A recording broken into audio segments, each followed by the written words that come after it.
team is fun, but I'm afraid to lose. Don't worry! Team up with friends. Rank up faster, rank up faster. Go and rank up, radiant protection. Go and rank up. Bonus points! Go and rank up. Double challenge point Oh, you up for you. No matter what, just team up with friends. Just team up with friends. Just team up with friends.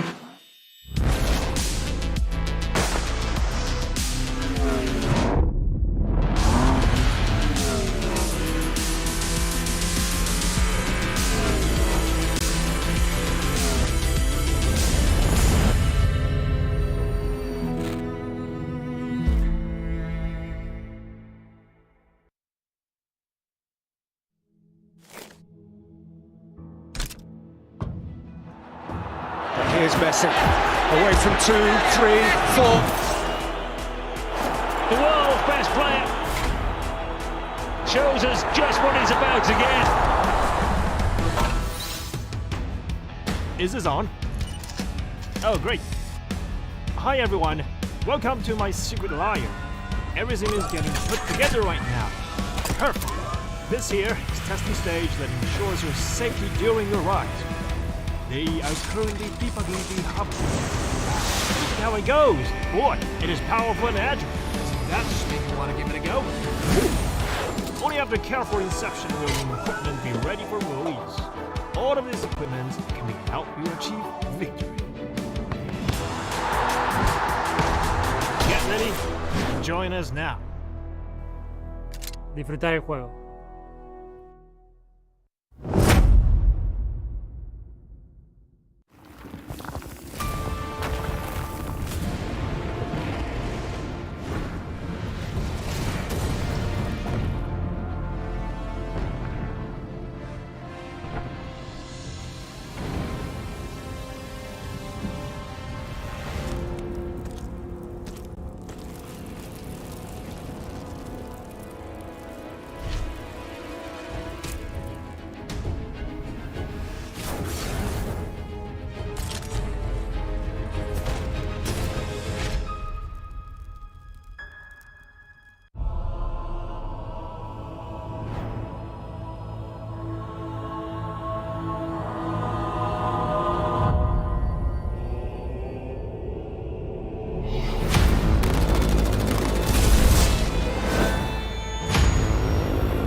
Ladies and gentlemen, welcome back. You're currently tuning in to the official broadcast of the PUBG Mobile Global Championships 2022. And we're currently tuning in to day number 2, or should I say, the last day of the Last Chance qualifiers, featuring 16 teams and only 5 will move forward to the main event, which will happen early next year. And of course, joining me right here is none other than Mafioso from Team A7. You guys know this. They're currently in second place. So you guys had an amazing performance yesterday. 1 winner chicken dinner. And of course, you guys stumbled a little bit on game number 2, but so far overall number 2, right? So are you confident that you'll be playing well today, and how is the team looking right now? Então, ele parabenizou a equipa por jogo muito bem feito ontem, que estão no top 2 e com uma vitória de chicken dinner. O que vocês vão fazer hoje? Estão confiantes que vão ficar na mesma posição? A gente está muito confiante hoje, porque a gente vem trabalhando muito para trazer um bom resultado aqui nessa Last Chance. Então, hoje a gente vai fazer o mesmo jogo de ontem e acredito que hoje vai ter mais vitória do que o jogo de ontem. So, yeah, they're very confident for the game today because they'll be playing hard for the Last Chance, and they will try to do the same game as yesterday, but with more wins for today. Wow, there are more wins for today. That is definitely something that we look forward to. And of course, of all the 3 maps that we'll be playing for the day itself, which one is your team most confident and comfortable with? And what problems do you face on the other 2 maps? Or are you just really good at all the maps, would you say? Então, tipo dos 3 mapas, qual é o melhor mapa para o vosso time e qual é o problema que vocês enfrentam nos outros 2 mapas? Ou se vocês vão de bem em todos os mapas? Acredito que o nosso melhor mapa é Arangel e os nossos 2 piores são São Roque e Miramar. São Roque devido ao nosso spot, que é no centro do mapa e muitos times caem ao redor, pode travar a gente. E Miramar devido à nossa rotação atrasada, que os spots são bem no norte do mapa. So for them, Arangel is the best map for them, but Sanhok, and they have a problem because they land in the middle, and then all the other teams are around them, so it's very hard to fight all of them. And for the last map, they always go for the north, so sometimes they lose some time doing the translation, so they will lose time to get to the center. Great, amazing analytics on what they feel as a team right here. And of course, how are your teams plan to stay in position 5? Of course, we know that the top 5 will move forward to the main event of PMGC. So are you guys going to be playing more aggressive? Are you guys going to play safe? Tell us, what is your plan for today? Então, qual é o plano para o jogo de hoje? Vão jogar mais agressivos para continuar no top 10 ou vão fazer um jogo mais assim retardado? No jogo de hoje a gente vai jogar no mesmo estilo de jogo, para garantir o top 1, a gente quer o top 5, mas a gente quer o top 1, ficar em primeiro lugar, vai ser muito gratificante para a gente. Então a gente não vai evitar de trocar tiro, se a gente tiver que matar, a gente vai matar. E espero vocês aí na busca desse top 1.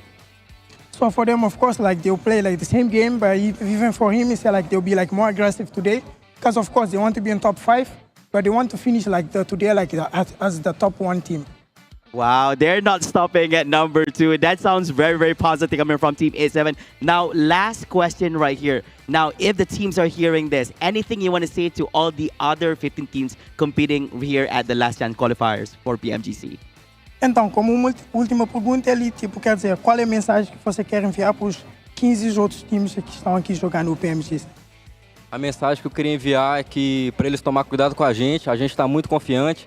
A gente vem treinado bastante, estudado bastante eles e hoje a gente vai mostrar o poder da nossa bala. So the message for all the teams is for all them to be careful because they'll be studying all the different 15 teams here, and for them to be very careful because if they see them, they'll be shooting at them. Wow. Be careful, ladies and gentlemen. A7 is coming for you. Thank you so much, Mafioso, for that amazing interview. Now, of course, ladies and gentlemen, we're going to kickstart match number 1 in a few short moments. Don't go away. We'll be right back after this with, of course, with the host and analyst. And we'll see you guys in a bit. Take care, guys. Bye.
It is the final day of action here at the PUBG Mobile Global Championship 2022 last chance stage. At the end of our next 6 matches, only 5 teams will be joining the rest who have already qualified through into the biggest event of the year, kicking off in January. And it's going to be a lot of money on the line, a lot of pride on the line, and of course the title of being the #1 team in the world. I'm your host, Jason Kaplan, and we have the cutie boys next to me of Maxman and Sandstorm to break everything down that's been happening yesterday, which was an extremely exciting day. And of course, it's coming up today. Cutie #1, that's you, Maxman. How's things been going for you? I thought you were going to be mean to us today, but no, I'm feeling fantastic, Jason. I'm feeling amazing.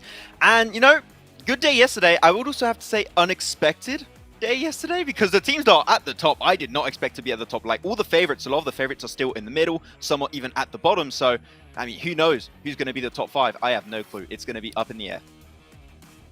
It really is. It really is going to be up in the air, and especially with the, I don't know, I guess there's a lot of pressure on the last teams currently representing their regions going into the tournament as well. So looking towards Enigma Galaxy, the last Arabian, Titan as well, the last African representative, Damwon Kia, the last Korean representative or South Korean representative. So a lot of pressure on these teams and only 6 chances to prove themselves now.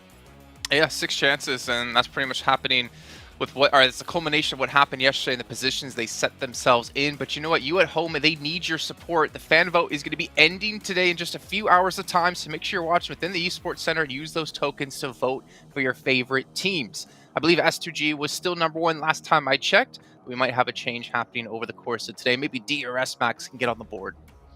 I think there's a chance for them. I put my vote in. No, I'm not gonna lie. I put it in for Game Lord because you know what? Could have given a little bit of hope to my home team eventually, right? But yeah, it was. Oh, now they're your home team. When they're doing all right. Hey! I always hope, okay, but my expectations were a little bit all over the place, okay. But I am Team Narvalo today. Well, you know where my fan vote went, Maxman? Who? Tell me. I went over to Sony Xperia because the Sony Xperia 1.4 Xperia stream is made in collaboration with professional esports players, and you can play PUBG Mobile in 90 Hz with Xperia Stream's total cooling system and multiple ports for intensive gaming and streaming. That's where my vote goes. Sandstorm, where did your vote go? My vote went for Maxman because he's an amazing analyst and he's dressed very nice today. I'm here to counteract some of Jason today. Yeah, really cool transition John, can we get one of them in here for Sandstorm? Also, a big shout out here to Pullman Kuala Lumpur Bangstar Hotel, where our world is your playground, while the players are getting to stay at and getting to chill and relax at. And by chill and relax, I mean none of that, because they're sitting there intensely reviewing all the VODs from yesterday and trying to prepare for what's on the line today. And one way they can do that by preparing is with Prime Gaming. You can get some exclusive in-game free PUBG Mobile items, some premium content, of course, the other benefits with Prime Gaming as well. But as we move forward here, Max, I'm a little bit worried for some of these teams, to be perfectly honest. I know they say this quite a lot, but for me is the fact they don't have any of the Maserati skins just yet, which is going to be available till the 31st of December here, which you can get while playing in-game. I don't know. I mean, that's pretty sweet car. It looks pretty damn good. And you know what? If anything, it's almost guaranteed to make you top 5 here. I was told officially that if you do have the Maserati skin in-game, you'll get official extra style points, okay, added to the mix. Ooh. So I want to see if you can get some extra style points on board. But yeah, and as we know, style points is the tiebreaker between teams after chicken dinners, placing points, eliminations, how big your roster is, who's the tallest team, who can eat the most pierogies, stuff like that. But you guys at home should be following us over on social media with all the official PUBG Mobile esports channels. But here we go. These are the teams that have been participating. If you missed out on yesterday, well, you missed out, honestly, on a crazy day of action with a lot of unexpected twists and turns. But here, we can see a couple of teams. I mean, this is maybe the highest we'll see some of the teams. Like LGD, for instance, in the 2nd place here. Not looking too hot when it comes to the overall leaderboards. It's super interesting, really. I think that Sandstorm, as I already said earlier, I think that this first day came very unexpectedly for a lot of the teams that are currently at the top. Like, we'll look at the leaderboards later on, but DRS have been able to absolutely dominate in yesterday's matches and are just looking hyper aggressive, and it's been paying off so well. And well, Navarro, he's just a team on his own. Sure. He just keeps on surviving. It's insane. He really does, yeah. I mean, look, in the first game yesterday, he managed to get 6th with 3 eliminations for his team. And again, he managed to repeat the performance in Game 4, managing to secure 3rd with 13 eliminations. He had, I think, 4 or 5 for himself in that one game. So consistently, we're seeing him being the last person alive for his team. And the fact that he's securing 10 points, I'm pretty sure that there's more that he's going to be able to get today. But a very good performance and a very good start for them on day 1. Well, we have to clarify as well, those are points they've gotten as the only player remaining for their team. So pretty much Navarro got a fifth of their points in total by himself alone, which is obviously insane by itself. But as we look forward into our top 4 smoke users, kind of makes sense. I mean, Maxman, we've seen like walls of smokes, we've seen them utilized in so many different ways. Yesterday in particular, I feel like we could even see the map at some points because of the amount of smokes we had down. But IHC, 96 is ridiculous. I think that what HVVP have done really well throughout all of this tournament so far is that they're really good at using smokes to wall off fights. Like, for example, if the team's on 2 of their sides, they're going to just smoke off one of their sides, make sure that one team cannot spray them down anymore, and then they're just going to put 100% focus on the team that's on the other side where the smoke are not going to hide their vision. And I think that's what they did extremely well on this first game, where they were pushing, I think it was on bacon time, and also negating visibility bomb Alpha 7 on the side. It just enabled them to make in a second place, but then the DBS, off squash happens, and I don't know what you're supposed to do against that, but not much. Well, I mean, it's obvious, apparently. right, Sandstorm? The only way to beat a DBS is to use a DBS. Exactly.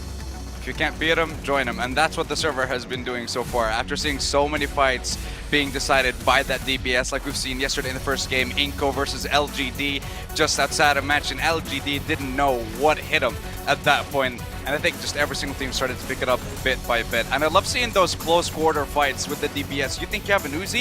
You think you're gonna win? No, just get one pump and that's it. You're done. You're dead. So let's see if we're going to be seeing the same impact from that again on today's games, or our team's going to be bringing something special.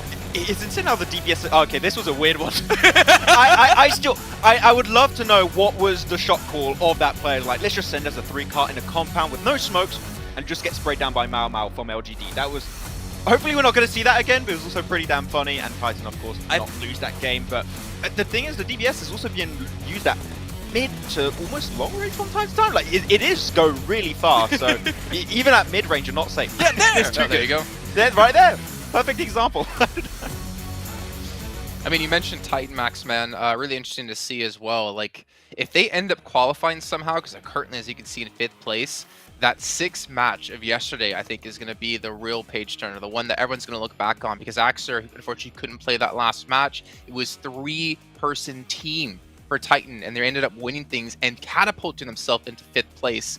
That in itself is a great story, and hopefully Axer today is going to be able to help continue to build that momentum with this team. But DRS, Alpha 7, IHC, iNCO, and Titan, all in our top 5 at the moment.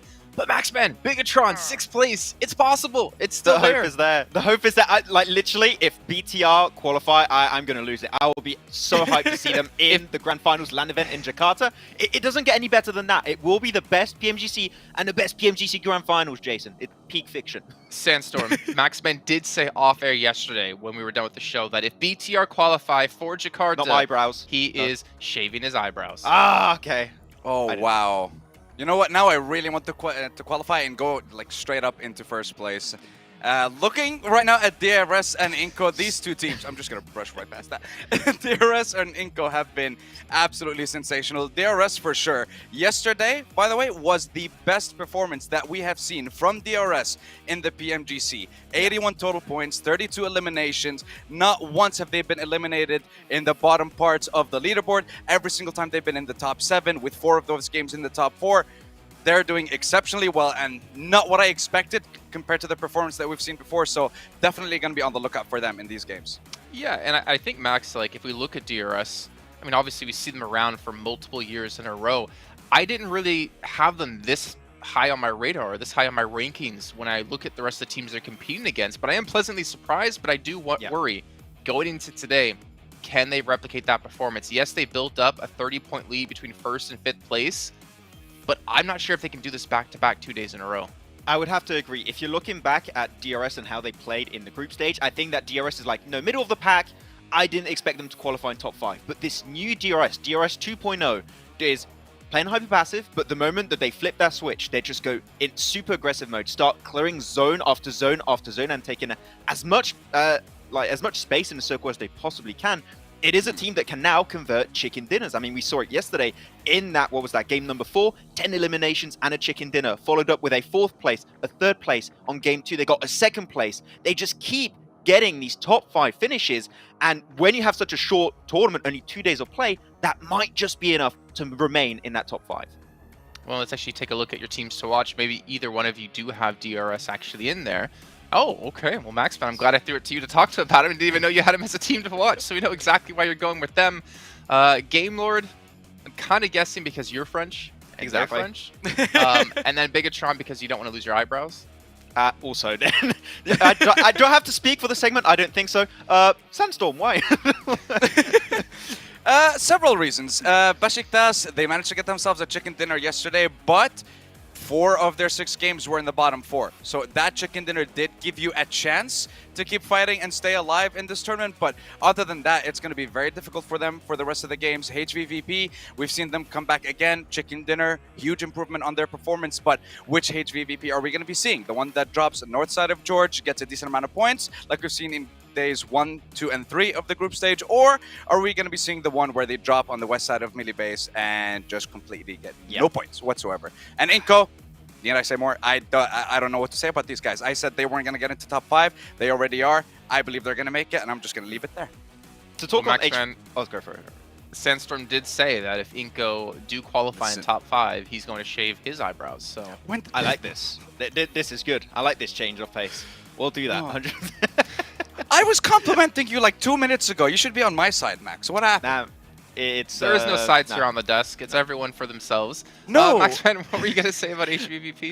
So I want to touch on HVVP because I was able to look back through the VODs a little bit yesterday and through the map feed, and I really think that the main issue I pointed out yesterday is really coming in to like be the main issue for them, which is they are just a little bit too slow on the rotations. Like a lot of the teams that play Edge are just so quick. They really are. They see the circle, boom, everyone almost instantly in their cars playing Edge circle.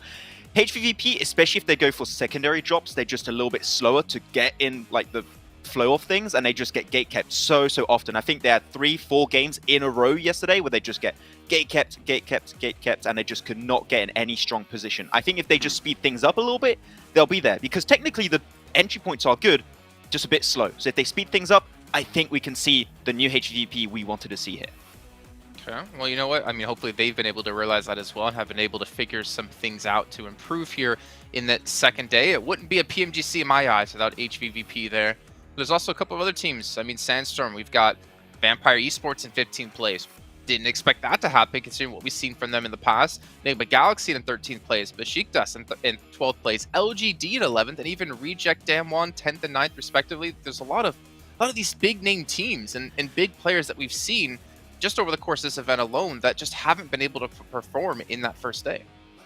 I mean, sometimes it can come down to there's a lot of pressure on the teams. It can come down to not having the international experience in these tournaments, and it can also come down to the fact that we have the best teams in the world, and there's bound to be some teams that are not going to be able to perform on that level. But sometimes we do get surprised with, for example, like you mentioned, LGD. They had a strong start in the group red, and then not being able to make it into the grand finals, struggled a little bit, but they performed very well in the survival stage, which is kind of what baffles me a little bit. Is this the group green effect? Whenever they're like teams from group green or their LGD just can't do anything? Well, I'm not going to answer that question, but you know what? Maybe our casters can answer that question, or just let the gameplay alone answer it, because we're going to be heading over to our commentators to kick off our first match here of the day, our one of 6 remaining matches here in our last chance stage. So John Allen and Blink, take it away. We are over the midway hump and we are going downhill, and we will not be stopping. There are no brakes on this train, Blank. We're inexorably drawing to a close here in the last chance stages, and all of these teams, they're trying to hang on for dear life. They are 100%. I mean, there's not many places you can hang on. Some of these teams are on the outside of the train as well, so it's getting real windy out there, and there's a tunnel coming up, so they got to duck their heads, make sure that they can make their way through these last 6 matches. There is some teams that I worry about massively. I'm looking it down towards the bottom of the leaderboard. Vampire Esports, 25 points, Bacon Time. The 2 Thai teams joining one another arm in arm in the bottom of the leaderboard itself.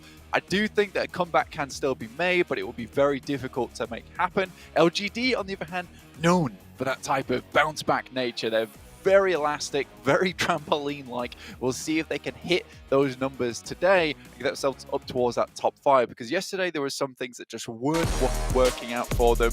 But heading over to our angle, our first match of the day, and it will be all concluding in 5 more matches after this. Oh, it is all to play for. The same set With AXA back in for the Titans as well, they'll be playing at 4 players strong, which is good news coming off of their chicken dinner yesterday, which saw them up and into 5th place at the end of the day, just about pipping out Bigotron on a tiebreaker, with, of course, that chicken dinner being the deciding factor. So it is still very, very close towards the top of those tables. And very, very hotly contested by quite a lot of teams. As you were saying before, Vampire Esports and Baker Time, they will need that step up. But we've seen them seen it from them before that they can have that sort of gumption, and they have had those pop-off days. Looking at this playing path, it's very awkward, honestly. Down towards this south side doesn't give a lot of people the opportunity to get up towards the northern edge of the map. VP is going to drop out towards Primorsk. It's going to be difficult for HVVP to get up towards North George. They're going to go to their secondary drop down towards Sosnovka. Now, yesterday, we saw they had a much bigger improvement when they were able to get into those circles early on. This might not afford them that same kind of chance, but a lot of times when they're playing on the northwestern edge anyway, it is a long haul down towards the eastern side of the map where we've seen a lot of these circles drop.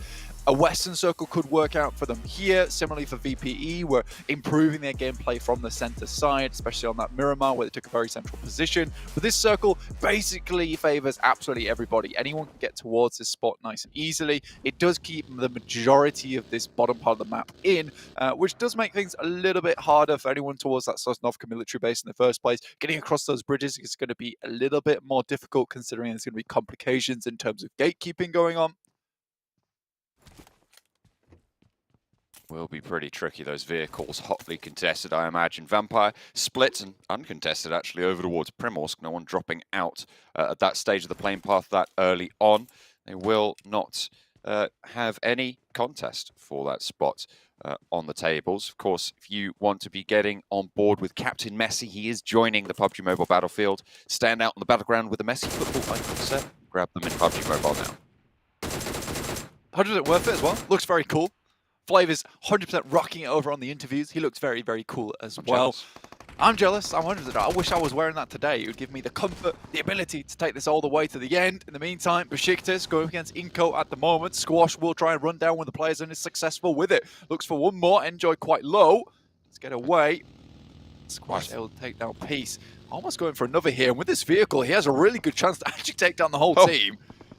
It's like Zessi does manage to pop the reload there. I knew that these vehicles were going to be contested. I didn't realize it would be full squads contesting for a couple of these vehicles. Looks like that backup did come through. iNCO lose one. I think Besiktas also losing one. They will be able to res there as well. So both of these teams fully disengaging from this area and figuring out where they're going to want to go further forwards, because they both now have 3 players alive. iNCO 4th place on the tables. 12th place is Besiktas.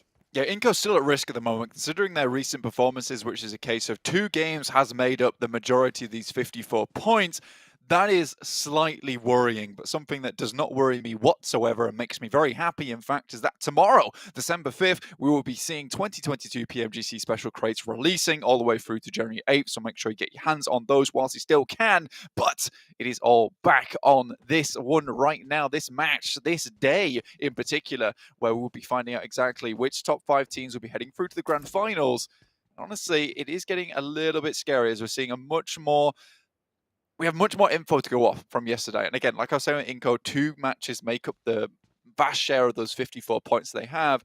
Now, they could take a similar approach today where, you know, they get 2 games and they're very happy. They see themselves secure towards that top 5. However, this is now the adaptation day. This is where teams have figured out what's going on, what works, and they will have looked at yesterday. They will have looked at iNCO's rotational paths, where they're finding these easy positions to get in towards the circle, where they're sending central as well, and maybe even looking to cut those rotations off or even pick them up for their own. And iNCO, although very good in the macro, decently good towards that end game and picking up a lot of eliminations, usually they do it where they are the 4-man squad. They're essentially taking down 3-man squads, 2-man squads, and it's a lot easier for them to actually hit those kind of numbers that way.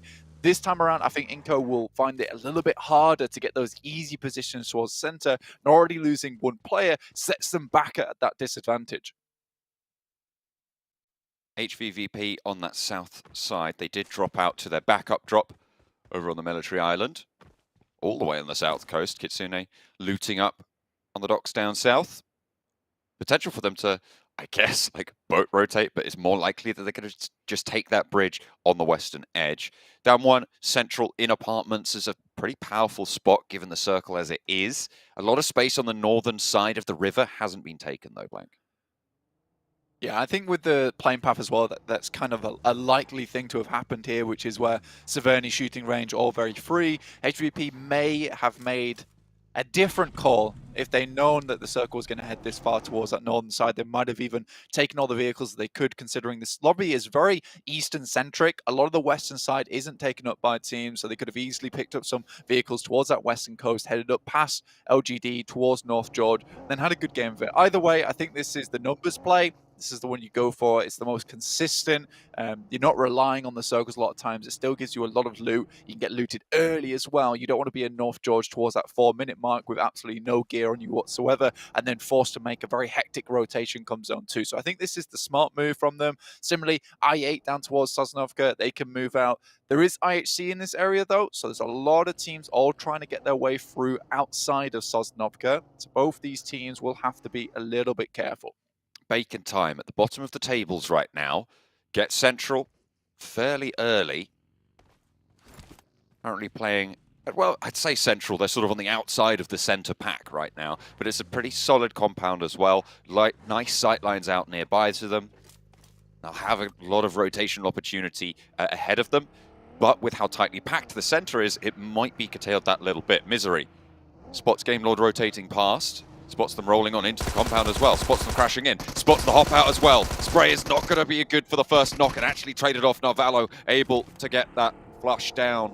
And Misery out for Bigatron. Really needed to find that first knock on the roll-up. And it was curtains from there. Misery's usually very good at that, which is catching players off guard, but I think that he was a little bit all over the place there, panicking slightly.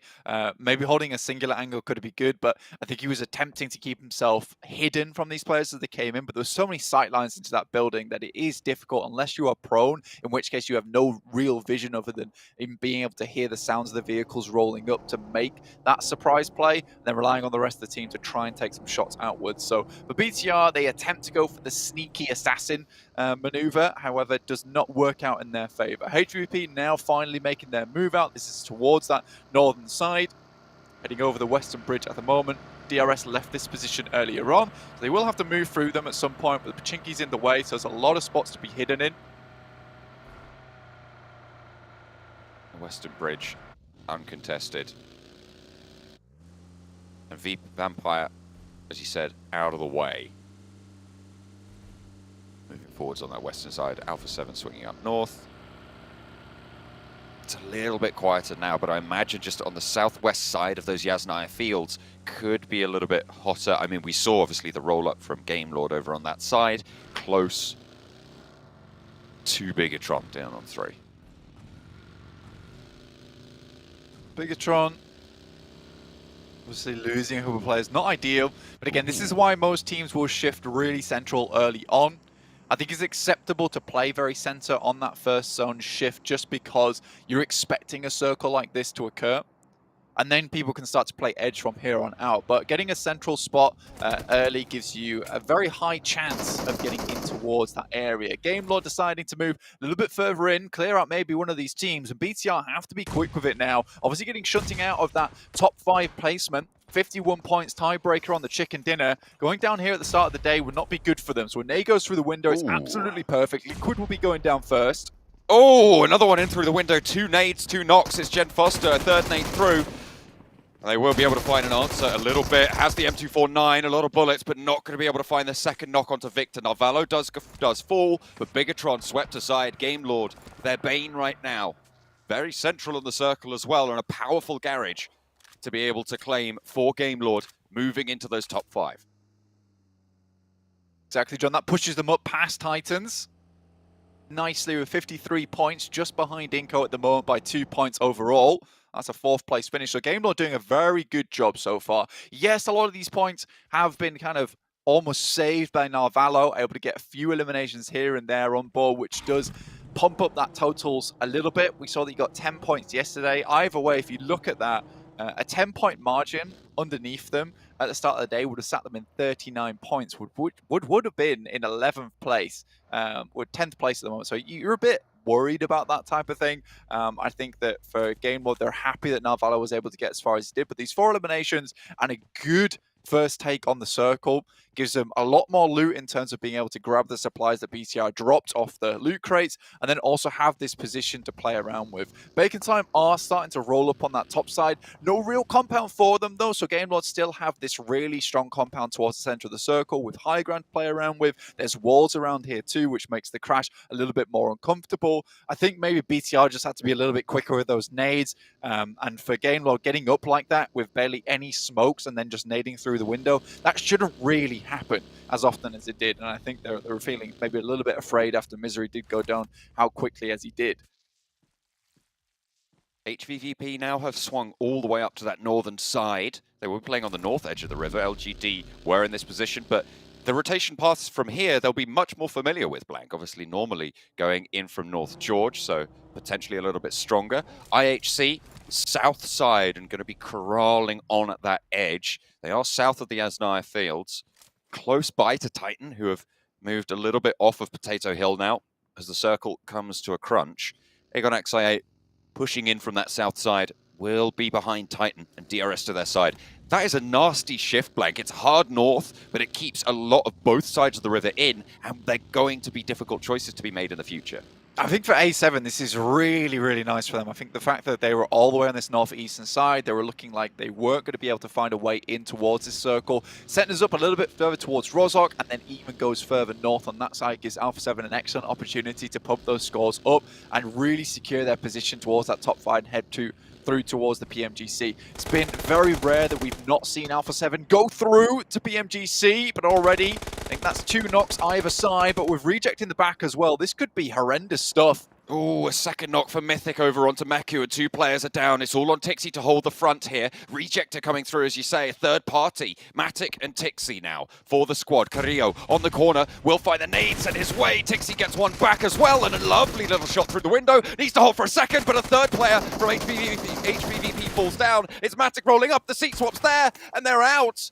Both Alpha 7 and HVVP try and crash the same compound, Blank. And it goes to hell for HVVP. Reject move in and look for the third party as well.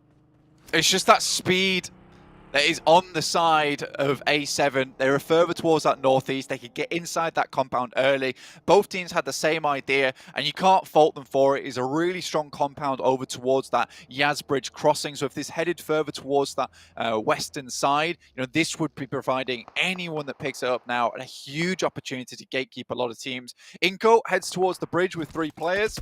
They're going to hold down there for the time being. Reject hope to get in on that fight. Either way, for HVP, it's just a little bit too slow, and I think that when you're trying to crash a compound like that, you have to be really, really quick, very dominant.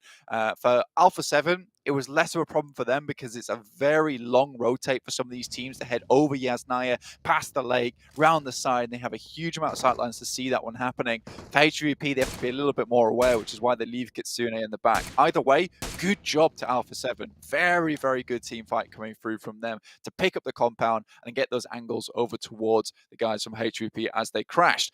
Now, they can start to really get some more points and get a cracking game on board with 78 points already accrued. They might look to overtake DRS on this game. I don't know if it's possible, but I would love to see a replay of the start of that fight, because there were 2 knocks that we didn't see, and the timing was very, very close to both of those teams hitting the compound. Alpha 7 did get there first, just a little bit, but I would love to have seen right at the start when those knocks started to come through. Titan on the north side of the lake now might try and move into the area, and Alpha 7 trying to fend them off on the north edge. Like we said before, this is a very difficult cross down towards Alpha 7's position. A lot of open ground here over towards this pizza wedge, essentially over towards that western side. Another difficult circle comes through. LGD is in an alright spot at the moment, but you really do wonder where this circle is going to end up, because if it ends up right on top of the bridge, it's going to be difficult for a lot of these teams to find anything to work with. iNCO down towards inside the bridge. They're on the bank side. This is hugely central. This is classic iNCO gameplay. LGD really powerful in their position. North Shore, very likely that it will be finishing there, but LGD can just sit here and control everybody else trying to make their way across, as can iNCO. Unfortunately, though, Alpha 7 move on out. Nades over the top, Vitali low, Becker at the back. Will be able to stay alive here. Another nade on in to try and pick up the flush. Rez is very, very tricky there. Down one, trying to get across the bridge, shut down. They got XI8, 4 players alive. Currently split 2 and 2. The other 2 players on the east side of Rozhok. As down one sit above them. Vampire, you can see them just about coming over that hill on the western edge. North shore for Vampire already. They're in one of those towers, but they're going to have to move further in. They know Aegon XI8 are here, and they should know that DRS are rolling up on their north side. It's a hard cross here. I think Schweppes is playing this one very, very well, knowing that there's probably those off angles from Aegon XI8. UZM goes down, this from Enigma Galaxy. There's a lot of eyes on this position. Ghost is the only one left remaining over towards Rozhok's side, but should be shortly returning to the fold. Game Lord rocked up. They did take a knock in the process, but able to get their boy back up on his feet for the time being. That's a Kashi over that side. Nate goes through, does a hefty damage over towards Narvalo. Stays alive, however. In come Robs, Victor, and Akashi to back Narvalo up on the hillside. They know there's more players here. They know they have to push further north. East side flank, IHC covering off. Smokes being thrown down for Game Lord to isolate sightlines to create a channel towards the Enigma Galaxy fight. Looking to put nades in that way. Amodi launching them back on over. No one going down just yet. The rest of down one trying to get across. Not going to be shot at just yet, but everybody's turning their attention that way now. As Vampire have to be on the swivel, actually managing to get all the way across. Down one gaming will stay alive for now. Reiji shots over towards Alpha 7. And Aegon XI8, they're still peppering away at Enigma Galaxy despite being right on the south cut of the circle. It's been a survival game here for Aegon. They know they have some good sightlines up towards a lot of this tree line, so they can just take easy shots and get themselves back into cover. For Freak, though, these are shots you need to hit over towards him, but I think Blade just does not want to expose himself for too long. Currently in 26 points, 28 after those 2 elims. Quite far down towards the bottom of the lobby, looking to put some more points on the board today. Ooh, a nice little roll-up coming through from Game Lord. Freak now last standing for Enigma Galaxy, but Narvalo gets shot down as well. Victor and Robs active. They want to try and create some cover, but their teammates are getting shot out in the meantime. They're not in the next circle, and IHC have moved in front of them with the chaos that they were involved in with Enigma Galaxy. Godless on the side swipe on the off angle, and their teammates will fall. 2 players now left standing for Game Lord on the south side, and a tricky rotation ahead of them.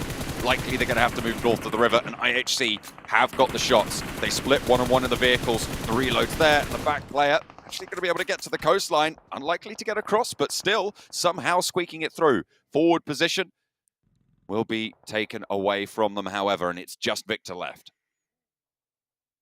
Inside the water himself. Chunksy did go down to a shot coming through from Besiktas all the way on that eastern side. They'll have to move further in. iNCO once again find themselves a very troublesome spot, but a spot that they have lived in. The nades from Revo didn't quite do the final job towards them, able to live a little bit longer, get away. I can remain on this bankside, and although it was very rough to play from him earlier, now everyone realizes this is a hot spot. Ravenclaw down, Fluke down, traded off for just the one. They turn around the corners though, and they got the DBSs at close range. I think there were several going off there. There's at least 2 on the roster. Vampire keeping the shotguns in hand. See themselves a little bit safe, but the circle's still enclosing. We'll have to move out from this position, trying to get as many reses through as possible before they start to make that grand dash. Becker just taking shots. iNCO already up to 3 eliminations so far from the waters below. The Sharks looking for a little bit more to chew. Vehicle goes up, so can't sit in that anymore. Nade over the top from Squash as he launches up. Off the bank side. Down one. Really struggling here. iNCO doing a stellar job. 3 eliminations so far. Forest should be spotted. DRS in the meantime, southwest side. Vampire at their back, looking to move up. Schwepp does fall. It's rejected there. On the off angle, should be resable here for Vampire. 4 eliminations already on the game. Reject. Hit the deck from Delta. Neither player going down. That's going to draw some ammo, draw some sightlines away from Vampire on their approach on the southwest side, but the blue zone moving in. Shots from Ravenclaw as they crest the ridge. The backline not safe. Rules repositioning. Ravenclaw cannot risk this peak. Go for the spray that he wants to find, but the nade over the top. Could be on the money. It's the only one he's got in the pocket. Looks like it's on target. Maybe a little bit short there. Will fall just in front of the rock that Delta hides behind. Schwepp swings out wide. Yanti shots over to Reject. They are caught in a trap right now. And DRS need to stay strong. They have to push for a lot of teams at the moment. I mean, VP is not making this easy. And they're remaining outside of sightlines from the guys of Reject. So for DRS, they just have to push for this team in front. Enigma Galaxy do go down. Besiktas still going pretty strong on that eastern side. DRS slowly being pulled apart here by the nades. Reject, Divine sending stuff over. Killer now steps up, takes down Schweppes, leaving VPE at 3 for the time being, but 6 eliminations already found, looking for a bigger game. iNCO currently dominating from the bank side. Killer last standing now for DRS. They would know pretty much where that position is going to be, but Killer finds another one. Oh, he's drifted over. He didn't get it. Okay, fair enough.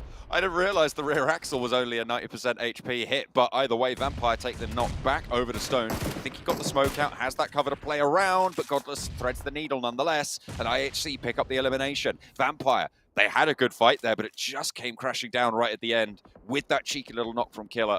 The double knock, in fact, as well, on the rollout. Stayed hidden for quite a while. Now Vampire down at 1 active, pretty split. Next circle finally takes us to the North Shore fully. Maybe A7 can start to capitalize off the back of this. Titans also currently a 4-man squad. Did take down one of the players coming through from Alpha 7 who was trying to control the river itself in Revo. Very slowly but surely made their way into position. I like that play from Titans. Took it carefully in the meantime. Bacon time in the water. iNCO still dominating from this side. It was one of those pushes where it's like, this might not work out for us for the first 10 minutes, but trust me, lads, we will get some points from this position if we just maintain our lives. At some point, this is going to become hugely contested, and people would just be sending themselves in 3 points for us in the vehicles. Ravenclaw looks to join the players near the rivers. Hasn't committed to it just yet, actually, just finding a spot right near the edge of the circle right now. So for Vampire, they have 8 eliminations, so placement points that they can rack up now as there's a lot of ragtag teams in the river. If they can just stay alive and not get caught up in it, they can ladder up easily 6 to 7 team places here. Teague taking shots. This guy really performed very well through the group stage. A little bit of a slower performance going through on the survival stage, but has made it in. Still had some really big moments. Seems like he's still being that front man for the squad. Though 6 has really caught my eye recently as this backstop member. He's able to get some very interesting little angles, some peaks that's coming through. He opened up the fight here over towards Alpha 7, allowing them to get into a position on the circle. And Titans haven't pushed their luck, actually. They didn't go for the full-on crash over towards Alpha 7. They just found a compound they can play from and decided this is better for them to just stay up as 4 rather than risking the full-on fight, knowing that with this circle, with the bank in play, although it's very risky and horribly dangerous, this type of terrain, they're more than likely going to live for a long while just sticking as 4 as opposed to going for a full-on brawl. Victor trying to survive for as long as possible. Osal in the buggy will be able to bandage up, get a little bit of healing done.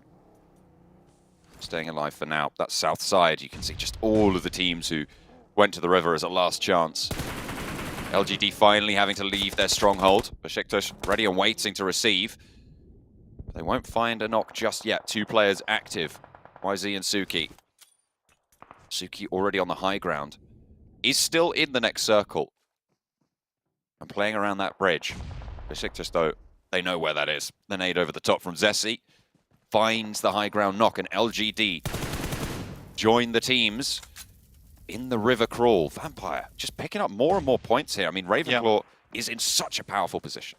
Yeah, even as a solo from this spot on the side, doesn't have to take many fights coming through from Reject, but what he can do is certainly pick up some good points down towards the river. Might not get a huge amount of placement points here, but any team that he can remove is good news for him.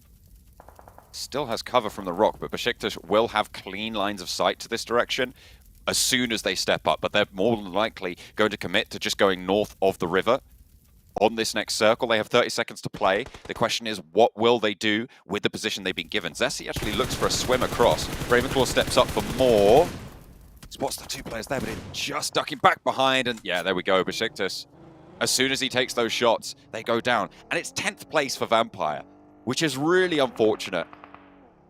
Luckily, 9 eliminations on the cards. We'll jump them up a little bit on the tables, but they could have got so much more. There's 9 teams still remaining, and I'm very, very certain that it's going to be much fewer than that. Not very long. And with a lot of the teams already have a fair few points towards the top of the lobby, feeling very healthy. Over the Game Lord currently, I believe that is Narvalo in the water himself. No, it's Victor this time around putting in the shift. Okay, Game Lord's going to live for a little bit longer. They're the solo team apparently, and this is good news for them. 6 eliminations, get maybe further into top in terms of placement points. iNCO already, clocking in at 9. They get the majority of the work done towards that first hour of work, and then they just kick their feet up and then rest for the rest of the day until they need to do something else, or at least the manager asks them to go do something. So for them, they're getting their big game in, securing themselves towards the top of the lobby nice and early on, give themselves that buffer. It's a very relaxed little last chance here for iNCO, I'll be honest.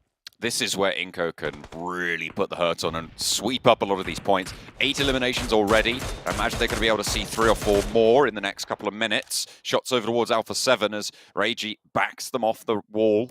They've been held in this compound for so long. Blank, remember, this is the compound that they fought HVVP for. Both teams wanted to crash it. And the fact that Alpha 7 are alive this deep in a really strong position, it just makes you wonder what HVVP could have done with it as well. Ooh.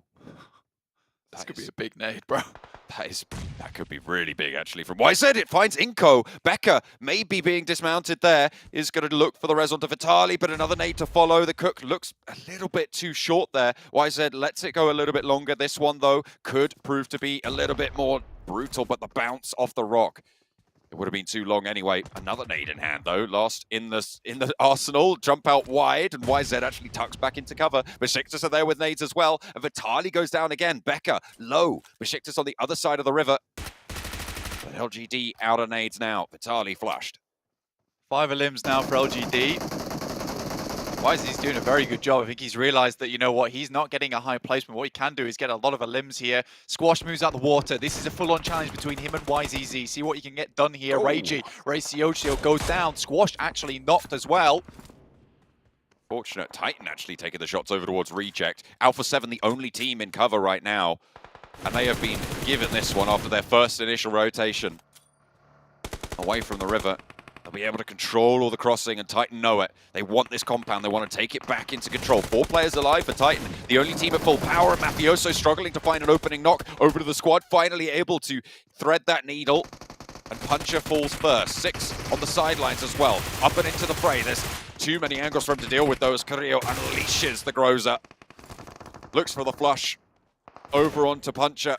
And the rest of the duo just staying at the back here for Titan. 2 players now alive. Alpha 7 on 3 as everybody from the river finally getting cut down. iNCO eliminated. Down 1, down 4 teams remaining now. Blank. What a hold there from LGD though. YZZ still going, trying to ruin the chances. Son HP has to drop in towards the water himself. Most likely will get knocked out here, and LGD with just YZZ himself owning the bank, taking all the cash from the vault there and putting it in the elimination points bracket. Looks great news for him. 10 eliminations, yeah. LGD will go down there, but 3rd place, 10 eliminations, a 20-point game for LGD. Unstoppable indeed, but Alpha 7, 3 players, Titan with the 1. Teak, I wonder if they even figure that he could be in here. They've got to imagine he's in the tower, and now he's enveloped by the blue. Wants to bounce a nade off the wall at the last second, but will be denied even that. The point doesn't go to Alpha 7, but they get the chicken dinner nonetheless, and play from a super strong compound. Hard fought for them at the start, but they kept everybody else at bay until to the end. They exerted that control on the Northern Shore. I really like this though, because it completely ties into their interview to what Revo's been talking about, which is a case of towards the beginning of their games of the last chance, they were struggling a little bit getting towards the center of the circle, playing on that northeastern edge a lot of times. They're an edge team just like HVVP. However, they were mentioning that they want to get a little bit more aggressive with their positioning, get into a spot where they can find it, and not have to just think to themselves, right, we might need to scout this position before we go in, make sure it's fully ensured that we can grab it up. So instead, this time around, it's a case of we have to fight HVVP for this spot. We're going to send directly in there, and we will just challenge out any other team for this position because it is the game-winning spot. And HVVP and both Alpha 7 understood that it could have gone either way. And it is so unfortunate that HVVP didn't win that fight, but that's just the way it goes sometime. Alpha 7 with the chicken dinner to take them up and into the first spot.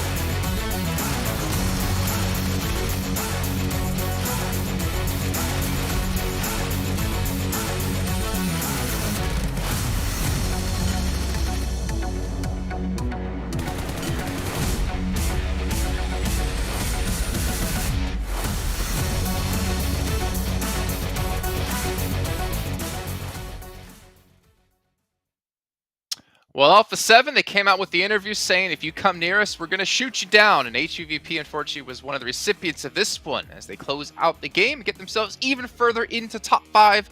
And I believe even in first place now, gentlemen. This is a fantastic showing out of Alpha 7 as they look to join Influence Chairman over in the finals. Normally in the interviews, I'm not going to lie, we hear them say, oh, if we see you, we're going to like chase you down, we're going to take your compound. I don't typically believe it. I do now. Yeah, they just barely saw Pixel moving of HVVP in a really good compound at that. Like, it was a better rotation from HVVP, a lot quicker. But the fact that Alpha 7 just sent it while the team was split was the perfect timing from Alpha 7. And then you just can't breach it because the compound, it's hard to leave, but it's even harder to breach, right, Sandstorm? And that defense was just on point. Well, Titan found out. The hard way. Yeah, true. Yeah, they really did. But what we saw from Mythic in that last game, completely wiping out the HVVP lineup. And I asked this before the game, and I'm going to ask it now. Do you think they might have done better if they dropped, or at least close enough to North George, tried to rotate there? Would have been a quicker rotation to that compound. That might have actually been the difference in them arriving earlier than Alpha 7. Might have been the biggest difference that they needed. And at this point of the game, making that mistake, not getting a single elim either, not securing a single point, is definitely going to hurt HVVP here. Yeah, it's going to put them even farther behind that top 5 that they're trying to catch up to. But a couple of individual plays we're going to have to mention here as well. YZZ from LGD, the last surviving player from the teams out of water. First of all, I mean, obviously the confidence that goes in to be able to pull off that kind of situation and knowing your limits and knowing what you need to do. But I feel like at the end, to be fair to him, Victor kind of saved him from Gaylord as he knocked 2 players from Besiktas. Pretty much. Like, the situation is really like out there. It's hard to predict what's going to be happening, but he just picked up the pieces. And I think that the weapon choice for him in that situation was really good. He was playing the PP Bison, which, as we know, has got a lot of ammo in that clip, and you can just keep spraying down as they just come out of the water. You can just keep spraying, keep the pressure on, and it's going to be really hard to make it over to the mainland. So, yeah, good weapon usage, and YZZ. I mean, they had a good game initially, but making it across that river as a 4-man team is just so hard, Jason. Here you go, the points for Alpha 7, 23. LGD, though, 20 points. I mean, if we talk about those individual points scored, we talked about, Navarro getting himself 10. I think YZZ has just been able to catch up quite a bit here, because that gets LGD so close to being in top 5 now. I wonder how close it is. I'm hyped to look at the overall rankings, but this is a game that's going to put them in good standing. What's not going to put a few of the teams in good standing, of course, we talked about HVVP, but BTR, losing that fight almost instantly to the hands of a Game Lord. That's going to put Game Lord in a great position, and it's fantastic for Game Lord too, because before this game, Game Lord went 8th with 49 points. BTR were just barely above them in 6th place, was an extra 2 points with 51. So now BTR falling down, Game Lord going up again. Well, even Titan Sandstorm going up as well, because they got themselves a huge chunk of points as they were already in 5th place, I should say, at the time. So we see a lot of movement still happening here, and potentially a lot of movement happening when it comes to our fan vote leaderboard. Remember, I said S2G was first place yesterday, and they're going to be still first place today. However, Enigma Galaxy getting 5th. Maybe the only way that we're going to see Enigma Galaxy get a top 5 today. How are 4 rivals higher? I don't know how 4 rivals they started are off higher. 5th. Then they were 4th, I think, yesterday. Now they're 3rd. Like, are they going to... Are they coming for Okay. SDG's spot? Is that the question? I mean, we're running out of days. That's it. Today's the last day. We're done. Just 5 more games left. I mean, Nigma's there at least, so yeah, you're happy. Yeah, I mean, Well, I look. mean, I thought Sensor was going to get a little angry at me for what I said there about the only time we're going to see Nimba Galaxy in top 5. I mean, what am I going to defend here? You give me a reason to defend them. From what I've seen in these games, they don't deserve to get into the top 5. They're just not showing what they're made of. It's not the same performance from last year's PMGC. They were sticking to the heel strat on Sandhawk yesterday as well, so there's not much left to give them at this point.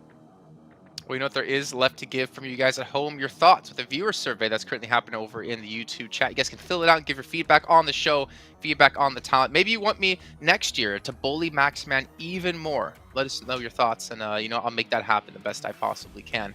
Or poor Matt, I'm looking at you, and you're like, no. Let's take a look though at what's really important. Excuse me, today, the overall rankings. Top 5 is what's all about, and we have seen some movement. Alpha 7 sneaking way into first place. We can see Titan Gaming as well has moved up, but Game Lord 2 points behind top 5, and even LGD now just 10 points behind top 5.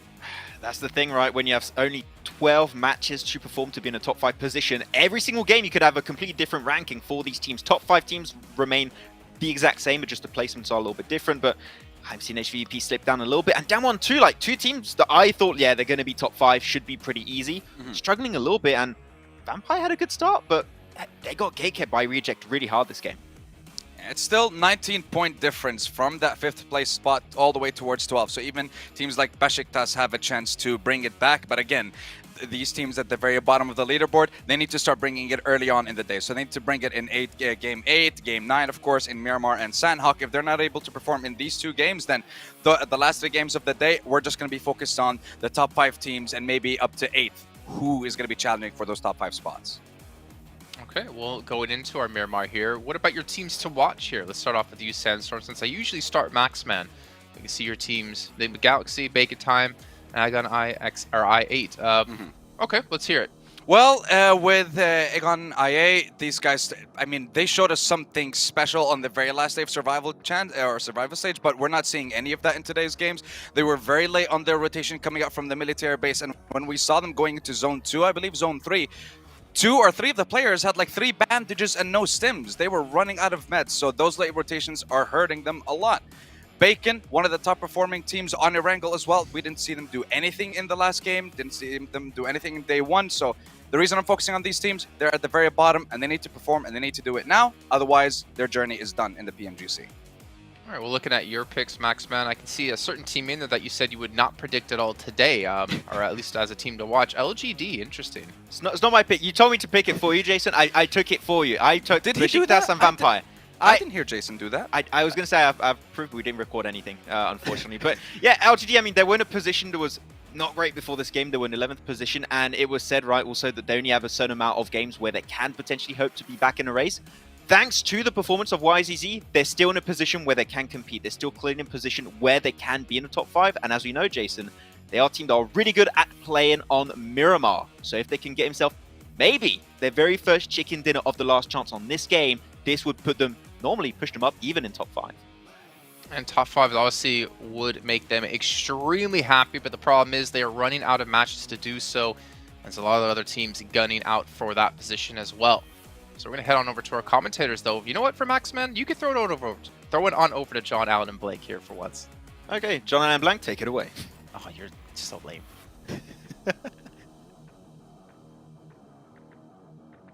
Imagine being so lame that you have to get Maxman to do your throws for you. What is this? What is going on?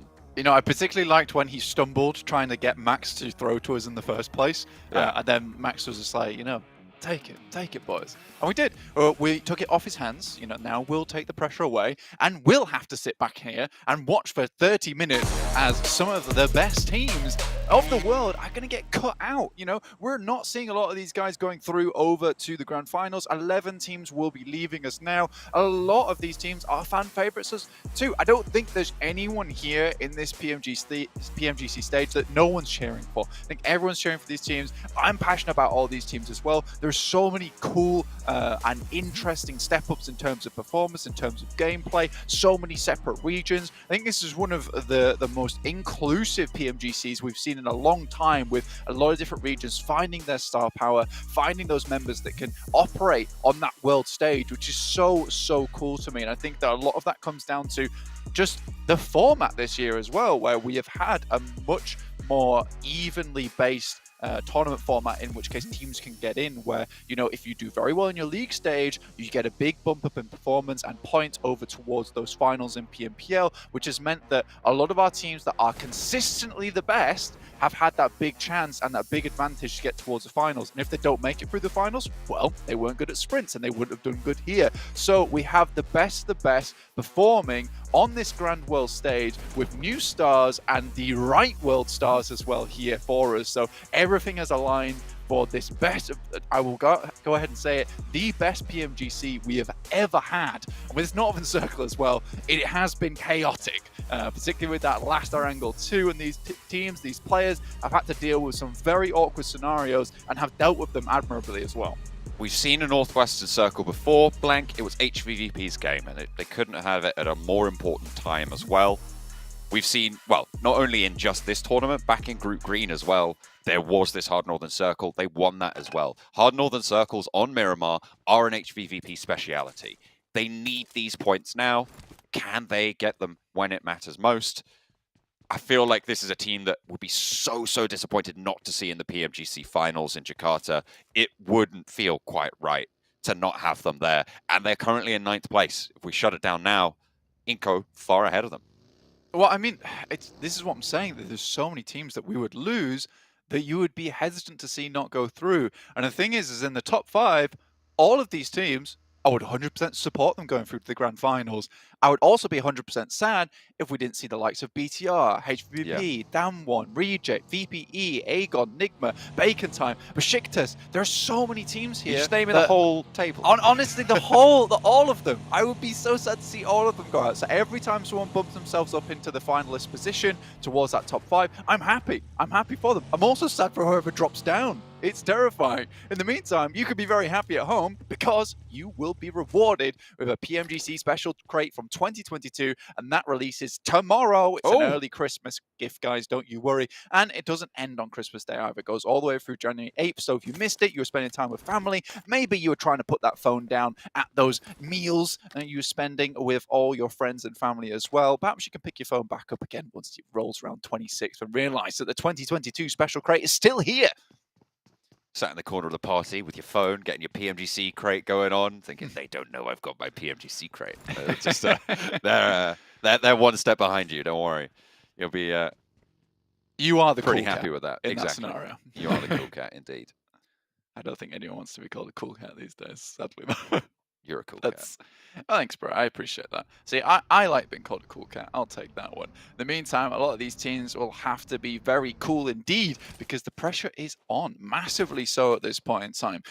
Some of these teams would like to get some more points. For iNCO, I said, you know, they clock in at 9, they get the majority of their work done early, and then they relax the rest of the day. You know, they're efficient workers. You know, they're smart at working too. You don't put the effort in where you don't need to. But for iNCO, that last game maybe wasn't the most productive power hour we have seen from iNCO Gaming during this tournament. 63 points, 9 points found that last one. Usually for iNCO, they're looking for a big game in terms of, you know, we're nigh on the 20 to 30 point mark, which really does see them safe. 9-point game, that's underneath the average that you would need to be hitting to make towards that top 5. Currently, they're right on the cusp with 63, and Gainlord is hesitant to let up right now, getting a lot of points every single game here on forward. Towards the start of last chance, things looked a little bit rickety for them, but the boat has been patched up. The raft looks a lot more safe and secure, and I think that Gainlord does have a chance now to get towards the grand finals. iNCO did send very central very early. It's what they do. They are now to the northwest of water treatment, pretty much slap bang in the center of the circle on this position. Will be joining the likes of Gainlord in that middle set. Enigma Galaxy as well, crunching up on the south side of Crater Fields. Downward Gaming a little bit behind them on the queue. Alpha 7 pushing in from the northeastern side. Torre Hamada right now, currently on the east cut of the circle. and will be pushing in from that eastern edge. A lot of teams looking to start to move in, especially teams on the southeast. DRS, chief amongst them, Puerto Paraíso, currently still being looted up by them. It's a bit of a long run for them to get towards the circle itself. Interesting stats towards the beginning of the day was the amount of smoke usage that we saw. IHC absolutely being dominant in terms of that position with 90 smokes thrown over the course of yesterday, which is a lot going through there, which is nice to see. I think that when you look at that kind of number, it's a bit terrifying to some of these teams. And that's 16 per game on average, which is nice. You know, you always want to see that kind of number coming through. Damwon making it to a compound underneath Game Lord. Again, very, very central, very early. 6 minutes into the game on Miramar as well to get to a central position. That's really quite snappy. It means you would have left your looting location in that 5th minute. And if you dropped out late as well, I mean, you're going to be fairly minimally looted. So a lot of teams getting out of the way. But look at that, level 3 helmet, level 2 vest, level 2 backpack. Pretty decent on those meds as well. Game Lord seem like they've managed to find a good spot.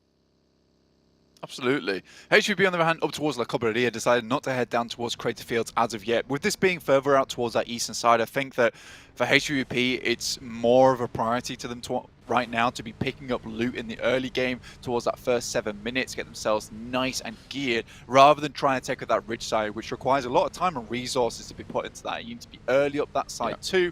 So I think for HVP, this is not a bad idea to be picking up loot now, understanding this could be a very hard eastern shift on this next circle. In which case that ridge side doesn't become very valuable anymore to you whatsoever, because you have to come down off it. Let's remember that. If it's not definite on that position, when you are leaving that spot, you know, you're having to grab vehicles and send off the top side, more likely teams around this area will be spotting you and taking shots. And I think even going further beyond that point, yesterday and throughout Group Green, this is a position that HVP found so many points from. I think everyone's aware that this is happening now and will be hesitant not to be looking up towards the skies, towards those eagle perches that HVP have been taking up so often. So changing up the pace, changing up the game is essential for HVP. One of the changes that they've made is actually Tixie's position is a lot further west currently than it usually is. Playing on the west crater fields. Normally he's playing on the east or at most to the west side of, like the middle of the 2 craters, right, in those ridge lines. Maybe that's something that they've learned from yesterday's games against Bacon Time pushing in on the back. Bacon Time won't be filling in that area right now, but IHC might. Besiktas up and into a scrap with LGD as we tune back on in to the east side of the circle near Cruz de Valle. Besiktas looking to disengage. LGD not going to lose a player, but Besiktas again losing a spot that early on into the game is not ideal. A tumble on 2 players, but Changxin not able to capitalize. The bullet's not quite going to fill the mag enough. MVM takes up the mantle, and there goes the vehicle. 2 knocks of Besiktas. They're going to be careening all the way down to 1 player alive. Yeah, when you see that type of thing where it is still open ground and LGD is able to reposition very quickly into good spots, they are heavily accurate in these games. It's difficult to get away from the sightlines of them. They're rather, instead of trying to pop you out the vehicle, they'll just send bullets in. They saw the smoke and they realized that the thunder was going to come afterwards. Circle heads out towards that eastern side and HVP make the right call. VPE, on the other hand, very similar position to what they saw yesterday on that game where HVP won the Miramar. However, this is much more beneficial towards them. They have a very nice spot towards this circle, start to take shots out towards anyone on that western side, and now HVP, A7 forced to play those outer edges. It's so interesting to see this dynamic between A7 and HVP because they do tend to engage in combat quite early on. I think the only weird factor right now is that no one's going to be challenging A7. IHC, on the other hand, coming through La Cobreria right now, and HVP will have to be set up for something like that. Potential for IHC to continue to move further in and try and swing over the north. They'll know that this is the HVVP zone, right? So now they're going to have their wits about them. Reject up and into the fight with Aegon XI8, playing on the south chunk of the central area here. iNCO opens up with a knock onto Duello. Reject now active with 3. iNCO cooking a nade. Spots Reiji around the corner. repositions away from the nade, doesn't take any damage for it. A Molotov from Reiji to slow that corner down, looking for the res. They need to hold off on the other side of the building, but Vampire over the top of the hill have got these third-party sightlines. It's going to make it really hard for Reject to do anything other than fight forwards towards Aegon XI8. The res did come through, so they are back to full 4, but they'll need some healing done if they want to have a chance. So they have medkits as well. This is only 70%, and I8 looking a little bit healthier right now.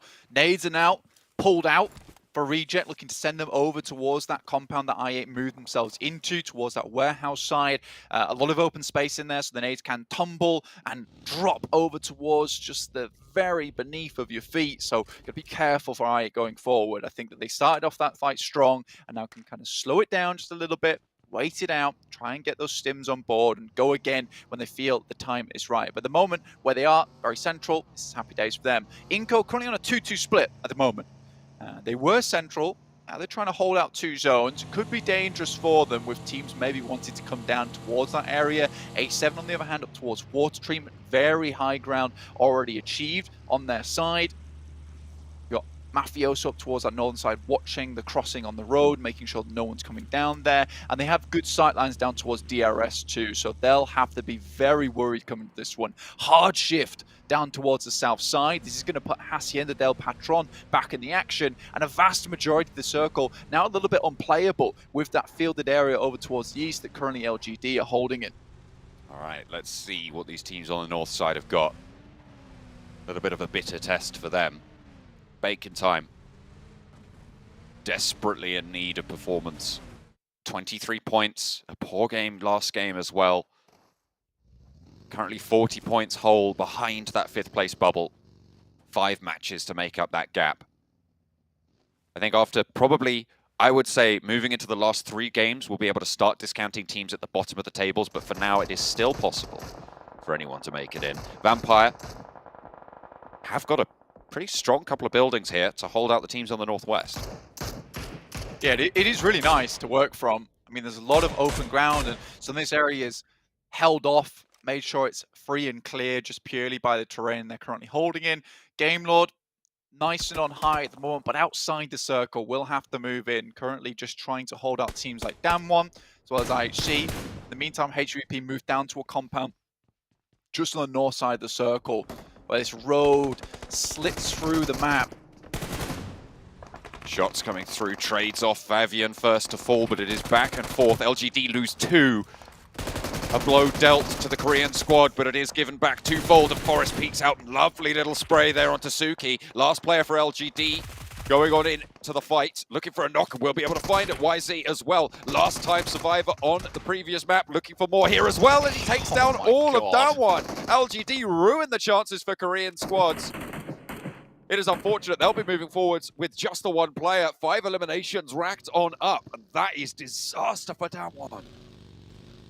Game Lord just get decimated by IHC, who just move in as a 4-man squad, and Game Lord cannot hold back the tide that is IHC as they wash over them and will leave that compound clean of any Game Lord players remaining. Titans down towards the southeast, playing on the high ground, looking down towards the eastern side. Very interesting end towards this Miramar, honestly. Hacienda del Patron still in, awkward terrain down towards that south side. BTR holding there currently. I think for BTR right now, things do get a little bit scary. You need to put some points on the board to get them back into a position where they can leapfrog up into that top 5. I think they've been given a lot of chances where they could get those chicken dinners, being some good spots, but unable with the players they currently have to bring that firepower to the table. Scarce reload, Enigma Galaxy. I think that was a tire spin out there for Ralph. Shots from Godless down the hill, a pivotal off angle coming through from IHC to slow down this aggression. Enigma Galaxy for sure would have taken them down if Godless had moved with this rotation from the rest of the squad, but over the top they go. They want the challenge, the fight, but it's bad because Lords launched an aid over their way. Oh, goodness me. 2 players down for Enigma Galaxy. Hamodi gets drawn short. Ralph as well, knocked on this approach. Godless, so important for IHC.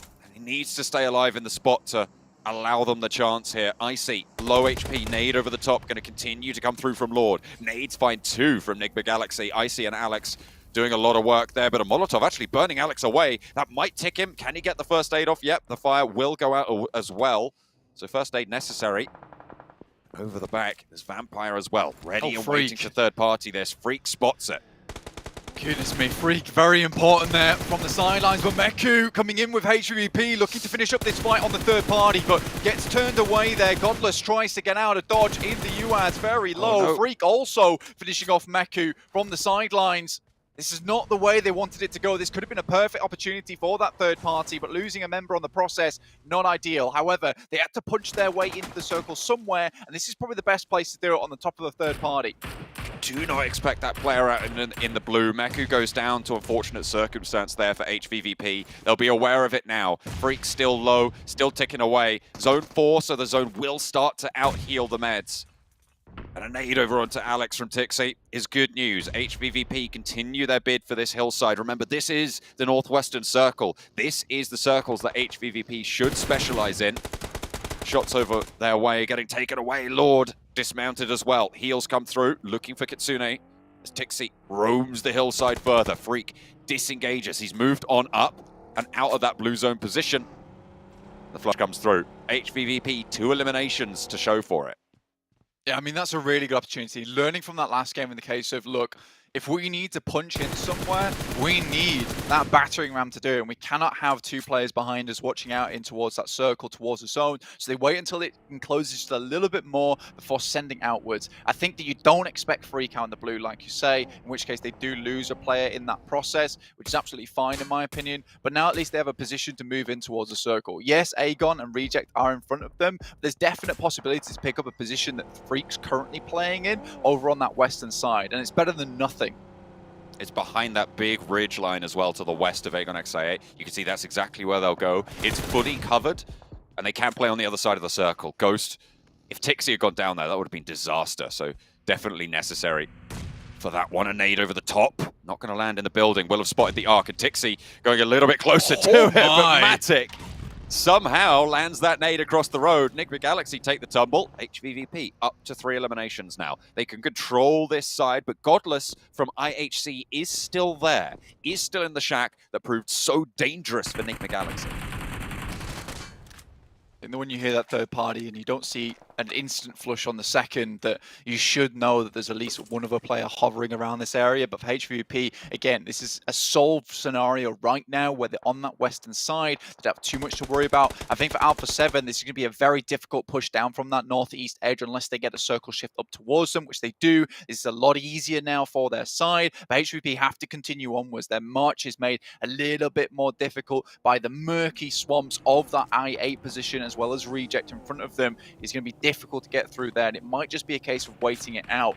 Matic knows the position of Godless, just waiting for him to peek up for just a little bit. He has to move out of this position. So for HVVP, should be another secure elimination unless the players from I-8 can pick this up away from them. Godless might try and take a challenge, maybe just look for a cheeky little knock. Smoke is there. But yeah, you've got to imagine this draws to a close fairly soon. HVVP can swing down to the south side of the ridgeline, but then they're directly challenging Bigatron's sightlines coming on through from that southwest side of the circle. Bigatron been fairly quiet for them at the moment. They have been playing near the urban environment, near those buildings, and it's very unlikely that teams are going to be rotating in behind them. They can just chill out for a minute, but they will need to figure out where to go from here. It is so difficult now to get past this position. Looking for Godless, an ideal scenario, pick up that elimination and maybe think where to move next. I think crashing down towards I-8 spot, not the greatest of ideas. We're heading further down towards the south. There is warehouses down there. Finally, he goes down to iNCO. A very long distance shot. iNCO, by the way, spot where that is. That early rotation from iNCO still very much paying off. It's working out yet again. Team in 5th place right now. I mean, it certainly is doing wonders for their table standings, Blank. Yeah, and they went for a 2-2 split at the beginning as well. I mean, they lost a player, able to get the res up, but they secured 2 positions around the map. VPE tried to pick up the other, in which case they immediately regrouped towards that northern side. So they're securing positions within the map at the moment. Yes, it's not the most central position, but it is somewhere to play from. You have teams like DRS, Titans, BTR, all with difficult decisions ahead of them trying to move downwards. I do respect the hell out of A7's current predicament because they're up towards this northeast side. They've already sent 2 players up playing as front men for them, trying to allow the rest of A7 to get through. They send up in the vehicle, and slowly but surely, they have just pulled each other towards this ridge side under the cover of each player. So sending up 1 towards the ridge side in Carrillo, getting Mythic up there next, and then allowing the rest of the team to move to them with the cover of those 2 players in that position. So a very, very slow, tactical, but successful push coming through from A7. It's likely, though, with this ridgeline right in front of them, giving them the majority of their cover right now, they're going to have to fight Vampire or choose to go for iNCO instead. So it is a squad fight in their very near future, Blank. It could be very, very tricky. Aegon, X8 and Reject have been sharing this compound as well on the western side for a long, long time. I mean, they both just realized that this is a strong spot, and it would be unideal at this point in time with the amount of low ground and flat grounds around them to go for a fight. Very easy third party on the cards for them. DRS trying to pick up that position behind the guys from A7. Rules gets there, will be dispatched. Unsure about that rotation. They knew Alpha 7 were up on that cliffside, and it was a completely bare knuckle push. Just going straight over towards it. Luckily, they do get knocked back over their way, but DRS have lost 2 in the process. 2 of their players going down. Leaves only Gianti on the reses. Delta still on this hillside. And only the one that is really resable in this scenario, Alpha 7. Fortunately, losing Mafioso, so they are going to be nerfed down to 3.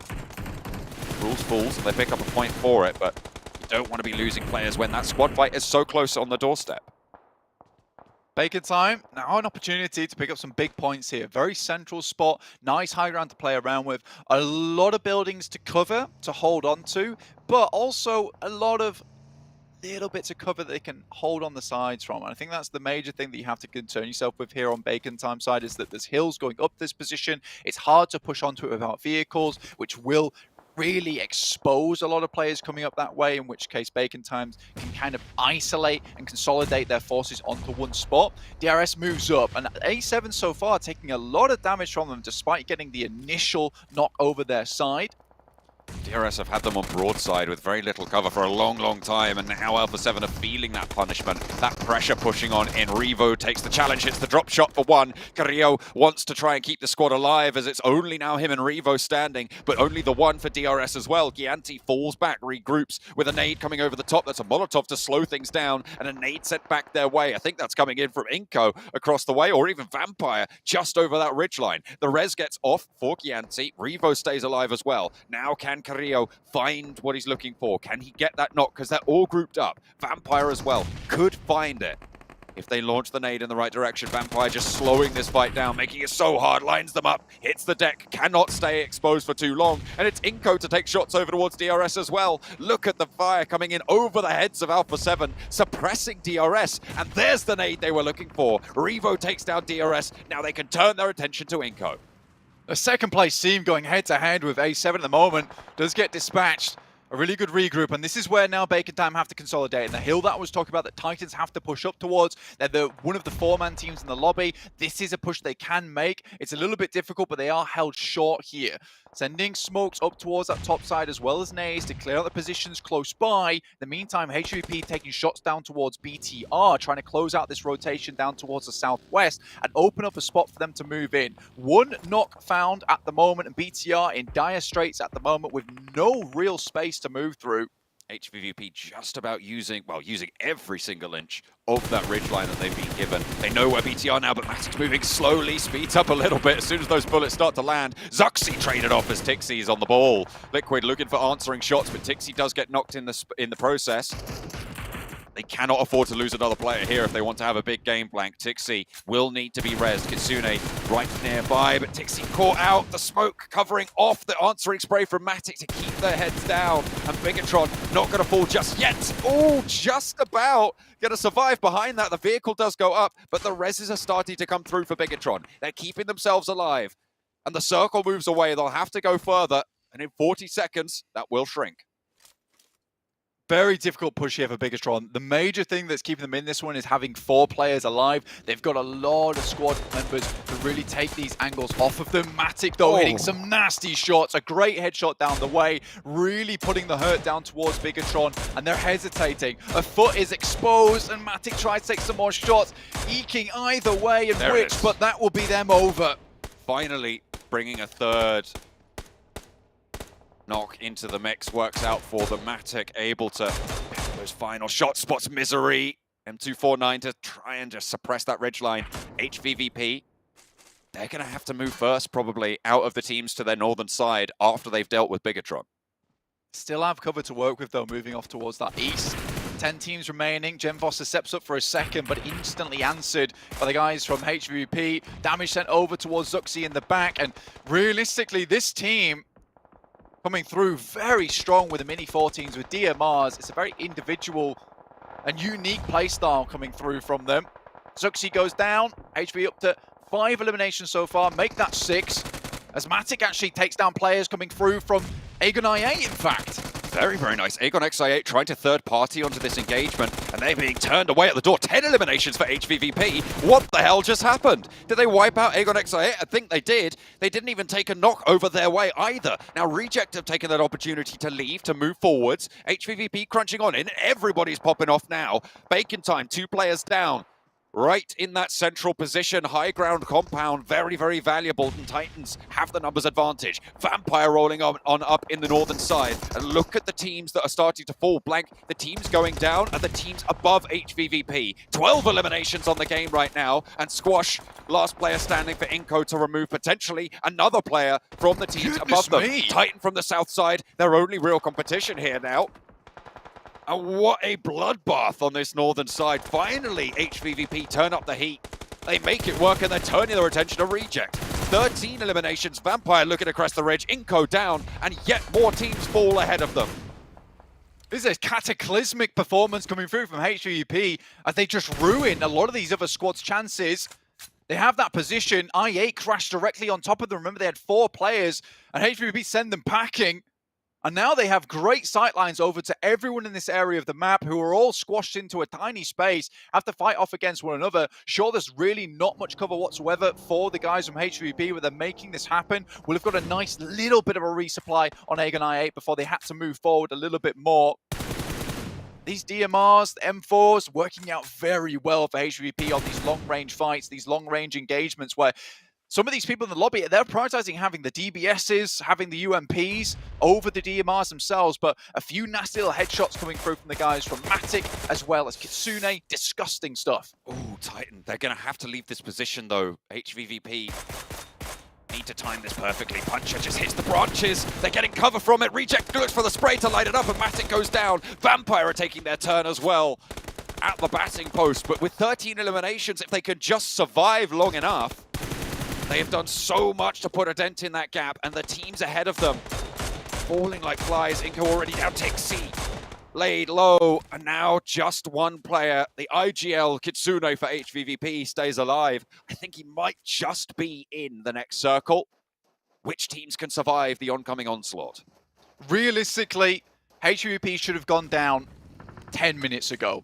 It was such a difficult push for them. They had hardly anything to work with. The fact that they've got this far with this amount of eliminations is absolutely gargantuan for their side, up towards 6th place now. But like you say, they just need to survive a little bit longer. Besiktas at a single player, Reject down to 2. There is a high chance that both these teams go out fairly soon, with VPE understanding they have to move out this way too. And we're on knife zone, and this will just pull further in. Bacon Time suffering. They need a big game here. Blank, Vampire, Bacon Time, 2 teams that you would have expected to be in those top 5 at the start of the last chance phase. But right now, at Death's Door on their tournament, 5 eliminations for Vampire, 4 players alive. It's good for them, but Bacon Time suffering a little bit heavily as Titan roll on up into the door. HVVP eliminated, 6th place, 13 eliminations. It's a whole load of points for them. They'll be happy with that. And Titan roll on through. It's breakfast as Bacon Time chowed down on by Titans. Only the 1 player, 2 players active. Orbicile is there, but they are just going to get torn through. Titans move on in. 3 players alive for Titan. but 4 for Vampire, and they're looking to turn it up. Titan getting cut out as well. Peace is low for Besiktas, but they make it into top 3 as Reject now with a duo. Vampire with 4. They've been holding behind this ridgeline for so long, but now they're going to move on out. They execute on their final strategy, their end game, and 11 eliminations so far, racking it on up. And Peace, the last player to stand in their way, will be bringing in that 12th point for them, and a chicken dinner for Vampire. You can see the elation in this squad. From the bottom of the tables, a necessary time to stand up. 100%. I mean, like, there is only so long that you could stumble before you either fall down or find your footing. And VPE have found it here on that game of Miramar. 4 players still alive. This is much more the standard type of playstyle we've seen from VPE, getting back in towards the mix. Schweppes putting up a big performance, which has not happened in a little while, whereas we kind of expect it from this guy being one of the best players on the squad. I am pleased with that result coming from VPE. They took that central position, and you know what's really interesting about it is the fact that HVVP, if it moves over towards that northwestern side, they hold on that ridge, and they dominate from that ridge. But we saw VPE get a very good result from the exact same position they took yesterday. It moved further towards the east, and VPE are able to translate from that spot. So very well done to Vampire there. Most players getting a very even result of damage and eliminations and knocks. So a great game overall for VPE. But is it enough at this point? When the night is darkest, the Vampires come out to play, and they are here with a big chicken dinner to come through for the squad. As we've been saying time and time again, so necessary. HVVP, 13 eliminations on the game. A lot of teams ahead of them going down early, pushing up for that 5th place bubble, pushing up to be in that PMGC Finals, because Blank, they needed this for them to be able to stay alive in this tournament. You expect them to be going there. They expect it of themselves. And both of those 2 rosters putting in the shift.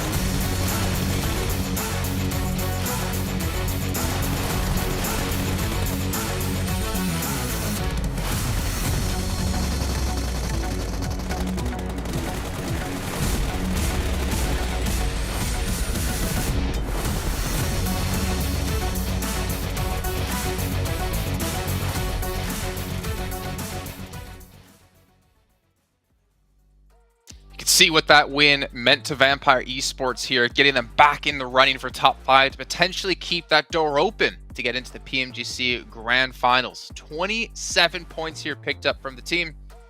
A fantastic performance, but honestly, there was, like we were saying before, Max, when we were watching the match, there was just so much happening. HVVP as well, having a slaughter in that last match in the matter of about 7 seconds. I mean, we were talking about it during that game, Jason, that for Vampire Esport, if they want to be able to catch up, they need a chicken dinner. It was like, no, at least 10 eliminations. They a little bit outdo that, 27 points on the game.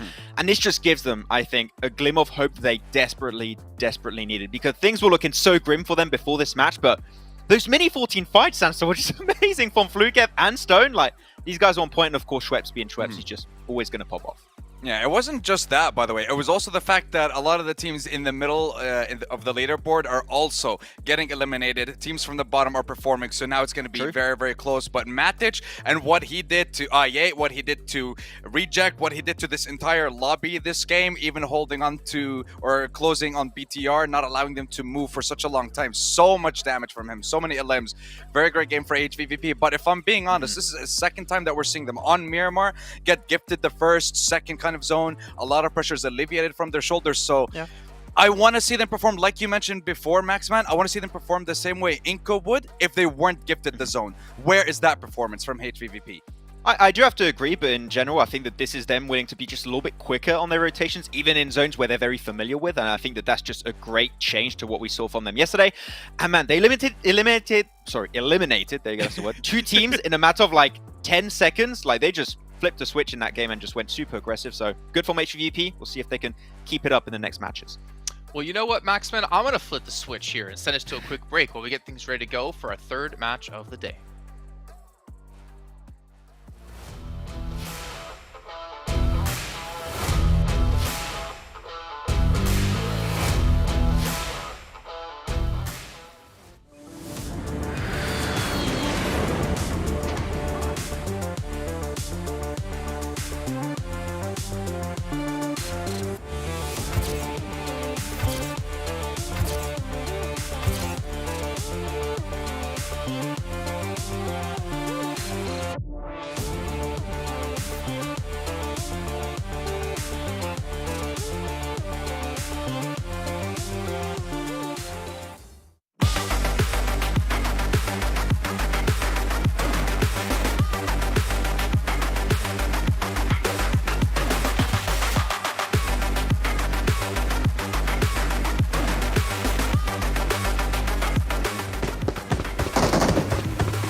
Welcome back, everyone. As again, we finished off our second match of the day, but we still have 4 to come, but only 4 matches left to go, which that means the top 5 teams at the end of the day will be going through into the PMGC Grand Finals, where other teams are already waiting to participate over in Jakarta in January. But before we can even hop into our third match, which of course will be on Sandhack, I'll remind you guys once again about Sony Xperia 1.4 Xperia stream, which was made in collaboration with professional esports players. You can get 90 Hz in PUBG Mobile.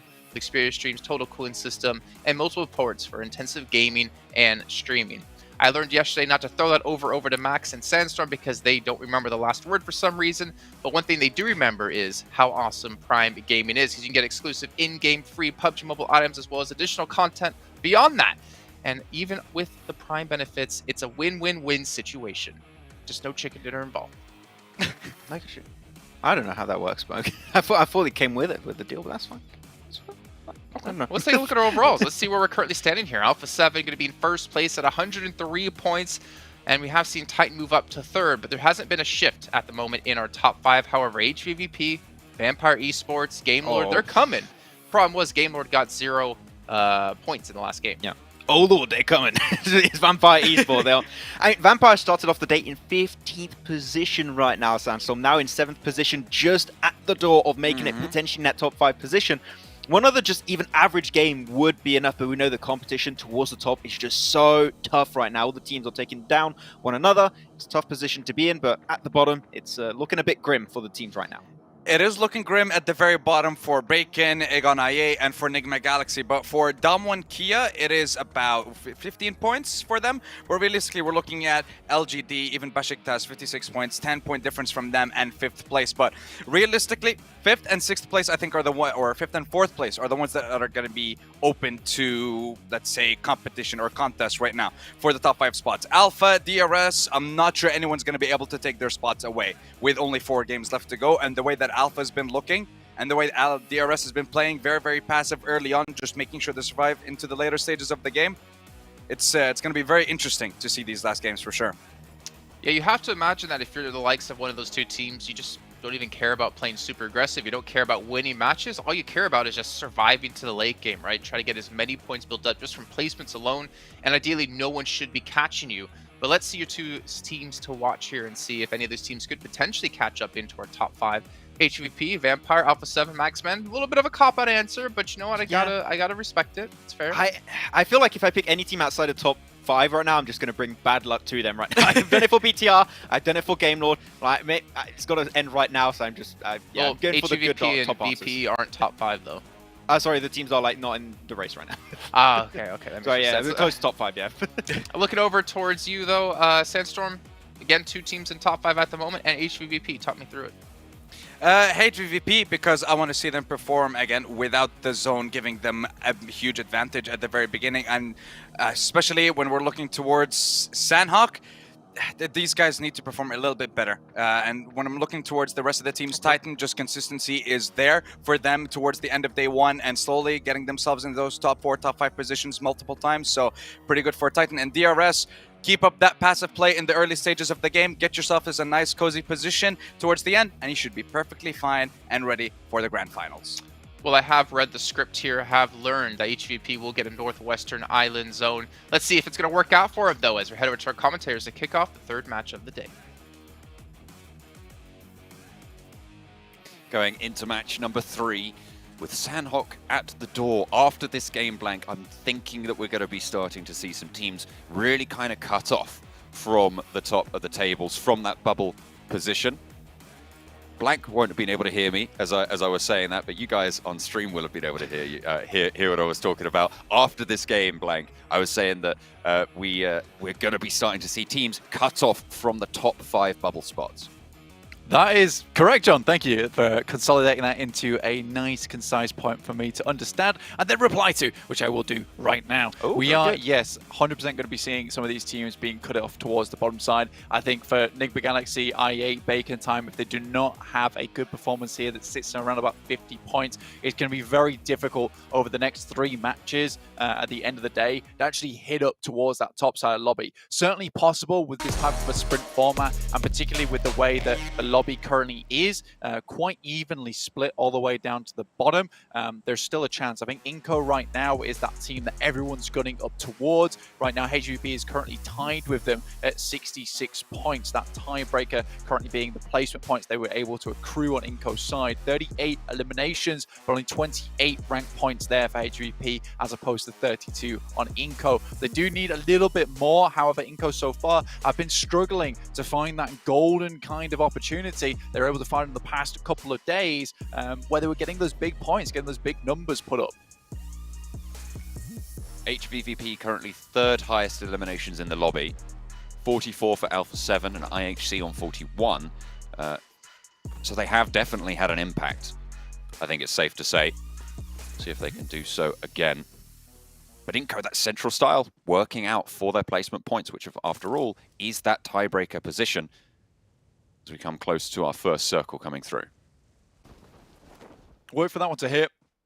Obviously, iNCO were on board with them right now, needing to put up a good performance at the moment in 5th place, right on the edge of being knocked out here. VPE, things looked very dire for them. I think they were down towards that 15th place position at the start of the day, now up towards 7th at the moment, which is incredible to see for them.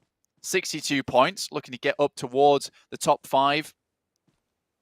Going to be hard to dismount DRS, but with Alpha 7 taking 103 points, putting that buffer between them and second place quite high. First team to reach triple digits here in the last chance. You know, there is a lot of opportunity for other teams to leapfrog underneath some of these guys like Titans, IHC, iNCO, DRS, who have yet to find those big games consistent like we're seeing from A7 at the moment.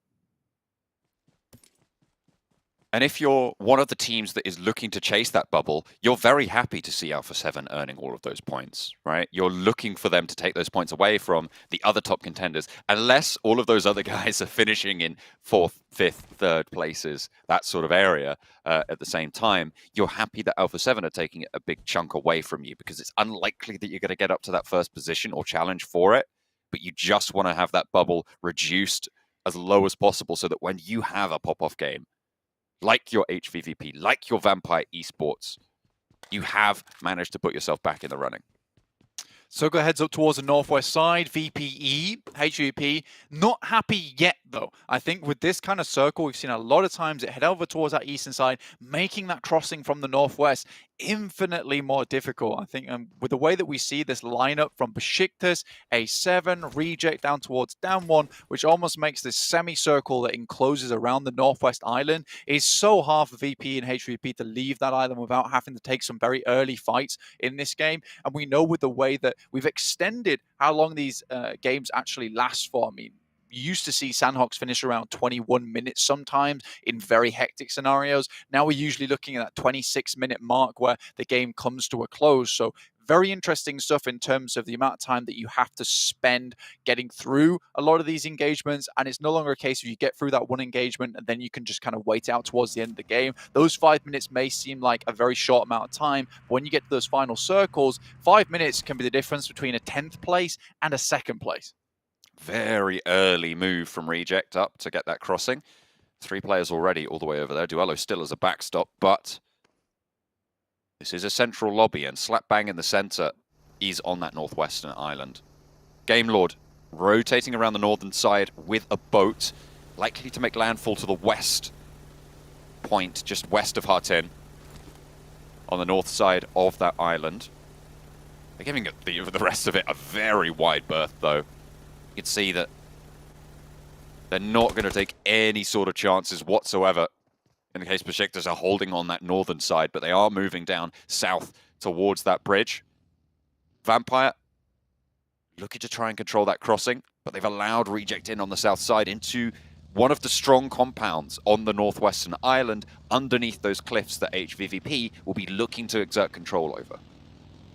Yeah, getting here early is a little bit of a Hail Mary, honestly. It's one of those positions that gives you a lot of comfortability. And iNCO were looking for this as well, it seems. You know, hoping to sit out the majority of the game. And with Reject already being in that position, goodness me, now iNCO's in a really tough spot because this entire macro decision, this entire push from them gets sent away, and they're left feeling a little bit questionable where they want to go next. That confusion starts to set in. Where do we head towards? Which positions can we take on the map that haven't already been taken? And I think this is where it gets very, very different for iNCO, considering a lot of teams have made that analysis, watched the VODs from yesterday, done their homework, and realized that iNCO were just finding good spots in the circle early on in the game, which could work out towards the end game, and then just sitting there. And more often than not, they're finding those spots. You can see that confusion really coming back to bite them because they are just circling, and there's no longer anywhere for them to go. Dogs of War of HVVP smell the cordite on the breeze underneath them. They're looking for those sneaky little shots. You could see just peeking in and out. Matic wants to get any sort of information, probably more valuable at this stage than the eliminations, because HVVP already have a high expected value point scoring position. Have to see where the next circle does go, but at the moment it is very much in their favor. Game Lord made net landfall on the northwestern point of the island west of Hatin, and they are now land fallen. Duello finding Squash, and again, Reject exerting a lot of control for getting here very, very early.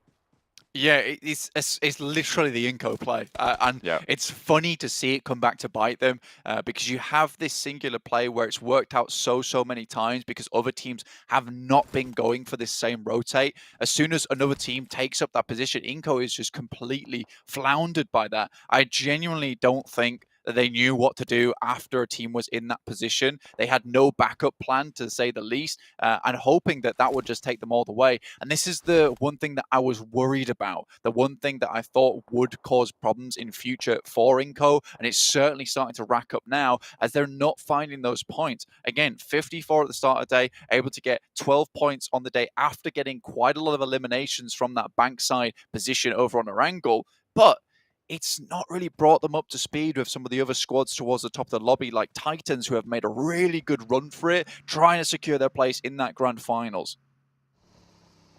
If you remember, Blank, we were talking about where the bubble is looking to be at the end of today, as Lord takes a tumble. We were looking at how many points were able to be earned in the survival stage, where they all played. Oh dear, we'll talk about that shift in a second. But where we're looking at that bubble being is on that 10-point average line. At the moment, a lot of teams are falling quite far beneath that at this stage. So we might have a reduced bubble at this point. But Blank, tell me about this shift, because it is quite dramatic. It really is quite horrible. This is what I was talking about earlier, where, you know, HVVP and VPE still worry for themselves when you see a shift like that. Zone 2 is always the hardest shift that we are going to see. So it could really go anywhere a lot of times within this circle. Heads hard up towards that northeastern side, which sits us on that bridge. Now, a lot of teams at the moment, again, prioritizing those central spots, have almost ruined themselves by taking these positions down towards the south side of the mountain. I think you're going to be struggling for a lot of them. Titans, on the other hand, who have yet to move, actually secure themselves a good spot within the lobby if they move in the next couple of minutes, purely because there's so much open space on this eastern side. It could be west, it could be east, but if you're on the western side, you're in a world of hurt anyway with the amount of teams already here. The iNCO duo sending as fast as they can towards the water and trying to potentially play underneath that bridge. That worked out for them in the last game, so why not? They have managed to pull up on that west side of the bridge that connects the Northwest Island and the mainland. So open though, that crossing. Yeah, it really is. I'm surprised they even got that far, to be fair, as a duo. But once again, Vampire play on the hill to the northeast side of the HVVP mountain. But this time around, HVVP move in nice and early to get a little bit of a foothold to give them a route in. Last time we saw them come into conflict as IHC take a fight with LGD, and actually Alex controlling the roll-up really beautifully there as a solo outpost for IHC. We'll be able to look for these flushes as well. Really, really good stuff. But when we've seen Vampire contest on that little mound to the northeast side of HVVP, we've seen them not move early enough, and HVVP have learnt that lesson.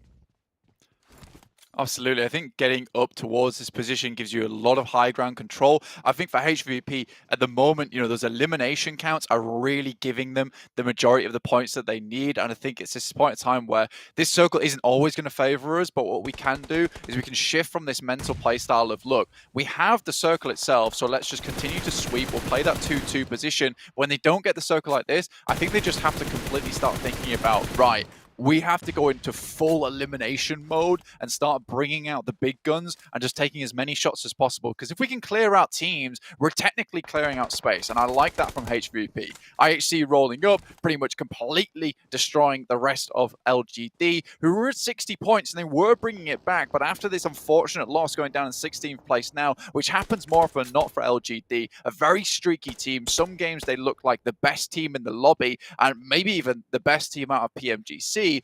Then other games they look like this, where it just feels like they're not even part of the conversation. And that's a really difficult thing for me to analyze on the desk, for the actual desk to analyze over on their side, as well as for you guys at home, because it feels like if you want to cheer for LGD, sometimes you're cheering for an LGD that seems completely different from the norm.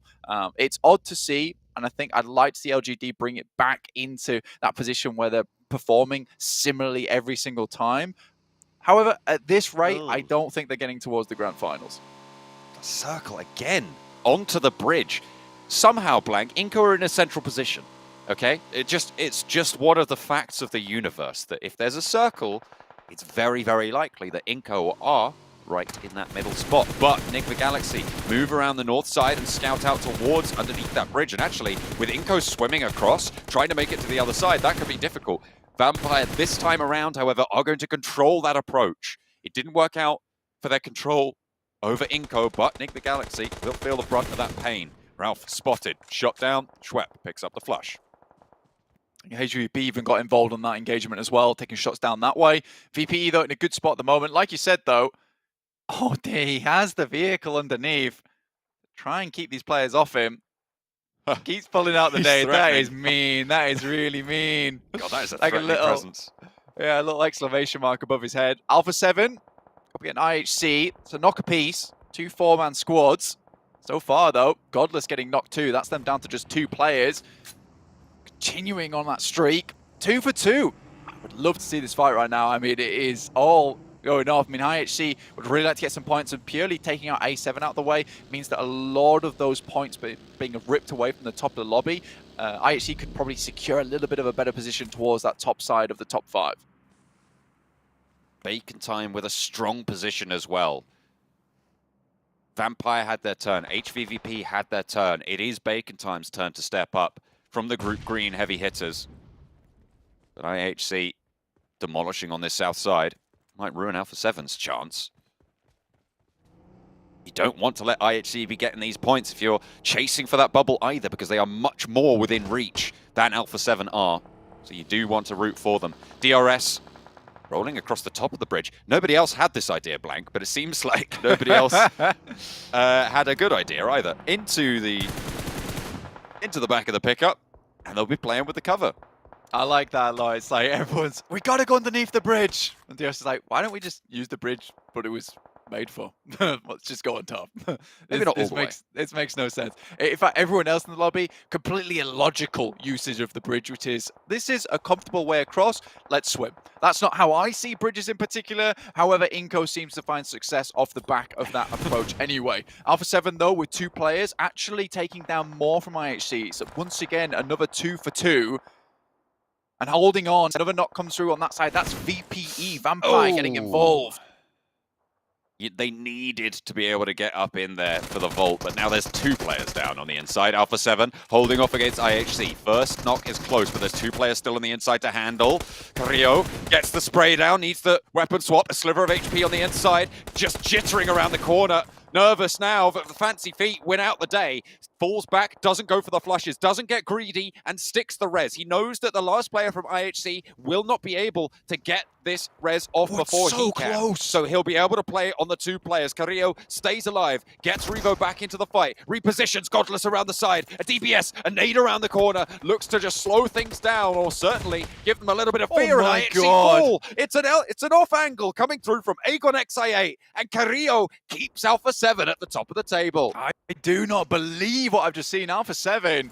That's an insane haul from them, but now I8 looking to get involved. But again, Revo, Carrillo, you cannot count either of these guys out. UZM spots the player crossing, nades going through the doorway, trying to keep Revo under pressure. This splits them up, might not be able to take that 2v1, the crossfire, so it will be the 1v4s, but a load of damage pouring through.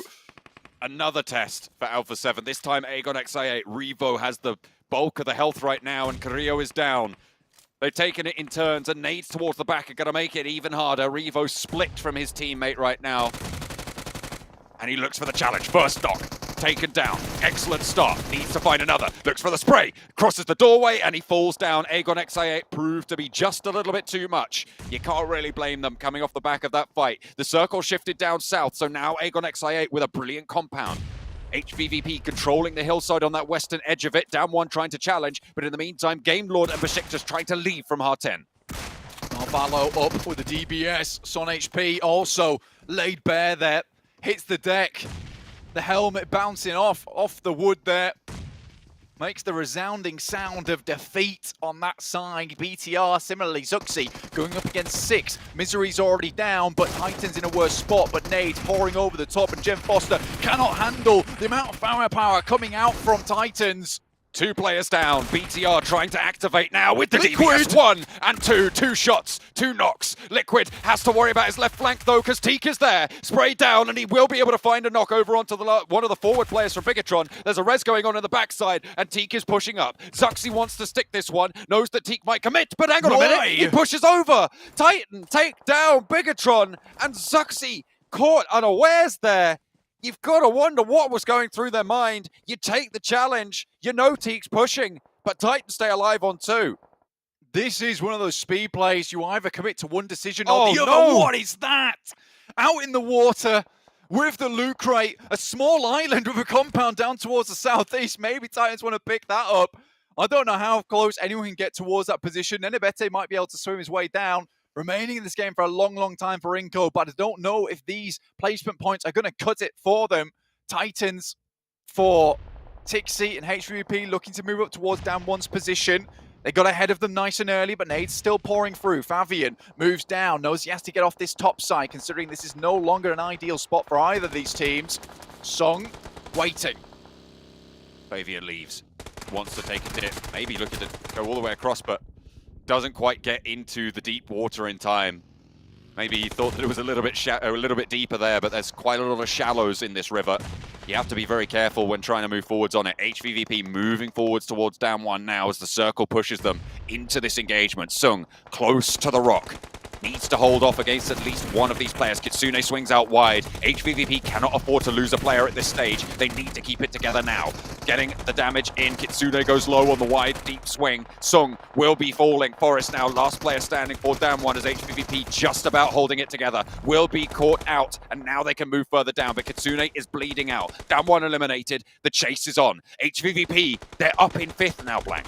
The fact that none of them actually went down is a huge shout for the performance going forward. Reject, though, still spotting up towards that way. Duello looking towards that position. I8, 6 eliminations so far. Looking to take down Duello. That nade should do the trick. Takes him down. 7 eliminations for I8. Meku taking a huge amount of damage from BPE, who are watching them as they walk down this side. It's completely barren, open ground for them. And 9 eliminations for Vampires, looking to set themselves up towards that top side of the lobby already.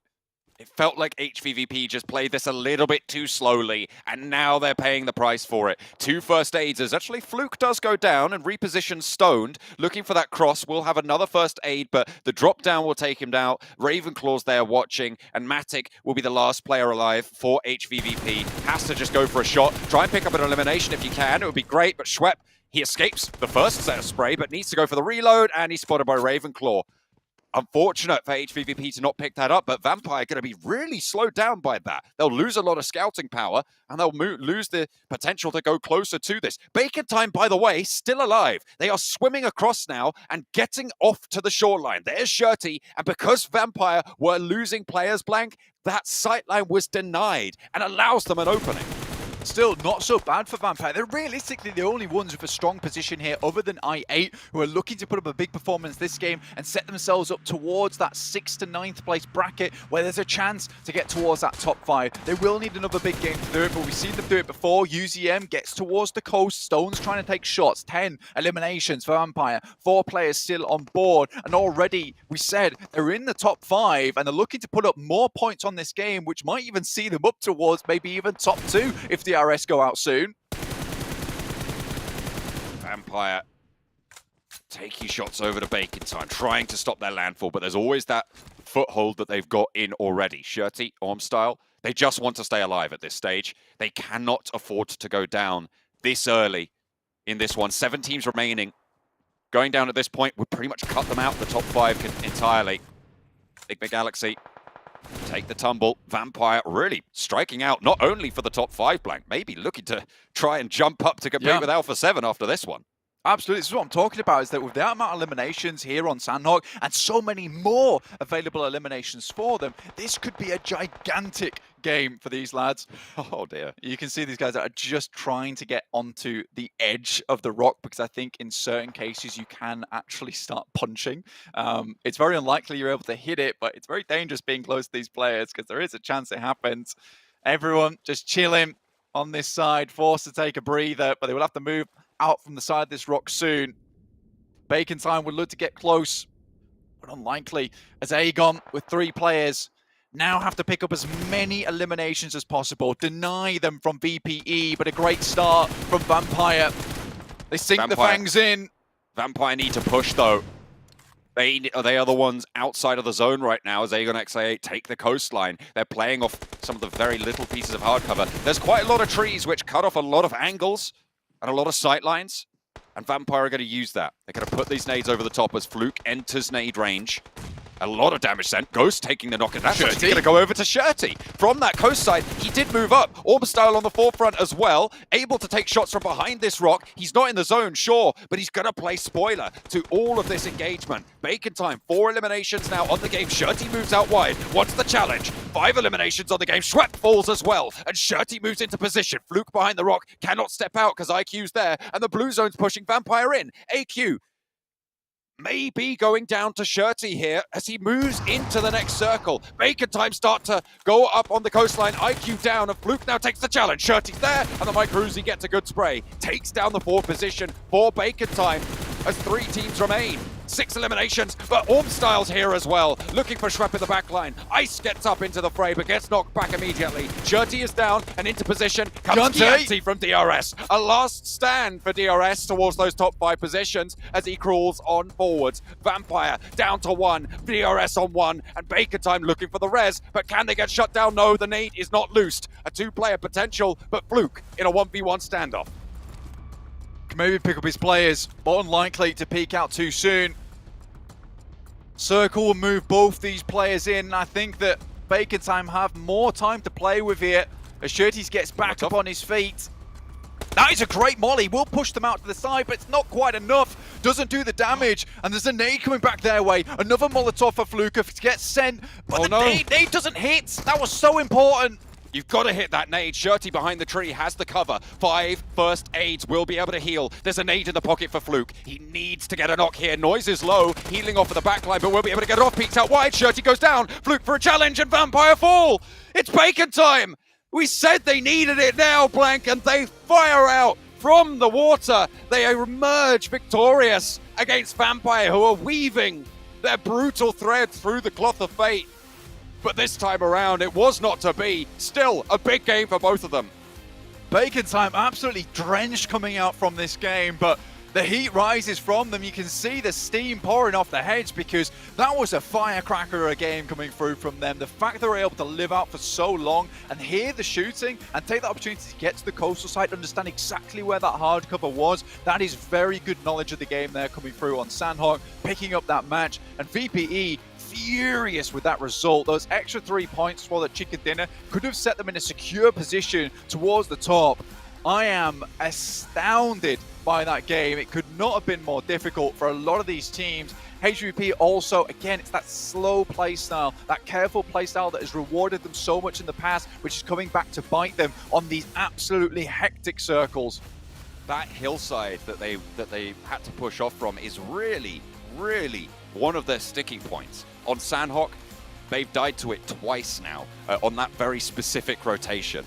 They just haven't been able to figure out how to play it seems, but they'll have to get a little bit further. What a way for Bacon Time to close things down as well, with a pretty healthy elimination count as well coming through. 31 points at the start of the game. They'll have a whole lot more than that now.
I really don't know how to start this segment here, gentlemen, because that was the wonkiest zone, the wonkiest finish out of Bacon Time, but it's a delicious finish nonetheless. 25 points for the team who desperately needed them.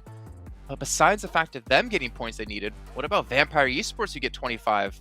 Agon I8 who get 13, Titan who get another 12, and DRS get another 11 added to the board. Some big movers happening this last match. I think, Jason, it's fair to say that we're going to have some new teams potentially in the top 5. I mean, mainly looking at Vampire Esports, of course. I'm a new potential top 5 contender right now. But, I mean, Bacon Time, really, Sandstorm. I would say if they did not get this game right here, I think that they would be 100% out. But this one does add a question mark, like, can they climb back up? It's going to be tough, but this maybe opens up a door for them to make it happen. It does, yeah, and it's not just that. Again, we have to look at the teams in the middle of the pack and seeing how they're performing, but putting up Noise's stats up against Fluke. Fluke almost managed to do it towards the end there. I'm surprised that he didn't use the nade a little bit early on. He might have been able to just take out the last 2 members of Bacon before the revive even came through, but still very well played for Vampire to secure this amount of points in these games so far. We've seen them end the day 1 with 25 points. One whole day with 25 points, and now they get those in just the one game. So it is a sensational comeback from them, and they should definitely be in the top 5 now, but can they hold on? That is the question. Yeah, I mean, there's still, 3 matches left to go today. The job's not done quite yet for all these teams.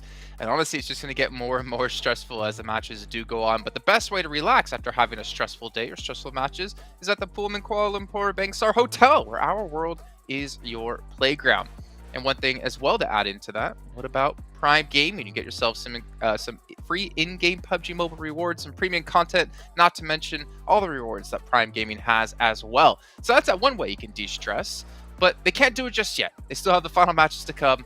But what I'm mostly curious about is when we get to there is those overall standings, because teams, they have to have an idea of where they're currently in the rankings. They have to know how many points they need or can afford to lose. And right now we have seen Vampire break through 4th place, moving out iNCO out of top 5. And it's so unfortunate too, because iNCO had a good game plan. It was, we're just going to go play center, we're going to get in a good position. Unfortunately, the center was on Northwest Island, and you know what that means when you're on Northwest Island? HVVP. And they learned that on the hard way, unfortunately, that game. So yeah, iNCO a little bit of a tough game this time around. We'll see if they can adapt. But Vampire finally able to breach in this top 5 position. It is looking great, but that's the thing, Sandstorm. It is so close towards the top between all of these teams that at the end, these top 5 teams can be completely different in the next 3 matches today. Yeah, I mean, if you look towards the second page of the leaderboard, Besiktas, LGD still definitely have a chance in making it towards the top 5. And again, it's just the one team that they can actually compete with, because when you look at 4th place, there's a 30+ point difference between them, or around 27 to 30 point difference. So it's going to require them to have a performance this game and then get another big performance in the next game, which of course is going to be very unlikely for a lot of these teams. But for Nigma, for Egon IA, and for mostly for these two, definitely 100%. Unless we're seeing triple chicken dinners from one of these teams, I don't think they're going to make it, and it's pretty sure that they're not going to be in the top 5 for now. I'm sure, Max, you saw something there that's kind of scary for you, for the sake of your eyebrows. Bigatron. Not looking good here. I mean, as you're just talking, Sandstorm, about needing to have 2 or 3 chicken dinners in a row, Bigatron need at least 1, I would say, for them to be in the running. They're starting to fall by the wayside here, and teams like Alpha 7, IHC, DRS, Titan, they're looking to lock in their position even further. I mean, if you're Alpha 7, you should know in the back of your mind, 1 more win, and we're through. Yeah. 1 more really good game, we're through. And they can almost taste PMGC. What does it taste like? I don't know. But they can taste it. Probably like a really good ice cream. I don't know. I'm just trying to imagine. A really tasty chicken. Oh. That too. I don't know. We're going in a weird direction right now, Jason. Save us. Save us. I mean, I understand, Maxman, ice cream is your favorite treat. But, you know, it's my treat. Seeing you guys' teams to watch. Let's take a look at what you both did. Select, iNCO, Titan, LGD. Okay. iNCO, IHC, and Bacon Time. Okay, so let's go with the LGD pick first of all here, Maxman. You did say earlier on you wouldn't pick them. I picked them for you, and then now you're picking them. So I don't know what to believe anymore. It's not been working out. I didn't pick them. They're not able to perform, and I agree, especially with what Blank was bringing up during that game, which is sometimes they can look like one of the best teams in this PMGC period, and sometimes it just seems like they're entirely out of the conversation. And it feels like that's what we're seeing from them right now. We had that glimmer of hope from them yesterday, and now there's just nothing to show for it. And unfortunately, it seems like the further we go into these games, the more desperate it feels like they're trying to play. And it's just a desperate play style is not working for LGD. It's not working for BTR. We need to see a change of pace. And if it doesn't happen, I think it might just be too late right now. Okay, well, speaking of too late, Bacon Time, is it too late for them, Sandstorm? I would say this game would be their last opportunity. They need to get 15 points plus in this game in order to have a chance in the last 2 matches. If they don't, I think they're going to be out. When we're looking at IHC, they started off day 1 pretty strong. They had their first game with second place, 10 elims. You look at their last game as well, second place, 9 elims. But other than that, it's just been a performance that's all over the place. And we're not seeing anything good from IHC throughout the first 3 games of today, and something definitely needs to change. For iNCO, long story short, you guys started off strong. You even qualified through the strongest group in Group Green with a difference of 2 points, and now they're barely holding on to staying in that top 5 spot. So they need to kind of adapt a little bit, and we're going on the Wrangle, one of their strongest maps, so I'm hoping for a good performance from them. All right, well, it's time to head into our next match of the day here with John and Blink once again to kick us back into Erangel.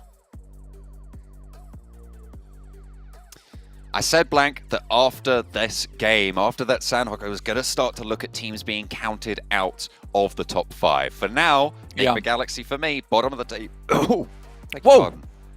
Something in my throat. But 32 points at the bottom of the table. I have no idea, Blank. Maybe it was... I'm not even gonna. Don't even Maybe try. it was Enigma Galaxy choking. But they are not going to be really within striking range of the top 5. No, I wouldn't say so anymore. I mean, Enigma Galaxy, 16th place, 32 points. It is going to be extremely difficult for this team in the next few games to actually get up towards that top side. You're looking at back-to-back chicken dinners now. Possible, but very unlikely to happen. Zuxi coming out, Luxi back in again for the team. We saw this guy do some amazing work towards the start of the survival stage, really putting the team on his back a lot of times.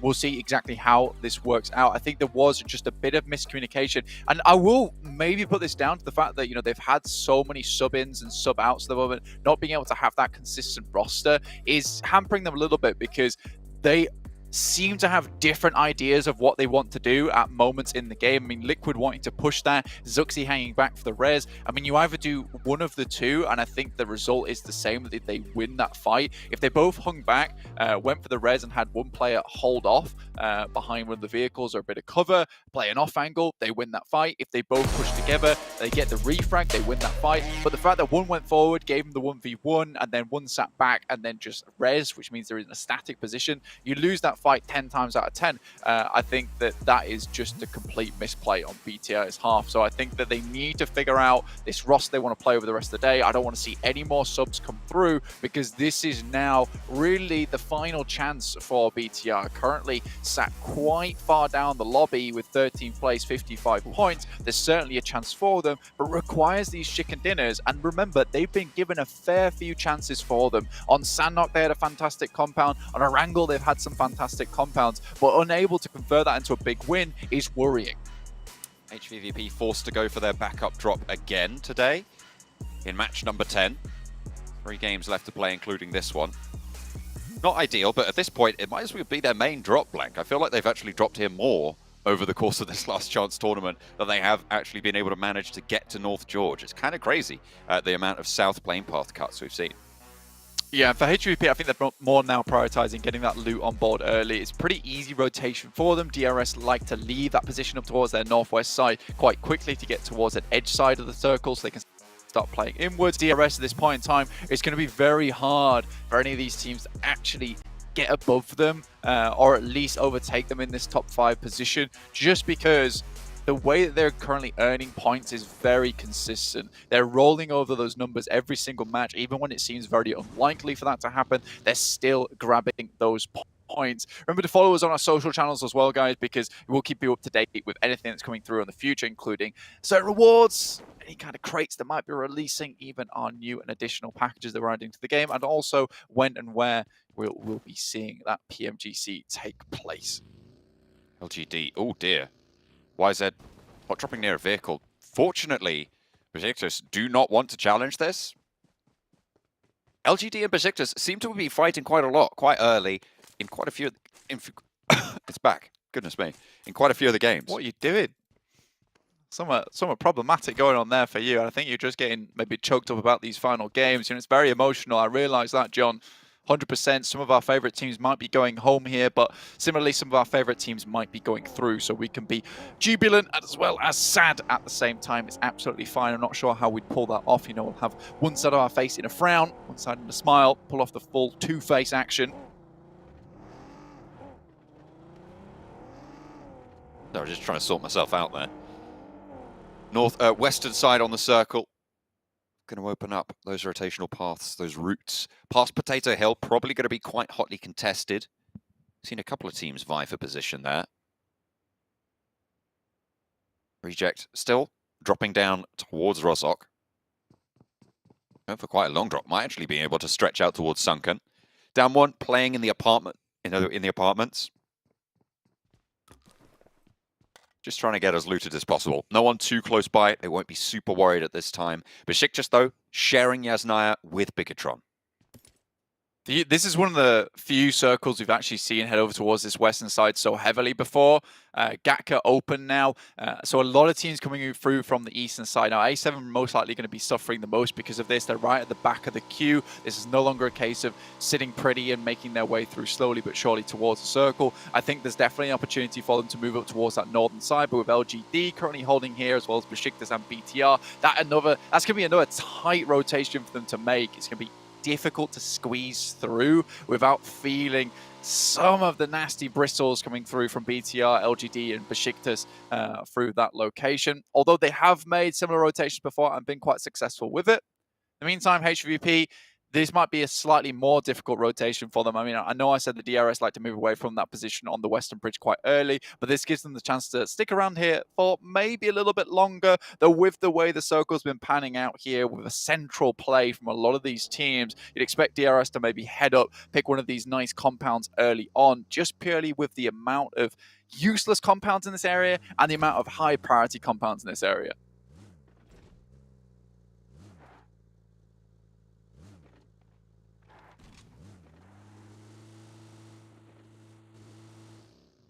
DRS.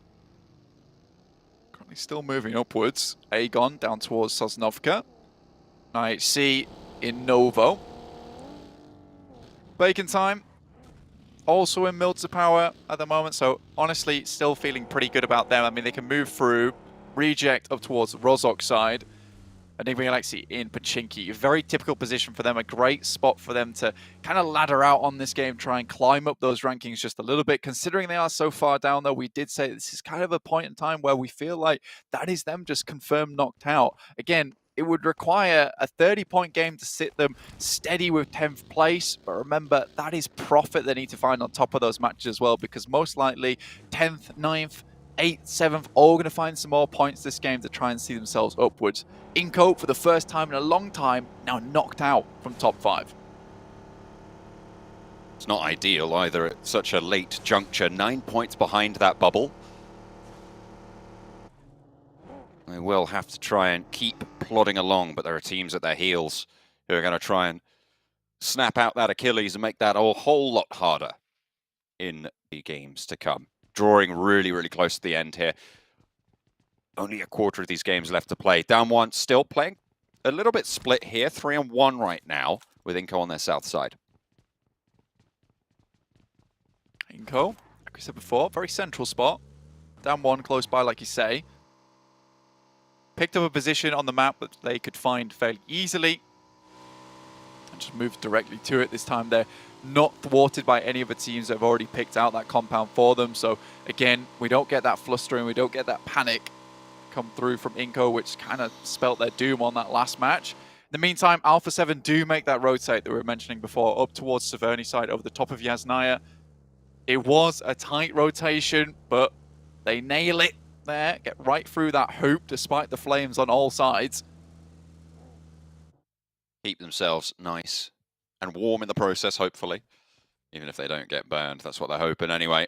Vampire, ooh, Novello denied it by a cheeky little slow roll on. By Vampire around the side, LGD caught out by Mythic. Will be shot out as well. MVM going to go down and LGD lose a player. The first to fall, and Mythic picks up first blood for Alpha 7. Straight towards the position. This is what Alpha 7 wanted to do today, and they're executing on it very well. I mean, not necessarily always getting all the points or getting all the success from it, but what you can respect from a team is finding certain amount of success from something that they wanted to do. I mean, they mentioned they wanted to be more aggressive in taking positioning around the map. That's 100% what they've aimed to do, and they've found those spots, and it has resulted in wins. It's resulted in a lot of points as well. Piso spots Revo towards that blue side. If he gets knocked out here, very unlikely they'll be brought back in towards the fold. Has to hit the first aid kit. The blue's not doing a chunk of damage at the moment, can just bandage that one back up, get the stims and get moving, but that will slow down the guys from A7, but they've got something to say about this. People are looking at this rotation and thinking, hang on a minute, Alpha 7 did really well by rotating over the north of the lake, so let's all do it. 4 teams have moved through that area. It hasn't been great for any of them, really. Bigatron probably ahead of the curve on it, and will be able to get ahead. But they're most likely going to have to push south of the river. They see that. They're moving into Rozhok North. Oh, dear. Ooh, wow, okay, yeah. So second circle finally hits here. iNCO will have to move for a bunch of teams. Pachinki at a little bit of a sore spot in the circle. The move around that means that a lot of these rotations will have to go through similar areas or towards that northern side or down towards the south. You're really going to be seeing a lot of traffic jams coming through. Besiktas still on their rotate downwards. Now Alpha 7 left out in the cold as they've got a long, long way to go on this one. Chung Si still in the back for LGD up towards Severny. Trying to regroup with the rest of his team in YZZ as well as Suki. Struggling to find similar performance we've seen before towards the top of the tables. Again, now looking back down towards the circle itself. Game Lord, I8, DRS, all in central spots. HVVP just now making their move through. And a huge chunk of this ground split off by Quarry as well as the fielded area down towards that south side. It will be difficult to play this circle. A lot of open space. You're more than likely going to see a lot of teams struggling towards that end game in positions that we'd never want to see you in, which is laid down on the floor in the middle of a field, maybe behind a hay bale, which is your only hope in hell at making it through the game. would be far from ideal. Bacon time on the east side. 12th position even after that chicken dinner. As if. It's unfortunate. Hey, Blank, guess where iNCO are? Well, that's what I'm saying, is that it's so surprising to me that they've been able to find this rotate and it's not been challenged whatsoever. I think that this is... At this point, it can't be luck, right? I mean, it's not luck, no, but this is the type of thing... Well, they're lucky in a way that no one's taken this at this point in time. So many teams had a lot of available time to get in towards this position. Yes, it's not the best compound, and I think they've realized that, which is why, you know, there's a more priority compound down towards the south side, which VPE have. So they take the leftover, essentially. But there should be other teams taking this spot. They're already much further towards the circle than them. I mean, they were up towards school side about 3 minutes ago, and now they make their way down. No one takes shots at them to get into this spot. This is not something that they'll get away with if they head towards the PMGC Grand Finals. This position should be taken up by that point in time, and crashing onto it, they will require a fight to get in. I don't think we've seen many times iNCO have to take any kind of crashes, any kind of engagements for their compounds, and when they do, it really does not work out well for them. This hillside that's in the middle, surrounded by fields, is only going to compound the issue of it being a central lobby, right? All of these teams focus generally on getting quite central, and the fact that there's so much, there's essentially a ring of difficult-to-play terrain around the center is just going to make things a little bit faster. A knockover towards the forward point from HVVP, who are still wildly split, is going to force a fast response from Kitsune. Heading back up towards that high ground, I mean, it's not a bad spot whatsoever. And now with this high ground to play around with on top of Quarry, they can look down to a lot of these teams that maybe out in the open, providing some good sightlines their way. Game Lord, again, also on a really nice compound towards the roadside. And we're moving further away from that nasty bit of fielded area down towards the southeast, which makes things a lot easier for these teams. It's going to be a bit more tactical, a lot more compound play. So you're going to be looking at some of these good shots.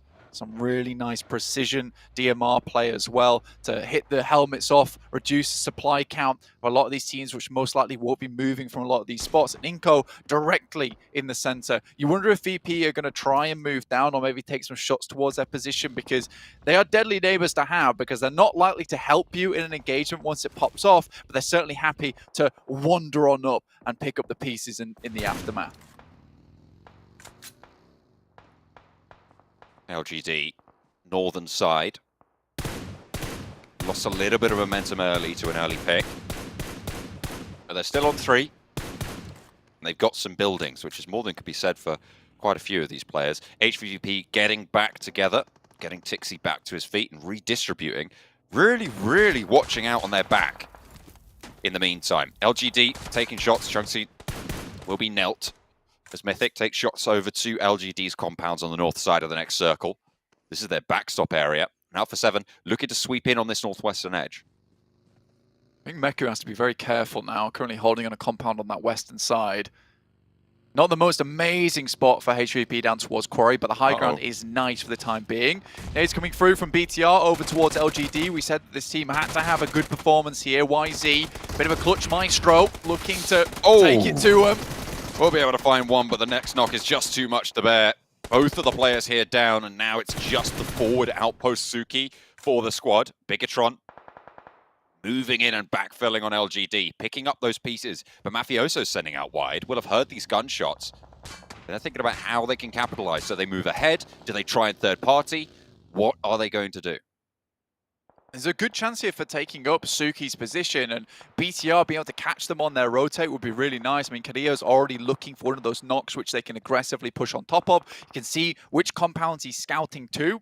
Tixi gets a shot down towards Regiosio, who moves out very wide here. More than likely will not be able to be picked back up again by the reject squad, which allows perhaps a future rotation from HVP up towards that northern side to gain a little bit more space, maybe just be a bit more towards the central side of the lobby.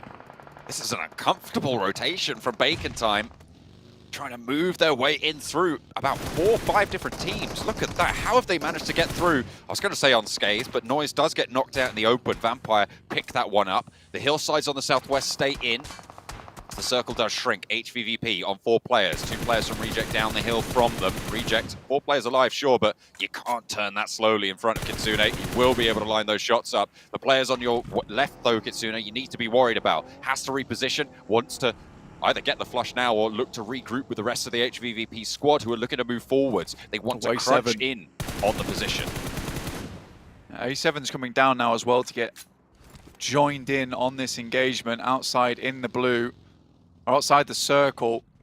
And now HVVP's being very cautious about any of these third parties. Regroup with Meku is very good that they held him in that position for a long time, allowed them to have that anchor point to come through to. Suki is put down immediately, and LGD's hopes to get towards that grand finals getting ever slimmer as we go through. 2 more games now. We'd have to have a killer LGD performance to get towards that top side. Titans also taking shots there. I think that's from one of the remaining members up towards that hillside, down towards the south. Shots, Bigatron taking on Alpha 7, the top dogs in the lobby. A good test for them, surely, but not one they want to take at the moment. However, they might not have much choice. They are swinging in.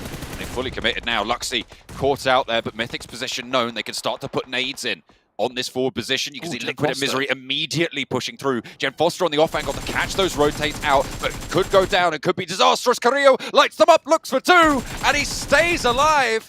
Carrillo Forte yet again staying in the mix of it and clutching it out for Alpha 7 on a crucial part of the push. Turns around and Mythic helps him out there. Gem Foster dealt with. Bigatron find out all about it. Why are Alpha 7 at the top?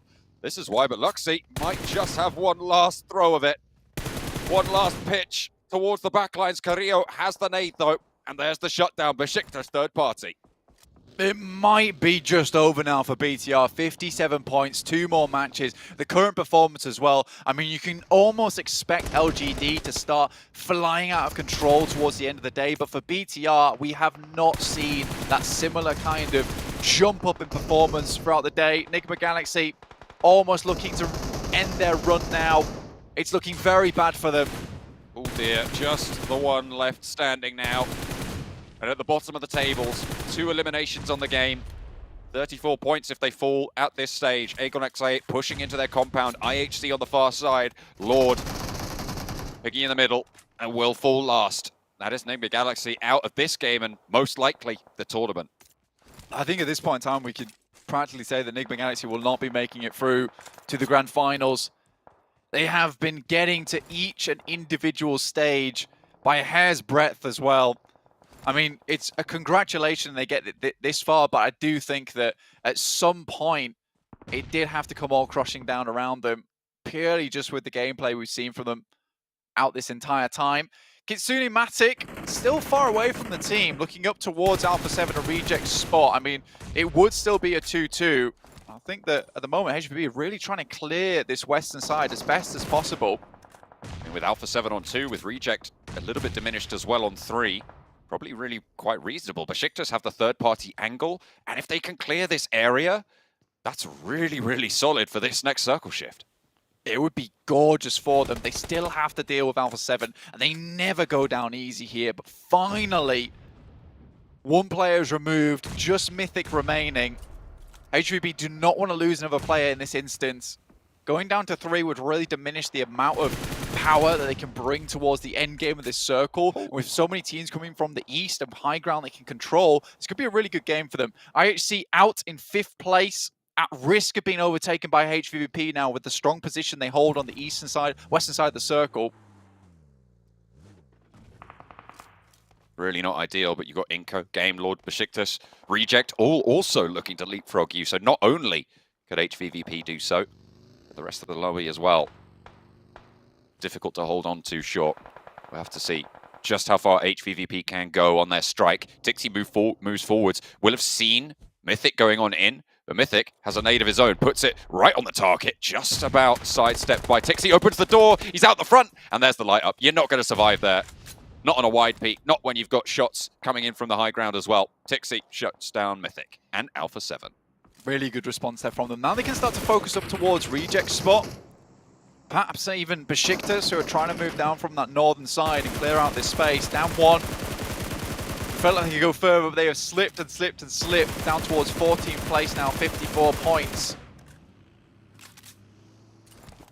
It's a team in their prime as well, Blank. They have had really solid results over the course of this year. They have been just increasing in pace, but might draw short at this final juncture. Down one though, still taking the fight against Game Lord. 4 of them alive. Narvalo swinging around wide as they move up towards Aegon XA8. Losing Robs early though, and in the blue zone as it closes means that you're not going to get him back up. Narvalo knocks down as well. Game Lord getting slowed up. 8th position. They're 65 points to Olympus. Blank, this is a team that is competing right now, and they're in a fight with 2 others. Aegon XI8, they're further out into the blue, but Titans are ahead of them, and they're taking the shots, landing them where they need to. Akashi, last standing for Game Lord. Akashi has to make this happen. The Akashi assassin, as we used to call him, surviving so long into these games, picking up individual eliminations where they could, but honestly, I think for Game Lord, there's been a strange occurrence of events at the moment where the play has just not remained as high as it used to be. They certainly were better than this in the past. I don't think it's a case of the lobby getting better. I just think Game Lord has gotten worse over time. It's sad to see, considering how cool of a team they were. They still have a chance, though. 67 points at the end of this game. 2 more matches to play. Aegon XA up towards that top side. 7 eliminations so far. 3 players up. 1 needs rezzing. This could be a big game for them. They certainly need it. Towards the bottom of the tables. I mean, we saw them launch themselves up, but the target was 16th place there, not 5th. Gaps that they would need to close. Grand Canyon to be jealous. iNCO moving immediately. So you see this circle change pace. No one's taking shots at them either. They just vacate. Ghostly there. No one even assumes what's happening. VPE could have taken shots, but they don't. They move up towards that crate. I think there are shots coming through now from them. HVVP locked in combat between Reject, Besiktas on this western side. They control a lot of space. It's an incredible ridge side for them to play from, but there being so many teams on this edge, it is difficult. iNCO suffers some damage. HVVP and Besiktas have been staring down Reject for so long in the tower. iNCO moving up on the far side, protected from HVVP, but not from Besiktas or Reject. The car, the only thing keeping them safe from teams across the way. And Nanibete spotted yet again. Aegon XI8, they leave 1 player forwards, and the rest are left to deal with Titan down the hill. 2 players alive. Ghost lights up 1, and it's traded off by Teak. Blade low behind the tree, does manage to get a heal off. Stands up and takes care of Titan. Very difficult to get Ghost back up on his feet, but for I8, 9 eliminations is good so far. Titans out 3rd place, at risk of being leapfrogged by a couple of teams underneath them. iNCO so far down to 2 members. Squash being removed, but only 2 eliminations. Sure, they've got some central positions, but haven't done too much of it. Besiktas stands up. Good shots come back from Becker, but now just Vitali. That's the numbers coming into play. Vitali's speed. You say just Vitali on a tear through the ranks of Besiktas, who are somehow struggling here. And Ravenclaw finally might be able to get a cheeky little angle, but worried about off angles. Dizzies himself a little bit, takes shots over a different way. Nade from Stoned over towards Aegon XI8. IQ taken down on the forefront. 5 eliminations for Vampire now in 4th place on the tables. 4 out of the top 5 teams have been eliminated at this stage, Blank. So again, it is that chase on up. With iNCO falling, Besiktas, HVVP, the big chasers here. And Besiktas, 10 eliminations so far. It's been a great game from them, but they've taken a couple of knocks. They have to restabilize now. Aegon XA8 down in 6th place, 9 eliminations. That's good enough for now. But again, a really big run required for Aegon XA8, a big sprint. We've seen it before. I don't want to jinx them because I feel like it could happen again, given the opportunity. VPE moves up. HVP very, very patient with this game. Allowing Besiktas to take most of the damage, but also most of the eliminations. At this point, well, there is a chance where these 2 teams, Besiktas and HVP, are competing for similar spots within the tables. Reject have been holding in this tower for so long, and finally it's coming to bear. Alive into the top 5, but Vampire down to 2s. Reiji continues to light things up. A nade over the top from Kitsune as well as they fight behind the tower with Besiktas. The next circle about to pop as well and will dictate quite a lot of the pace of this next phase. Ooh, right over the top, directly on target, Oh. a little bit close, but gets one of them, sends another over the top. Schweppes is trying to eliminate that final player, moves up and round, but exposed by a lot of teams. The nades aren't going far enough, but 2 left remaining. Sends this one a little bit higher. Where does it bounce? Much further towards them. 2 down, now just 1 out. Has to move into the sightlines of Sung. Damn one staying alive in the top 5, racking up points, but they're being pinched away by teams across the road. The circle shrinks away from the teams up the top though, and everybody's going to have to move. Sung will have to push forwards as well. Who's going to get there first? Besiktas go down the mountain. They are now in the position where they took down the players earlier from iNCO. And will play behind the car that they burnt out before. HVVP trying to move around them as well, as Sung finally falls to a nade answer from Vampire, but they're on 2 in the field. It's a smart decision from Besiktas because they're going to try and get the resupply from the members of iNCO that went down. Getting nades at this stage of the game is extremely important, and iNCO was nowhere near anyone close enough to actually send their nades through. And with being in the buildings for a while and not using much utility, that could be really big for Besiktas. Although they have kind of put themselves in an awkward spot within the circle. HVP currently in, Besiktas still have to go further. VPE, again, a good performance, looking to secure their position towards the top side of the tables and get into that grand final. A really good sprint from them today.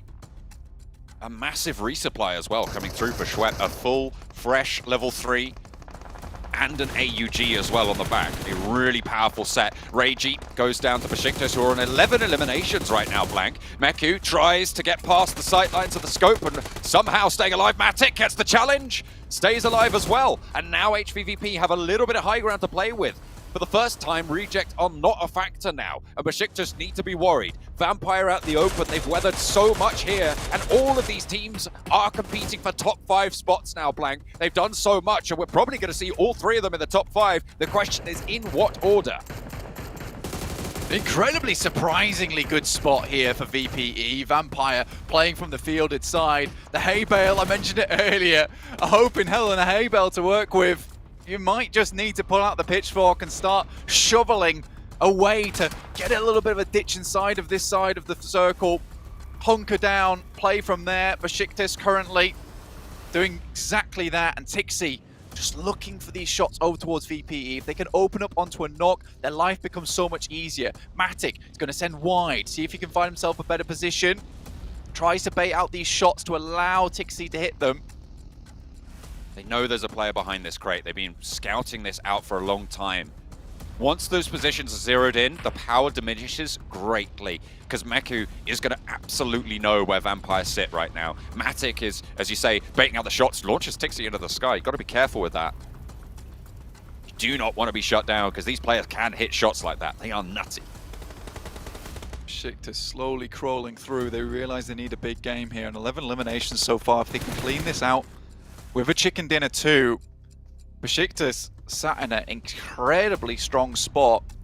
A lot of our big teams finally putting their names on the leaderboards, pinning it in there towards the grand finals. Right at the end, it's a little bit dicey. This is the time you want to step up. You can start jumping above a lot of these teams that just have fell off, aren't able to keep the gas burning in the tank. The surprise entry here for me is Besiktas.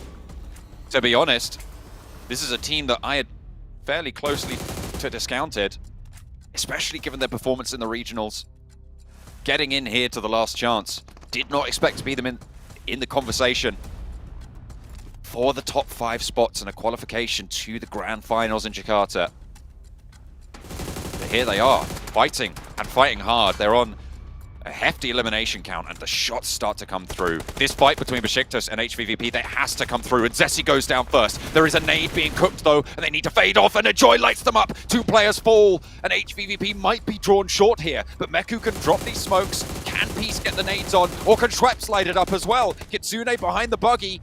The burn is there, and HVVP struggling. Should be able to get 1 res. Tixi crawling forwards in the meantime behind cover of smoke. The res goes so through close. just on the edge. Kitsune steps up for one more res as well. Can they get back to full force? No, they can't, but they still have 3. More than anyone else in the lobby, but Meku gets taken down by Stone, and the shots are not there to answer. They're covered off with the smokes from Besiktas. Enjoy spotted, but Matic gets the knock. Looks for the flush as well, picks up the point. Will be able to find it. Who's getting it? But Stone is spotted as well out in the open, and HVVP are striking hard. Peace there behind the vehicle. They know where he is, but 2 players active for HVVP. Peace tries to hold it on Outblank.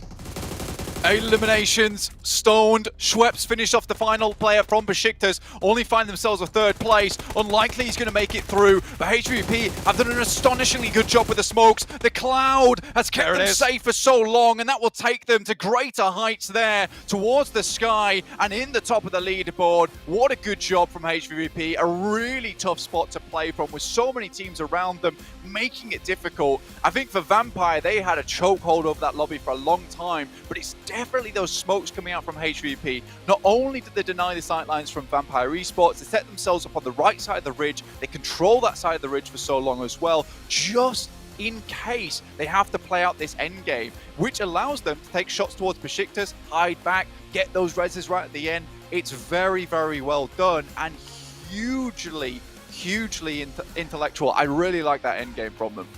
What a way to close it down as well. And this is why we were still expecting to see Vampire and HVVP compete for these top 5 spots. They finished yesterday at the bottom of the tables, Blank. But here they are, vying for the top.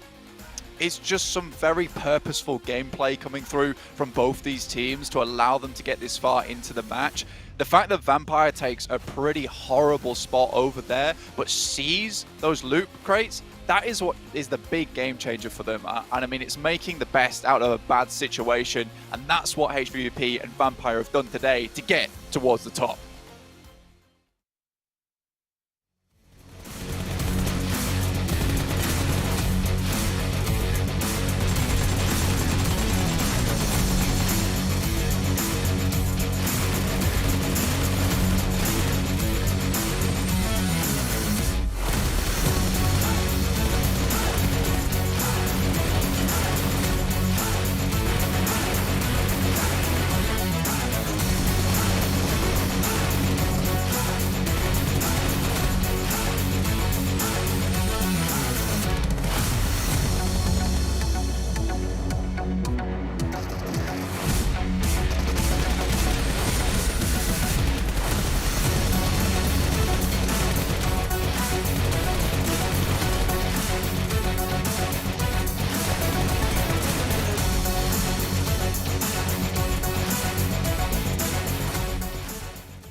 HVVP, another chicken dinner to add to their tally, and another 25 points to boot. A massive game for this team, who still has yet to be secured into an organization, though after this maybe they'll be able to get one for the finals of PMGC, because that's the track they're currently on here to make. Gentlemen, a fantastic game. The field finish was very interesting, I think we should say, as Vampire unfortunately were being shot from basically, it felt like every angle by every team. But we even see Vampire getting 21 points, Besiktas 22, even Aegon I8, Esports with 13. This has to shift up the standings quite a bit. It really has. And Vampire, like, they got himself right now a chicken dinner with 12 elims, a second place with 13 elims in the previous 2 games, and now they got himself another second place with double-digit eliminations coming their way. I don't know what change happened between yesterday and today, but I'm loving it. And it seems like when they just get into that late game position, they still have 4 players alive. They just overwhelm the lobby at some point in time, unless you have Sung, which it's a field finish. Yeah, going to have a snake. It's going to be an issue, of course. But if Sung is not there, chances are with those 4 players, they get the chicken dinner. So I'm loving this new Vampire. They're looking so streaky today. All right, well, we're going to head to a short break while we kind of wrap our heads around what just happened. But when we come back, we're going to finish breaking down this last match here and get you ready to go for our penultimate match of the last chance stage.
So an Xperia 1-4 and Xperia stream made in collaboration with professional what, Maxman? Esport players. Yes, it is. You can get 90 Hz in PUBG Mobile with Xperia Stream's total cooling system and multiple ports for intensive gaming and streaming. Don't worry, I wasn't going to test you on that one, Sandstorm. We already saw I what was happened ready, the other day where I though. went with it. But welcome back, everyone, as we finished off, again, our 4th match of our final day of play here. Let's take a look at our overalls and see how things might have shifted up. And we are going to see a big shift indeed. What? Vampire Esports coming for that first place. Are you kidding me? This is mad. This is a team that started with 25 points, and they're 4 points away from first in 4 games. Where was this, Vampire? Where was this before? Why did you have to give us a heart attack before seeing this performance from you? DRS, they're still keeping up the consistency. Good for them to remain in the top 5. Only 1 point ahead of Titan, but HVVP breaking in and getting to 94 points. And now we're seeing the margin increasing a little bit between qualifying and not. Only 12 points between Besiktas and HVVP. That game was pure gold for Besiktas Esports. Besiktas currently the only team from Turkey that has not qualified. They could potentially make it right here if they keep on this kind of streak. And on the second page, I mean, as we said, Jason, we're going to start to cut out teams and all the teams at the bottom here. I would even have to say potentially even LGD are looking like they're pretty much out of the picture with their performance. They're just a team that has not been able to showcase what they have been able to do at their peak in this PMGC, and now they just kind of fell off. Damwon is not looking too good too. Maybe Sung's performance kept things relevant for the team a little bit, but if you're on the second page at this point with 2 games remaining, you're going to need a chicken dinner. Otherwise, it's not going to go your way. Bigatron, Bacon Time, they need to really step up here. I mean, it's the last 2 matches to go, right? You have to have at least a chicken dinner in one of them, potentially just 2, or at least a game with a ton of eliminations. And we know both teams are capable of it. But as we head over to Miramar, knowing that other teams will be playing safe, other teams will be playing even more carefree, realizing they have to have a big game themselves. But I feel like the strategy of the lobby does change quite a bit as we get towards the very end of events like this. And we'll take a look at your guys' teams to watch. So you guys explain why you went with who you went with. We have HVVP, IHC, and Besiktas out of almost both of you, as we have the reject pick coming in last second here out of Sandstorm. So talk to me about the reject pick first. Reject have been, I mean, we've said it multiple times. All we see from them is a flash in the pan, one great game, and then they just completely disappear. Which surprised me considering that they're one of the strongest teams, obviously, from their region. And I expected them to do a lot more throughout the games. They might surprise us with something here, but I just picked them because I want to focus on them and maybe see something. I'm not asking for a chicken dinner. I'm just asking for something from Reject. Besiktas, the last game that they got, definitely good for them. They have something to build off of. And IHC, we're seeing the consistency, but it's downhill, unfortunately. They were in the top 5, and now they're not. They have 2 more games to stay in. So what happened, IHC? Where's your performance gone? Where are those elims? Where are those points? You need them again. I'm looking back on IHC's numbers real quick right now, and the thing is, they're still getting themselves some decent eliminations. The thing is, they're not getting into the late game ever. Like, they get themselves first game, 3 eliminations, then 6 eliminations, then 5, like, which is decent. It's a decent average to have. They just go out in 11th place, 13th place, 15th place. And I think the main issue with that is that they're just trying to take fights to stay relevant in the overall rankings by getting these big elimination games, but you're just losing a player here, a player there. And then you have your Vampires or your HVVPs that still have 4 players alive at the very end. You're going to hit that wall eventually, and it's just not going to work out. So sure, taking fights is good, but you need to keep those players alive to really aim for that top 3 at least.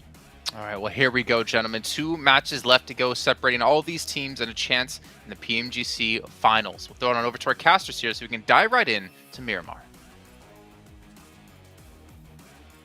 Not just any Miramar, the last Miramar on the cards for, well, 11 of these teams. Quite frankly, we are going to be saying goodbye to 11 of them after the Erangel that is still yet to come, Blank, and we are not going to be happy to do it, but it's going to be exciting to do so. Yeah, it's very difficult for us to make a decision like of where these players should end up. I think that everyone's really tried very hard throughout this entirety of the survival stage, as well as the last chance. I don't think there's a single team that has dropped really low down. I think over the Enigma Galaxy, really. But again, they've had their group, in which case they had to really push it all the way to the end, and then the survival stage where it was another one of those really big pushes to get towards the end as well. And I think that they've been really stretching where their limit lies, and I think that anyone who is a fan of that team can be proud of them for that fact. But at this point in time, it is now pretty much impossible for them to make it through in towards the top 5. with the profit gain that's probably going to come through from a lot of these teams. HVVP get a quick drop up towards La Cobreria straight away. Is the team that's right on the edge at the moment. 94 points for them in 5th place. Beneath them is Besiktas with a 12-point gap between 5th and 6th. That is quite large in terms of points if HVB are able to score some this game, but again, very doable. Unfortunately, for Besiktas is a team that sometimes does well, sometimes gets these big points, but oftentimes we're seeing lose players early in the game and not make it all the way through. It would be a shame for the Turkish fans to see this team go home when they have done so well before. However, we have some very strong representatives already qualified from Turkey into the Grand Finals. They'll be able to root for them later on, but now the focus lies on the Miramar. 11 of 12. A Western drop for LGD, potentially competing El Pozo with Enigma Galaxy, who have nothing to lose right now. They are at the bottom. They'll need to just figure out something to do. Why not drop right next to LGD, who 12th place right now? Again, Max was even saying it feels like at this stage they might just be cut out. 34 points behind the bubble at this stage. They need to make up that difference. And when you've got the teams fighting so heavily for those spots at the top as well, it's likely that that bubble is just going to move too far away from you. You're expecting it. Well, we were expecting it certainly at the start of today to be around that 120-point mark. So for LGD, they would need to double their points in the next 2 games. That's 2 30-point games. Very, very unlikely that they can see that. It's really difficult to hit. You're also hoping now that teams in that top 5 bracket don't get good games going forward, that they're getting these 0-point, 2-point games, which at this point in time where you're at that top 5, you know, there's a little bit of mental pressure relieved, but it's a case of now you're just looking for those consistent points. Before, for some of these teams like Vampire, there was a case of we have to step it up. We have to get some massive games going forward. We cannot afford not to go for these crashes because we need the elimination count to see ourselves fine towards the top. But now they can just think about getting some fairly standard 10-point games, which should see them in a fairly easy scenario getting towards the grand finals. 2 matches remain though, and anything can happen with this sprint format, especially where we have so many good teams coming from these regions. You can see that we have so many good teams just the way that the points are distributed. You know, we have a very even distribution going downwards all the way from 1st place. Bacon Time though, finding one from down 1. Them down to just 3 now. Down 1 with 63 points in 11th place. A team that has a chance to get towards that top side, but again, very similar to LGD. It will be extremely difficult, and you need 4 players alive. You need 4 players alive at this point in time to get those big elimination games, and losing one early like this requires you to have a very weird entrance towards the circle, and then also one of those odd finishes where you almost guarantee a win from the position you have. From pretty much, I would say, 11th down, going down in the first 5 teams is a death sentence to your run. Even if Enigma Galaxies is already pretty much dead on arrival at this stage.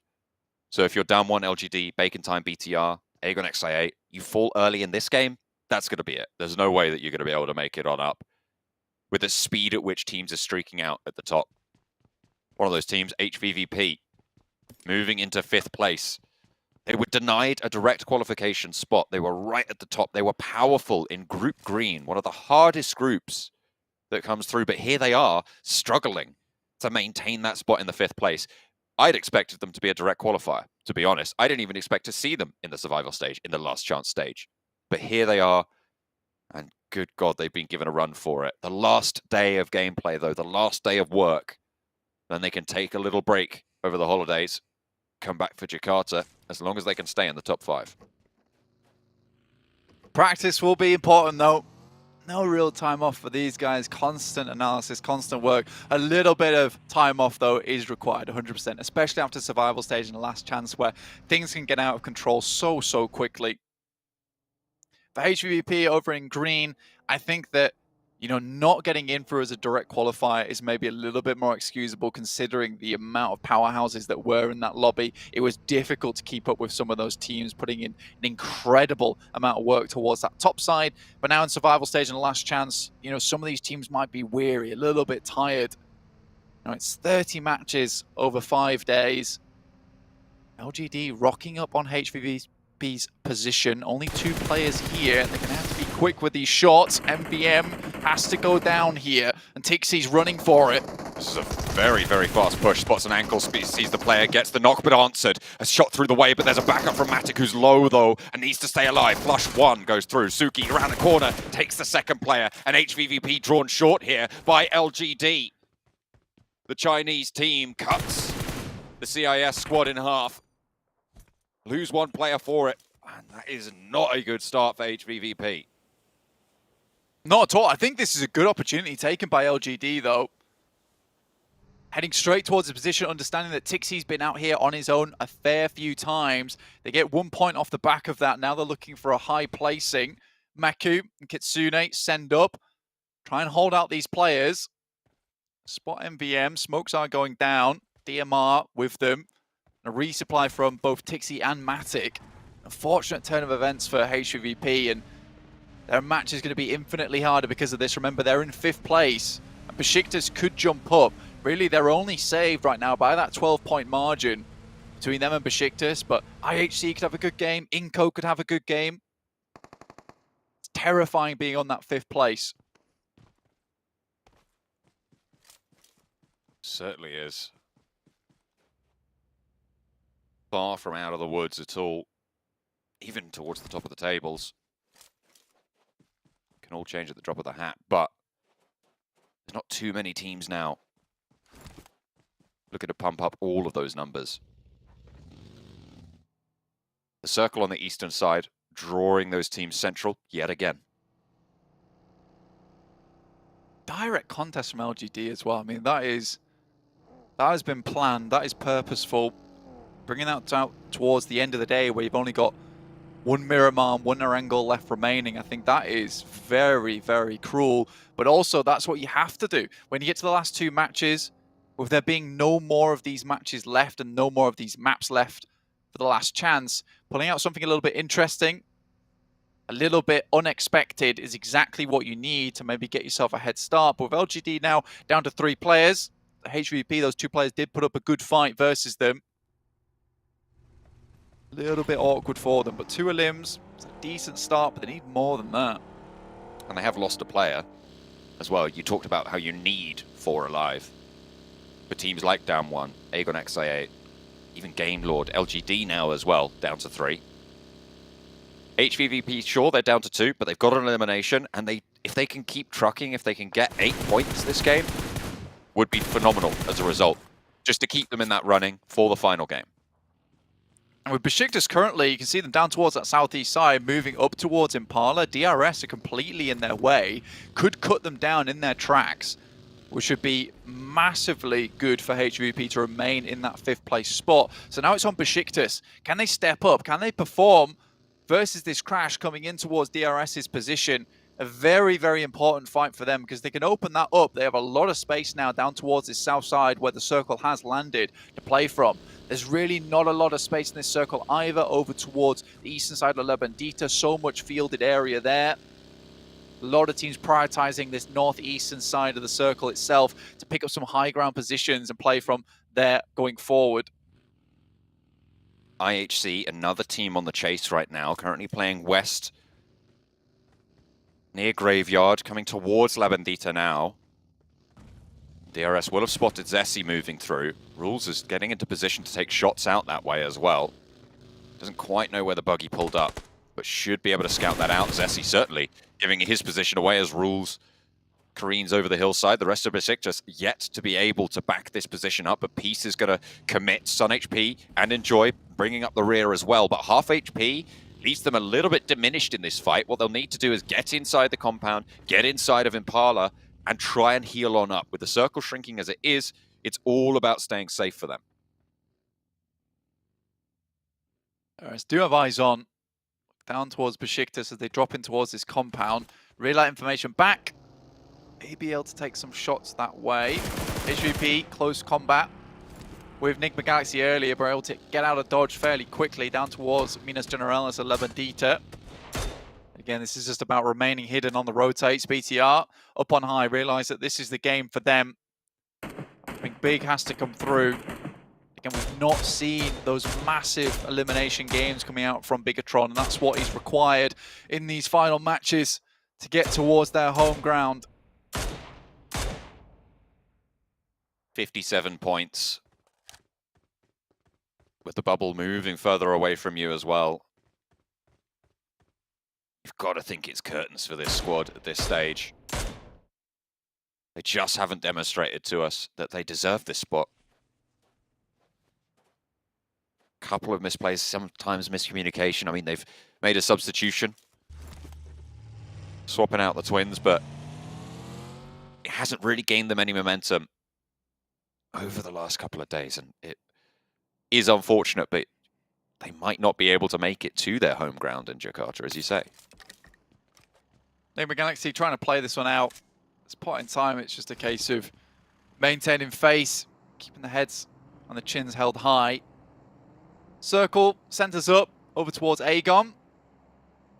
IHC as well, got a good compound down here. You can see LGD moving through La Bandita, looking to pick up those ridge sides, take some shots down to anyone that's holding on the underneath. HVVP currently holding that compound towards the south. Nigma Galaxy might want to try and crash that one. It's a decent-ish position. It would be probably the most impact that Nigma Galaxy could have on this lobby is taking down the remnants of HVVP at this stage. Taking a horse out of the race in this game for that 5th place spot, but iNCO want to move closer to the center, as they always will do. Reject will be looking to hold them out for it though. Squash goes down early and shots over the way are good to kick things off for Reject on their hold. Becca lobs a nade around the side, Vitali falls and Reject get yet another opener into the fight. And iNCO really coming apart at the seams here. However, Nenebete is traded off onto wards. The last players are going to just flood on through. iNCO holding the door frame. Back up 1, 2. Hang on a minute. He's turned the tides a little bit here. One player standing on both of these squads now as Reiji just looks for the flushes and looks to pick up the team. They're playing it calm. They know that they need to keep things strong for Reject if they want a chance here, but Becca has other ideas. iNCO moving through, trying to stall the reses, and on the inside he takes a lot of damage. Reiji falls, and Becca gets off the 1v3 for iNCO to stay alive. Reject eliminated. Goodness me, that is disastrous. And in the meantime as well, Bigatron have fallen, bringing an end to their campaign.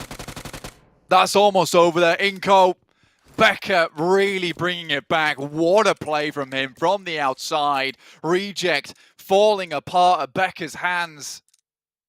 What a play. iNCO happy. Nenebete really bringing up the rear for them throughout the days, but Becca has been a stand-up in his own right. And that will keep iNCO in it, actually. 79 points now set tied with IHC to try get back in towards that top 5, but with the one player remaining, that may be all the points they get on this game. DRS. What a tournament they've had. 3rd place right now, 97 points. They're not out of it just yet. They're not confirmed, but it feels like this is a team, certainly to me, that has just been consistently grinding out those points. They've had 1 chicken dinner so far this tournament, but they've still just kept up that pace. Probably the most consistent, I would say, out of these top 5 current holders. Yeah, a quietly brilliant team. Don't bring anything absolutely insane to the party, but what they do bring is just consistency, like you say. It's very difficult to not see them towards that end game. And I think grinding is definitely the best way to put it. I mean, they never get off that wheel, which is very, very good for them. HVVP actually still in the circle and a potential to maybe get some more points in this game from this position. Again, very difficult for any of these teams to move through. Open ground all around them. YZ, I think he tries to scout that building. Perhaps an anchor point for the rest of LGD to move up towards. Titans, 6 takes a lot of damage. Zessi tries to finish him off. Shots towards 6 from Besiktas. And a pretty crucial team to be taking shots at as well. 96 points, only now 1 point ahead of HVVP with the elimination that they were able to claim. Besiktas starting to close that gap as well. They're 12 points behind HVVP, sure, but now with 83, they're only 13 points behind Titan. The gates were pretty firmly shut at the start of this game, but now start to come off the hinges just a little bit now. Icy takes down Killer. Suki take that elimination away. Happy days. YZZ also taking some big sprays over that way. DRS will regroup over towards VPE's position. The Vampires. They have been on a streak today, on a massive tear, in fact, Blank. They started today on 25 points, did Vampire. 15th place. Now up on 108. They managed to get 83 points today. And as I've reminded people before, Down One currently hold the record for the highest single-day scoring in this stage of the tournament, with 86 back in the survival stage. You see them actually quite close towards the top here. They're definitely going to be capable of taking that home. 3 points stand between Vampire and that record. What a way to challenge for the top spot. Bacon time as well. Shots over onto Besiktas, who are the chasing team for the bubble. Really dangerous here for Besiktas right now. Losing your opportunity during this game after just about making it to the circle would be disastrous for them. Good start though with the DBS. Oh, cut down though as a trade comes through for Shirty. Low HP on the backlines and Zessi needs to equalize, but he's not going to be able to get the angle just yet. Bacon time want the res, trying to keep up as 4. 2 eliminations so far on the cards. Besiktas want to loose the nades. Res comes through and the reposition can come out for Bacon time. They're going to fold it back, try and get this heal and stay safe, consistent. They've got the point. They don't need to overcommit. Besiktas are just locked in this spot. So hard to crawl out from the smoke as it starts to cloister for them just a little bit. They try and send away, but Ice is here. Looks to clean up the pieces. And in terror they flee. Besiktas have to get out of there if they want a chance to keep this run going. This is good news for HVVP. But a tumble out in the open. Oh, leaves the car upside down. Need to get back on the road quickly, but they slow all the way down. Becker's there. Becker launches the nade over. They're going slow. Can he hit it? Has to go for the trade. He stood up against Reject. Now Besiktas, the new challenge, but he's spotted in the vehicle. Will take a lot of shots to Zessi as well, but Becker is holding out well. A lot of damage to the Besiktas squad, but they're taking it as good as they give. Becker will fall down and on to the inside. Besiktas try and stay alive. Becker will be eliminated for iNCO. They started the day in the top 5, but now they are towards the middle pack and will not be happy about it. 1 game left in their campaign, and Enjoy stays alive for Besiktas to keep their run in it.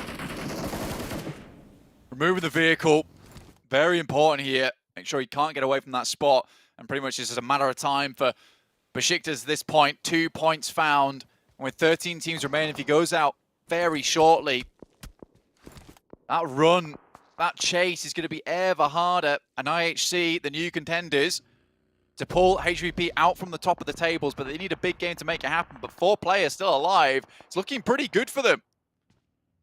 A lot of the teams at the top here still in the game. Besiktas, HVVP, the most in danger right now. Although Besiktas are in the center of the circle. 2 players for HVVP, difficult. Yeah, all eyes on Enjoy at the moment. For HVP, they need to make a run out. They could potentially even just look to take some shots towards some teams rotating in towards the circle. Maybe head up towards the north. That's always an option. For them, their rotation very, very difficult. And the reason we talk about it so much right now is because for HVP, survival is very much essential for them if they want to remain in that top 5 spot, because IHC currently is chasing. They're on the outside of the circle, though. We'll have to move towards Aegon XI8. Either way, if IHC go down now, though, and HVP go down shortly afterwards, it would still be pretty much okay, because it'd be a full reset on the point scoring. HVVP are making their break. They're both in the same vehicle, Blank. They might be right up towards Enjoy, but they've drawn short a little bit. They hop out, and they are still alive. Taking shots over to them. Not really anyone at this stage, but IHC move through, open up well onto the engagement, and Ghost, the only player standing, finds Alex. A teammate, actually, I think, got the flush there, so the point potentially denied to IHC. They get another knock onto the other players. Another knock comes through. 2 nades from Ghost. Icy wants to put one out the window back into the shack, but did they spot the cross? They will have heard it now. The footsteps are there. Peeks out wide for a little bit of an engagement, but fades away to the other side of the building. Catches them lacking. Icy takes a little bit of a tag. 2 players for IHC. And Aegon XI8 towards the bottom of the tables yet again. Fighting strong right at the end. He wants the flush, he wants the point, and IHC are going to be unhappy about it. Cuts another one, finds the shots over through the window and has one more to do, but can't quite find it. could have been disaster striking for IHC, but now they can regroup on the south side of the circle. HVVP are ahead of them and have managed to get into the circle as well. Crucial fights for a lot of these teams. I mean, HVVP is so close to the team that's currently chasing them. IHC getting their members back up on their feet, but they will be extremely low in the process. Becker, he got that vehicle real deep in towards that shack. So important for them. I mean, it's keeping Enjoy nice and safe, and he's playing the same strat, nade in hand, waiting for any crashes that come their way. Sune just rolling around out in the open, playing split right now, hedging their bets, playing for survival. Reasonable position. IHC, though, probably the biggest threat that stands. HVVP would love for Titan, DRS to go down right now. Would be good news, but Meku's been spotted. Rules. Lands one, the second comes through, and that's actually from IHC. Leaving Kitsune solo, but he's in the next circle. 5 eliminations so far, IHC. Really good job from them, and not many other teams to challenge them out too much. DRS up towards Vampire's spot. You get a nasty surprise here. The nades come over the top. DBS as well, and Vampire on a massive breakout today, looking for a little bit more.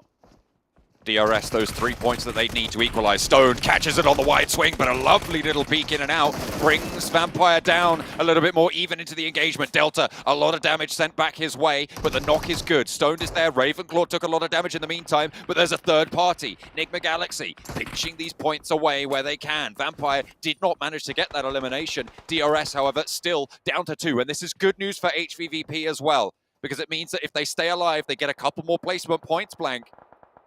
Kitsune could ladder them up over DRS and push DRS out of the top 5, even if they go down soon. In the meantime, IHC taking some nasty damage coming through from Bacon Time on their cross. One player in Godless sent up towards the Vampire compound. Currently embroiled in combat with the guys from DRS. Very good today, but 2 players remaining. It's not looking too hot for them. And Bacon Time also suffering a lot of damage, and I think more than likely you will see IHC start to move up towards a position where they will be taken out. HVP down in towards that 5th place margin, only 1 point found, 95 points. And Besiktas in that position that Enjoy has. It's very hard to dismount him without getting close, and I think he will live out for a long, long while until the circle pushes him out from that position itself. Damwon might look to try and crash into the position in the next phase. Will be difficult to take it from them. IHC have split now, so they're playing 2 and 1. One towards a third party with the engagement of DRS and Vampire. But the fact that DRS are taking heavy L's right now in this engagement is good news for HVVP fans. DRS moving on through. Godless spots it. Doesn't actually manage to find the first shots onto Delta. That looked a little bit shaky, but Godless gets it done, and that is DRS out. 10 eliminations. 0 eliminations, 10th place coming on through. That keeps HVVP and DRS very, very close. 95 to 97 right now, so very much a battle for the bubble. Titans are going to fall as well. It stays alive, and IHC might leapfrog all 3 of those teams, Blank, with a good game here. Move up all the way to the top if they can keep it moving. Keep the candle burning. Enigma Galaxy looking down towards the guys from Alpha 7 who roll up, look to solidify that position towards the top of the tables. 8 eliminations so far for them on a really good game. On that side of the map, just been crushing it. Bacon Time as well, maybe going out here and ending their run in the last chance. Down 1, also have dice towards them.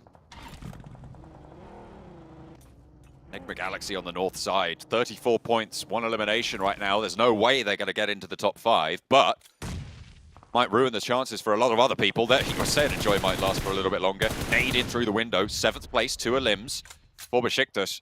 That'll leave them down a little bit lower, but how far can IHC go right now? They have 9 eliminations. They were sat, 97 points for DRS is the marker for them. They're currently on 88. With the placement points that they can rack up as well, with the center of the circle position that they have. Potential, it could be a 3rd place position for IHC. Definitely doable for them. IHC really needed this, and I think that they have played a good game over in survival stage, as well as here. Bringing it back into the fold. Really good moments coming through from this team. Looking for more now from them. Schweppes gets knocked. 10 eliminations now for IHC. Really taking it to the limit for the Mongolian team. Pushing up to try and join their countrymen in those PMGC Grand Finals. Revo opens up towards down one. This, of course, an important engagement for the top spot as well, but Enigma Galaxy rolling up to Game Lord.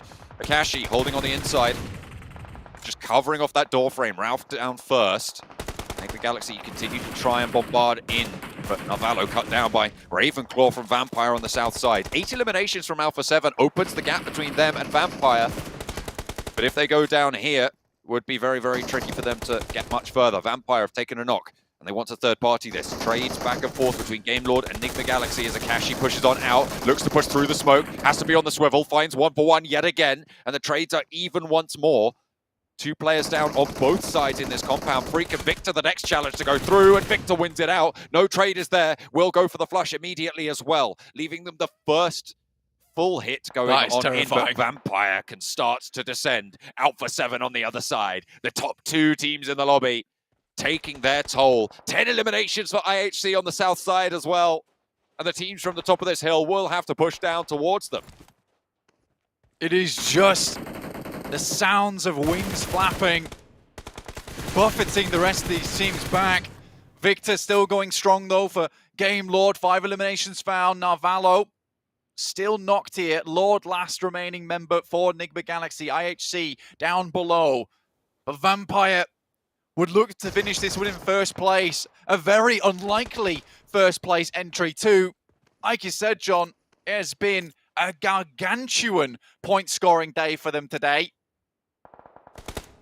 Into the final game of the day. I'm going to need to get out my abacus blank because I'm going to need to keep track of things really, really hard to call who's going to be able to take it. It's all on the last game, really. IHC putting themselves amongst it. With the placement points they've got, I think they've already leapfrogged over HVVP. Top 5 now, so placement points starting to ramp up very, very, very quickly. And with down 1 going down soon, surely. Unless they can get some cheeky shots over to IHC's position.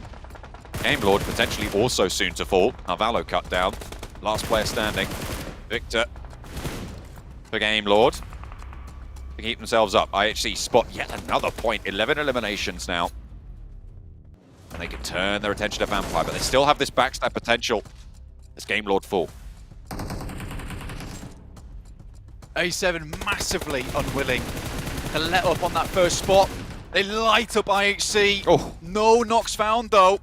And Carrillo sent backwards from Zjol. The building that held Enjoy now giving Forest Sanctuary. Mythic out wide on the angle. Can't really peek into it. Sees the crate in there, probably desperate to see what he can find in there, unless it's already been resupplied out of the smoke to cover off Mythic's angle. Vampire, hang on a minute. What? Revo? Revo? 4K nade? Pops Are you a nade. joking me? Where did that come from? I have no idea what... Okay, well, here we go. Nade over towards Forest with Vampire out of the mix. Forest has to push out wide and gets cut down. IHC, they're definitely going to be in that third place.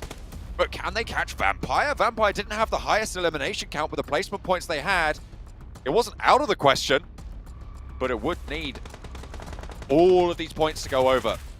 A full 4 elimination to come through. There's 16 eliminations on the cards for Alpha 7.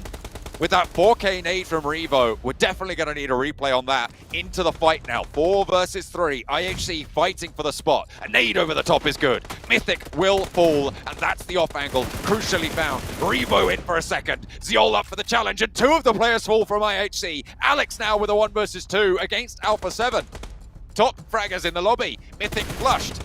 Looking for more. Carrillo in for the challenge. Around the side of the tree. Alex will not be able to find him, but he gets the flush onto Revo. The blue zone pushing. Carrillo biding his time, getting the heal. They're slurping up those points as well. Out into the open. Needs the challenge. Waits for Carrillo to peek. Can he get the win on the knock? Will he be able to find the second player peeking? No. Carrillo just is able to step out, get the spray, and Alpha 7 take the chicken dinner. In the penultimate game, the final Miramar. specialists at this map. They show us why, but what a run from IHC. You can see how Revo is so happy about that game. He was dominant. I mean, I'd be doing that as well. I'd be straight feeling like the carry after that nade was thrown, decimating the guys from Vampire, bits and pieces of them flying all over Miramar at the end. But Alpha 7, they take a massive amount of points, should put them on top. 1,500, 1,600 damage for Revo. In the second to last match to do that as well, 1,100 for Mafioso. This has been a ridiculous game for these two lads. But for IHC, that's the big storyline that we're looking at. Getting a massive amount of points on that one. It was very, very good for them as well because they were just securing points where they could. They knew they had to get rid of Damwon as fast as possible as they wanted to get further up in the rankings. That's going to see them massively secured towards the grand finals. It'll be really, really difficult to remove them from that one. But now we have probably 6 teams with 90 points apiece, very close to one another in the leaderboards, and it could be 3rd, 4th and 5th interchangeable from many, many different squads. Absolutely. Alpha 7, with that final fight as well, have tied the record with AGOD XIA. 19 eliminations on the game, Black. What a way to claim the top of the tables. I mean, they still have 1 game left to go, but with Vampire going down a lot lower, and them being in the mix and more worried probably about getting eliminated than anything else, might not be possible for Vampire to jump up in this final game. We'll have to wait and see though. We're looking at Vampire, DRS, Titan, HVVP, AHC Esports, and on the outside you've got Besiktas all looking for those other 4 spots.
That had to have been one of the most awesome finishes we've seen so far today. I think Vampire Esports were knocking on the door of Alpha 7, and well, Revo had an answer for him. It was a grenade in the face of all 4 players, knocking them out, getting them 34 points on the match. A ridiculous game here for Alpha 7, and they've almost solidified, if they haven't already, their place at #1 here at the end of the last chance tournament. It was a no-look grenade too. He just threw it and he just turned his back like, yeah, easy, cool. It just felt like a movie right now. He just put that in slow-mo, goes off an entire new Die Hard. But what an amazing game from Alpha 7 coming in from the eastern side. I would have to say Sandstorm really, really silent and just striking when all the teams are fighting outside the compound. They just pick up the pieces, play the high ground position, and then they just unleash absolute hell onto IHC. But IHC, this is a game Sandstorm they needed for a chance to be in top 5, and man, it's going to be so close in the last game. Yeah, and this is why I was focusing on IHC and I was focusing on the side of Reject, teams that needed to perform in order to have a chance to get to the top 5 in the final game. Unfortunately, it didn't work out for the side of Reject, but IHC did. And Revo with 1.6. That is the most damage we have seen in a single game from one player. The second that we have so far, from what I could find, was Top from Godlike Stalwart with 1.4k. But 1,600 damage from Revo is... And the fact that Mafioso also has 1,000 damage. What is the entire team's stats? That's my question. Whoa. A lot. High. Yeah. I don't know what else to say. But we can see here overall rankings. IHC helping solidify their spot with 104. But go into the last match here, you can see HVVP 2 points away. Besiktas at 86 points. They're 12 points away. It's coming down to just, unfortunately, just a very few amount of teams here, Max Ben, to see who can make it into top 5. And the thing is, even if you're IHC, you're not safe. You're 8 points ahead of HVVP, and there could be teams down below. There can be some competition. Titan Gaming and DRS can have a better performance. I know this is something we tend to repeat a lot as we get closer towards the end, but hot drops are going to be a real potential issue in this game, because now you've got teams in the middle of the pack that are potentially in reach of that top 5. They've got nothing to lose. A big game is all they need. So teams even like Game Lord, Reject, Damn1, if they do a massive hot drop, get themselves a huge game, chances are it could work out. So these teams are going to be on fire this last game. They're going to throw everything they can in this game to potentially make it in the grand finals. Well, I mean, you're talking about the middle of the pack teams. I'm looking towards the bottom of the pack teams. Your Agon, I8, your Bigotrons, your Digma. They literally have nothing left to lose here. They could try to spoil the hopes of some other teams by dropping on top of them, and that's the ones I'm really looking out for. Not cool. Yeah, definitely not cool. And the thing is, like, I'm looking at the teams that have similar drops. You have the likes of IHC. When we're looking towards South George Bull, they have dropped there before. We also know LGD like to be in that similar location as well. HVVP like to drop towards the north side. So that's already 1 point of contention. You also have the likes of Milta when we're looking at Titan, DRS. They also have a similar spot, Bacon towards the side of Milta Power. There are too many locations shared by 2, 3, 4 teams. We haven't seen hot drops throughout the games in day 1 and throughout the games of day 2, but this is definitely the moment where it should happen, and we got too many teams to watch out for. Well, speaking of teams to watch, let's see who you two both did choose here for this final game, the last chance stage. IHC, iNCO, HVVP. I understand all the picks from you guys, to be honest. I think the only one I'm really curious on is like the DRS Titan picks. Walk me through those, Sandstorm. Basically, they are on the edge. They are tied with 98 points. They're not guaranteed to go as of yet because you have HVVP contesting them, and Besiktas, there's only a 10-point difference, 12-point difference. It's possible. The game is in their hand. Them qualifying to the grand finals, it's up to them. It's whether you play slow, you play smart, you play calculated, you don't take any needless fights. The longer you survive, the better it is for you. So as long as you don't make those mistakes, you should be good to go. Actually, I think it's a really good pick to go for DRS because, as you know, this is a team that's all about survival, playing hyper-passive in the early game, avoiding fights. So if DRS go on the early game stage, that will be a team potentially targeting them in this match. But knowing them, they're going to avoid it like the plague and just try and make it in that at least top 5 position to secure their spot. I think DRS might be good after this. Man, I'm going to get a little bit worried for some of these teams. We take a look at the player shots. You can see Besiktas here. They are within reach of getting through into top 5, but it's if they can close things out here, if they can hopefully have a strong game. Even Game Lord here, Navallo, I don't know what kind of match you need to have. Maybe just by yourself, get your teammates to go sit it out, go take a break here, because maybe you alone will be enough to help carry Game Lord through. But it is tough times. I mean, if you're one of those teams who don't have a chance, it's a little bit depressing here going into the final match of your season of 2022, but at least you can potentially spoil things. Maybe you can move up the rankings for some more earnings as well, but I definitely would not want to be in the shoes of any of these teams. You're still clearly aiming for that top 5 position. It's such a tough position to be in, but unfortunately, you cannot let that affect you. You really cannot let that affect you because, as you said, if you're one of the teams in the middle of the pack, you will need a massive game if you want to just barely push yourself in top 5. And on top of that, you need teams like your DRS, your Titan, your IHC to have a really, really bad last game. And what a better way to make them have a bad game to hot drop them, maybe shut down their rotations early game, and really take the matters in your own hand. Let's see how things are going to go, but it's going to be a wild last game. Sandstorm, before we go to the casters here, describe how this last match is going to go in one word. Epic. All right, take it away here for our last epic match with John Allen and Blink. One more chance, and it could not be closer. 4 positions still very, well, pretty much uncertain as to who is going to be able to take them. Which teams are going to be left out in the cold? It is wintertime. And everybody looking to try and keep warm here with the promise of a ticket to Jakarta.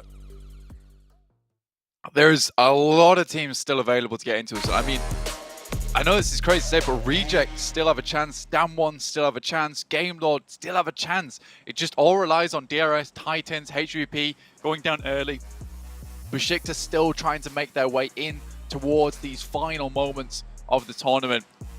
I think the worrying thing for HVP at the moment is if they are dropping on a tiebreaker in 5th place between DRS or Titans, their issue is that they've got 51 elimination points. They've also got 45 rank points. But maybe not so much of an issue anymore. It's because they've got those 2 chicken dinners, which will see them winning that tiebreaker out. So for DRS Titans, they have to not hit those tiebreakers in the first place. Again, though, Besiktas, iNCO, Game Lord, Reject, down 1. It is ridiculous how many teams can challenge out for those top spots. Right now, HVVP, they need a good game here on our angle, and they have had some ups and downs here on this map. Either not finding the best position or getting left out in the cold on the edges. And LGD currently have been giving them some real troubles.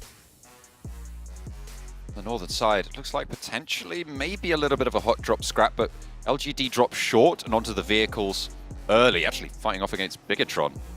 YZ is going to go for this turnaround. Liquid gives him the slip again. Trying to run to cover. There's backup from Bigatron as well as Misery looks to swing in, pick up his teammate. Not much point unless you have a gun, but they're going to try and run him right off the road. What is that? Is that a shotgun? I think it's a shotgun in close range. Unlikely. What?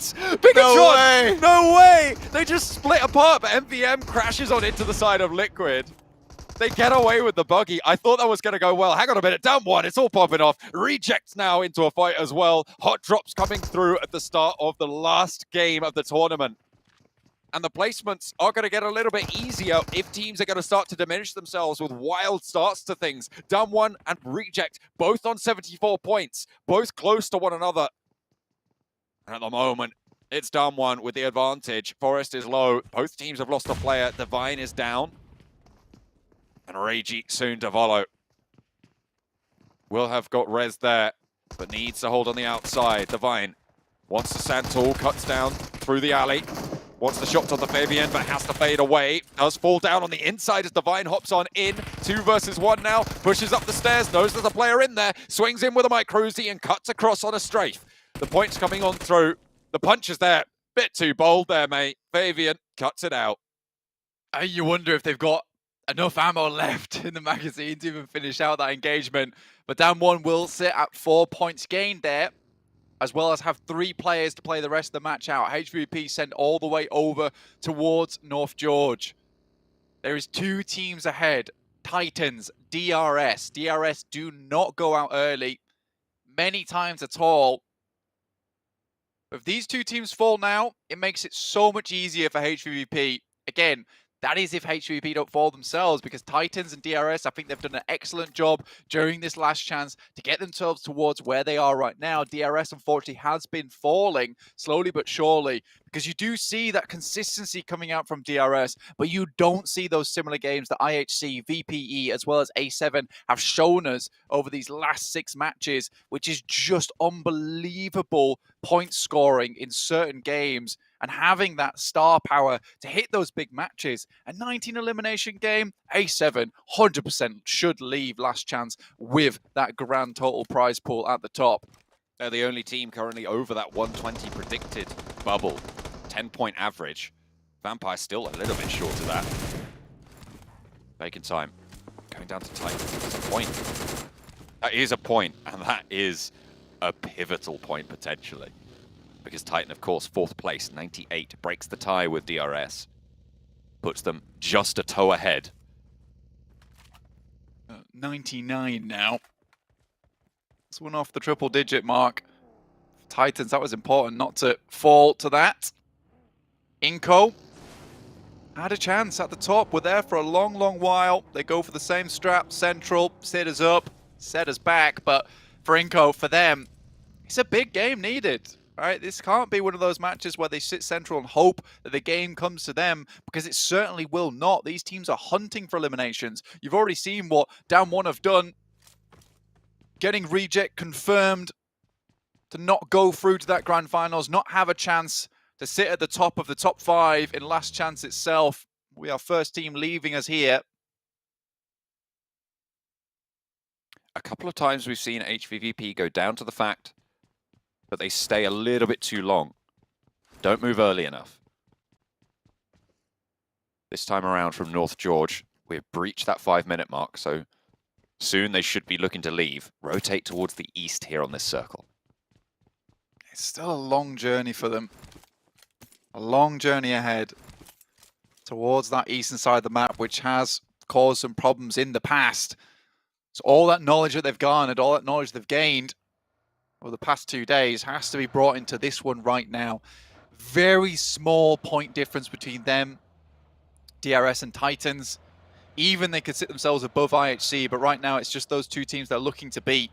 Again, they have to beat everyone underneath them. Besiktas, iNCO, GameLord, Damwon. They're on for a big game. That is certainly something that could prove a big problem for them.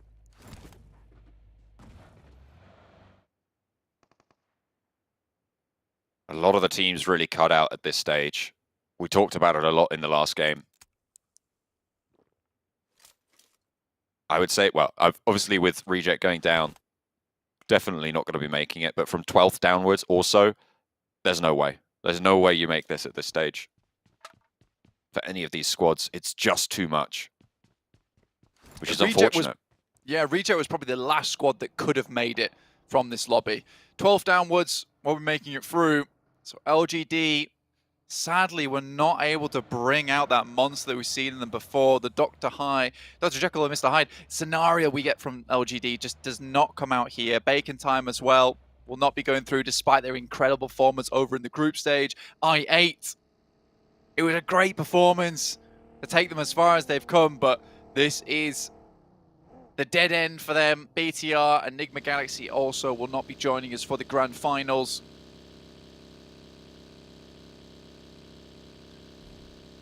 Unfortunate.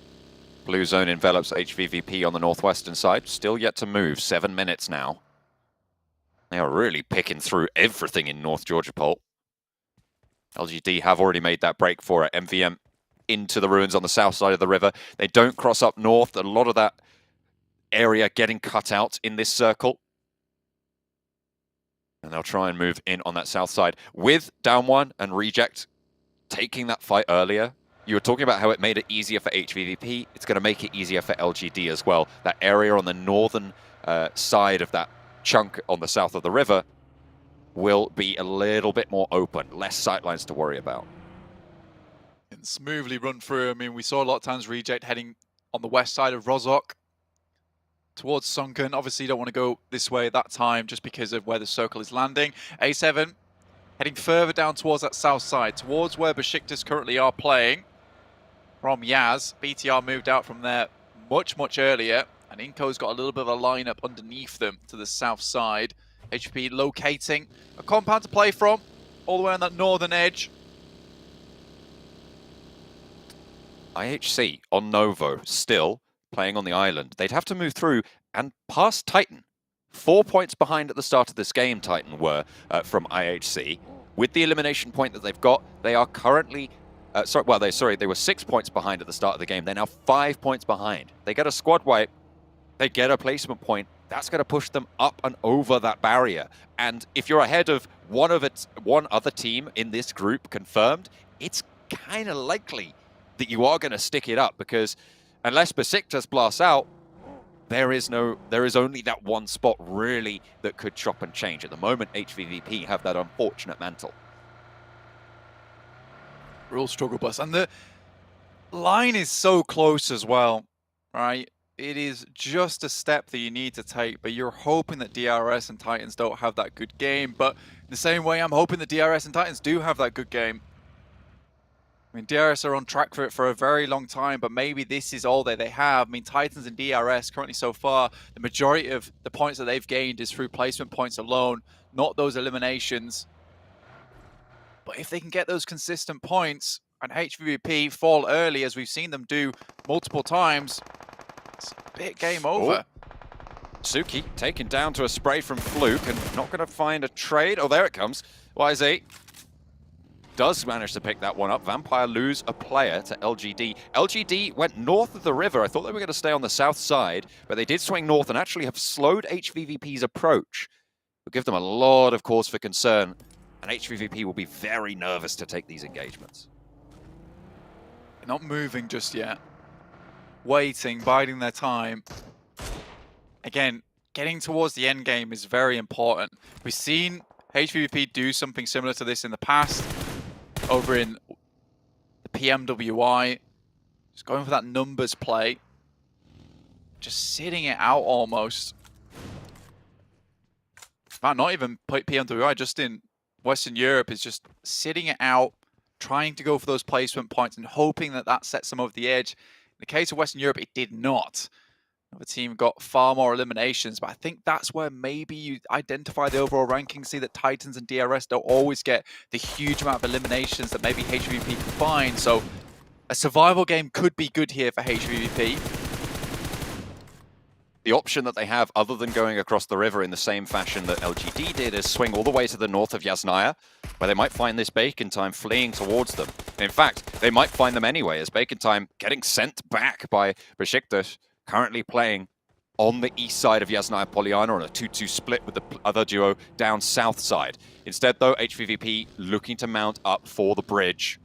No one on the other side to control them right now. Kitsune will see Bacon Time moving, and Bacon Time will see him as well. Kitsune needs to get back to the rest of the team. Cannot afford to go down here. They cross the bridge, and they know there's teams across the way, but they will hold the gas station, or actually maybe even overshoot it as the circle shrinks down. Again, a little bit leaning to the east. A lot of positions now already taken up within the circle. HVP again is that slow push, that slow rotate that they really do suffer from, whereas most teams have already found a position within the circle. There is a slight edge towards that northern side that they might be able to play, but LGD in very close vicinity, who are really looking rabid during this game, just taking any fights where they can. HVVP swirling around that tower. It's in the next circle. Could be very, very valuable for them. There's about 5 or 6 teams who are crucial for these spots, and Vampire getting spotted by Besiktas. Vampire have lost a player already. They're not fully out of danger yet either, Blank. Would be pretty unfortunate for them, certainly, if they did go down and if they fell all the way out of the top 5, but 118, not out of the question. They could be pushed up on over. But that would require, I think, 5 20-point games from other teams. 4 20-point games from other teams, right? Which is, I think, unheard of. Be very unlikely to see some. I think that at most you'd see 3 teams getting 20 points.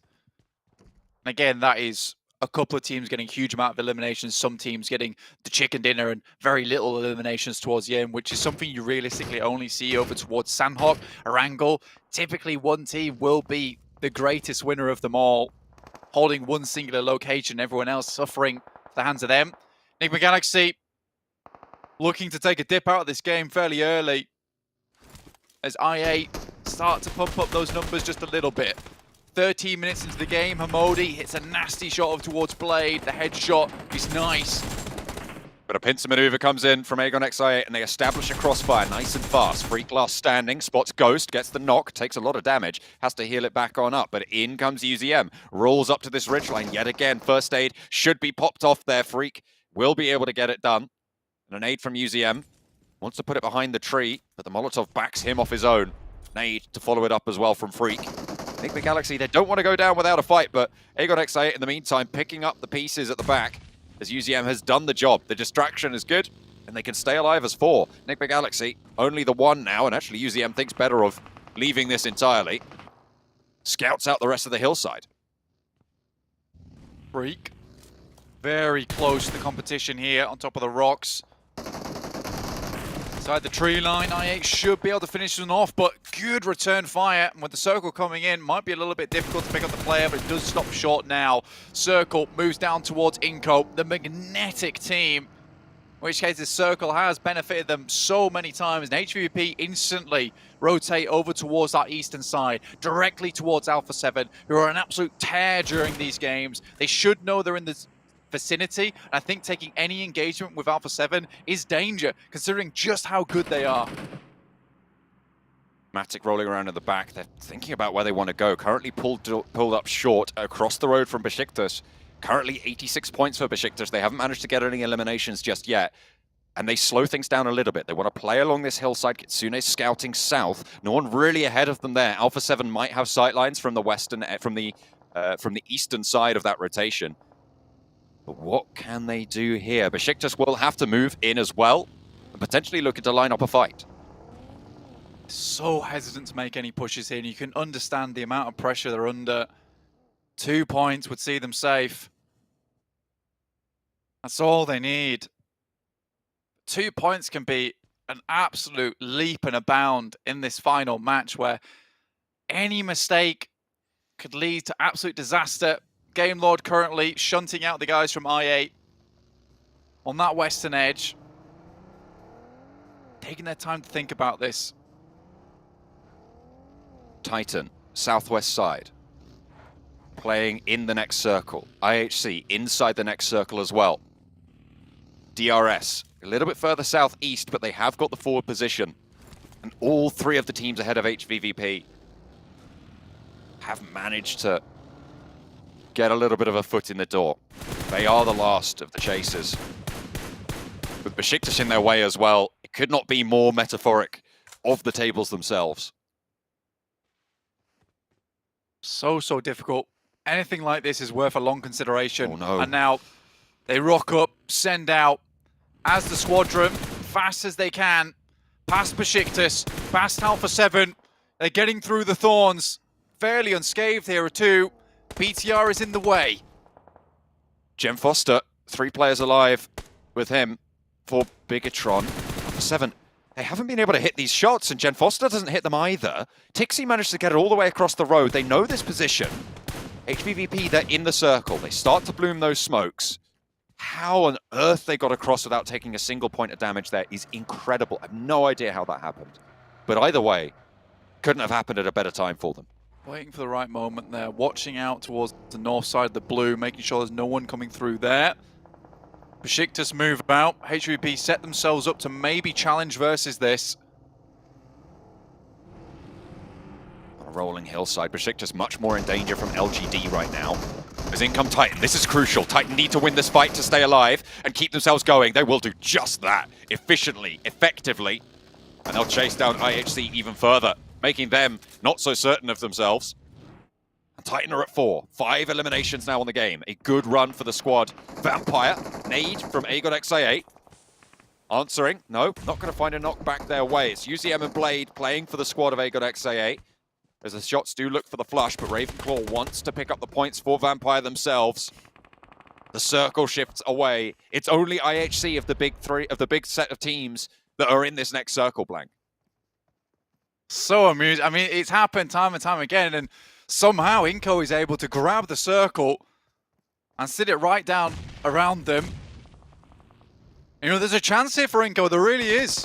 They haven't done so much so far. They do typically wait to the very later parts of the game before they start taking any kind of shots towards anyone else, but they need big eliminations, and sitting still, sitting pretty, looks nice, but it doesn't get you the big prizes. No, again, just these shots just aren't sticking in this final game, Blank. LGD, they lose 1, but they will be able to get over with 3. And ahead of Besiktas, it's HVVP. Hold up 2 teams here. Titans lose 1 on the cross. That's from DRS. 2 teams battling out against one another. Yeah. And look at that. A massive amount of damage comes their way. I think that's down to just 1 player now. 1 player left for Titans. A really important position for them. 5 eliminations on the game. If they go down here, Blank, they will set the marker. As Besiktas try and make this mad dash as well. Sun HP cut down out in the open. The outside chance here for the top 5 spots. Down to 2 players now. Zessi tries to drop that smoke. 1 player remains for them. As the Titans continue to just stay alive on that 1 that they have. And they will fall. 5 eliminations in 10th place. Up to 103 points. Great nade. Tixie. For HVVP, they've had 2 eliminations, but DRS have had 3. 103 points is the marker now in 4th place currently for Titans, but they're out. Kitsune able to lay it down as well. And another 2 points added to the tally for HVVP in crucial fashion, in crucial time. Up towards the last 8 teams. HVP just need to go a little bit further now, and the placement points might just see them a little bit ahead. Besiktas still chasing, but 1 player, iNCO, directly in the center, but much further to go for them with only the 2 eliminations they've got so far. It is so down to the line right now, and Titans are terrified of what could come next. DRS need to fall right now, and HVVP soon after for them to be safe. An aid over Dematic from Alpha 7, tournament leaders, trying to take down the squad from the CIS region. Besiktas eliminated, so no chase other than HVVP for this position, but they're down to 3 now, and Alpha 7 are hot on their heels. They're trying to sweep out on this northern side. They're forced into the fight with down 1, and shots from Revo light them up on the back as well. It could be all drawn short here. Tixi has to hit the deck, and HVVP's run could be over. 4 eliminations. They're on the chase. They're 1 point behind DRS right now. They're on 100 points total, 7th place right now. They need a couple more placements to see themselves over the Titans, stay alive. All desperate positioning. Every single ridgeline matters now for HVVP as they lose Kitsune. And Alpha 7 might just rock up on this position as well, take a little bit more from them. Look how low Meku is. They need 2 placements, and that would just about do it. But look at the amount of teams that have so many players left on board. Down 1, close to falling, but realistically, HVVP are the only ones close by to make that happen. It's going to be on DRS. DRS are going to need to make a move towards iNCO or towards IHC. This is the team that can go down ahead of them. This is the chase that they have. And with the first knock from IHC, they're going to be happy to be able to pick up these points on a team that's chasing them. DRS out in the open. Meku spotted yet again. Mythic not going to let up. The test for HVVP. They've been shut out so many times. But they need to stand tall now. They need to stand strong. No meds for Meku. I wonder if Tixi can even throw a bandage over. Has got 5 of his own. Might think to do so. But perhaps it's better to just invest in keeping Tixi alive. Meku down. Goodness me. Has to make the long crawl, but very unlikely that'll happen. For Alpha 7, saving grace for HVP is that maybe soon they'll have to deal with Bacon Time. They can remove them in a full 4v4. Maybe Tixi can steal away some of these eliminations. Tixi needs these teams to go down. They need to start making moves. Bacon Time are going to start to move in as well. Alpha 7 taking knocks from Bacon Time across the way. They've been preoccupied with taking Tixi out. And DRS playing with 2 now on the southeast side. iNCO with sightlines over their way. There's a fight raging on the northern edge with Alpha 7. If Alpha 7 go down, Tixi could crawl forwards, but it looks like Bacon Time will not be able to do that. IHC are taking a fight as well with down 1. And 3 players on the inside. 5 eliminations, 6 eliminations for Alpha 7. A team has fallen. 6th place now guaranteed for Tixi. And DRS could potentially fall. IHC could also go down. Down 1 right at death's door. Tixi just has to go for a bit longer. This guy has always been known as one of the most aggressive. But right now, he needs to calm down to control the literal molten iron flowing through his veins. Be like steel. Stalwart versus this lobby. DRS slowly losing members. Down to just 1 now. This could be it. Get to a top 5. Down 1's close to going out. If DRS fall, the ladder up is there. HVVP will be ahead of them. Gianti flush, last player now, Delta for the squad. Titan already, I think, at risk. With 103 points on the game. 6th place position. Goodness me, it's so close, but I think Titan might have already slipped out, Blank. Tixi's down.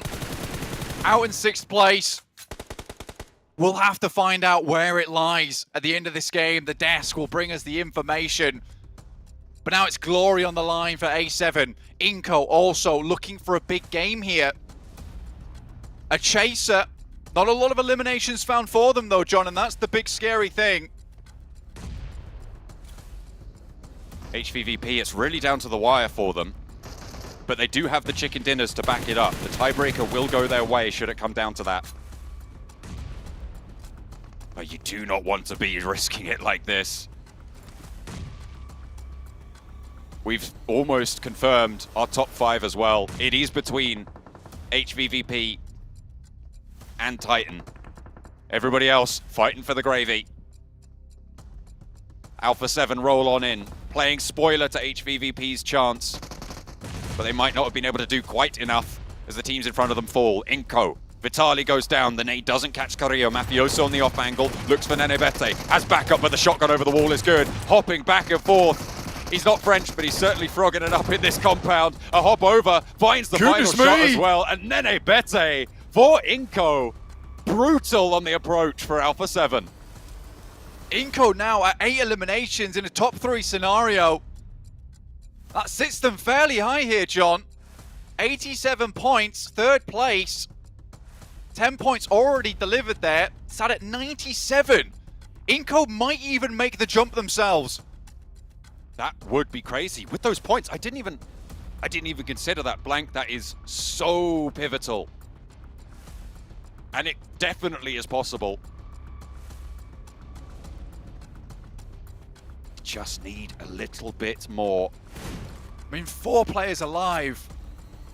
How doesn't iNCO go down in 1st place in this match? IHC would have to absolutely hit a slobber knocker here with some insane shots their way. Vitali checking the bushes. But Zyol and Godless have to move out into open ground. They still got a corner. They still have it. How unfortunate for HVVP that iNCO, the team that just sends to the middle, have been given this circle again, given this chance. They have to play up on the walls as well.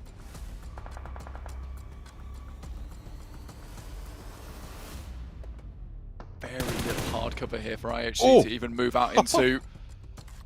Decent shots from Squash. Both teams now waiting for the last zone. IHC has to take the 2v4 of their lives. A 3rd place with no more eliminations might not cut it here for iNCO, but every single extra point counts, and with the amount of eliminations still available here and 5 extra placement points on top of what they've already gained, might just be huge. Tixie had to go for a bit longer. Right on the edge. And iNCO, like we said, they have their 2 big matches of the day. And that's all they need. Efficient. Oh, Delta could play spoiler. Needing a 10 elimination game. I think to draw even, blank.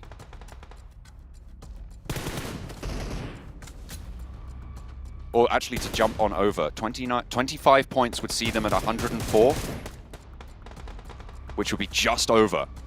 So if they lose, if Delta gets an elimination onto one of IHC, and then IHC find the last player from IHC finds Delta, they can't do it. They will lose the tiebreaker, but they would get the. Oh, hang on a minute! I can't even run these numbers right now. We'll have to wait for the desk. But there's the shot. Let's just watch this game. Delta crawling on in. The next zone will close, and actually, IHC are closer to the center, on the corner that they hold, and iNCO will have to leave first. Delta out towards iNCO, has to crawl a bit further now as the circle will continue to crunch. And then Nenebete moves out towards the smoke.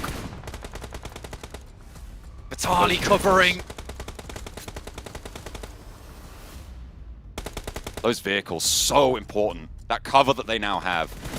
It's the only thing they can play around, but the smoke is there. Nenebete, they pick up the 9th elimination now. Godless is soon to fall, and they might have just done it, but in comes Zyol. Looks for the flush, looks for the point to stay alive. Squash, is they gonna find it? Has a first aid, needs to find it now. 10 eliminations, they've managed to make it. iNCO might have done the unimaginable. Have they done enough? Is the barrier going to find themselves there? They're happy, but the table's still in flux. I am flabbergasted at the 2 endings from the survival stage and last chance. iNCO put in the work towards the end of the day.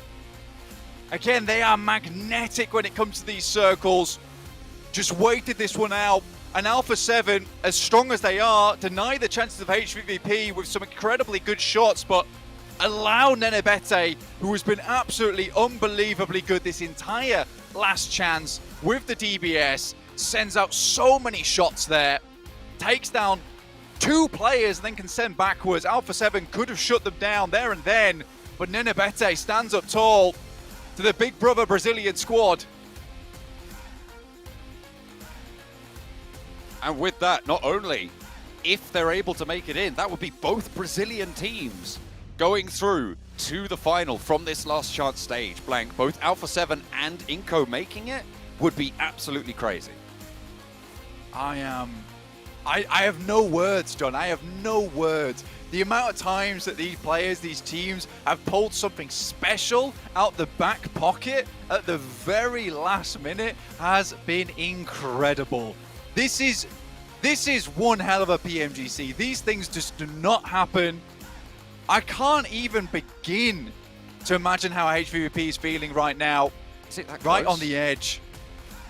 I don't even know who's got in, Blank. I could not tell you. The numbers are just too tight. It is all up to this. They might have jumped over Titans. HVVP might be a little bit ahead of that. The top 5, I can't wait to find out.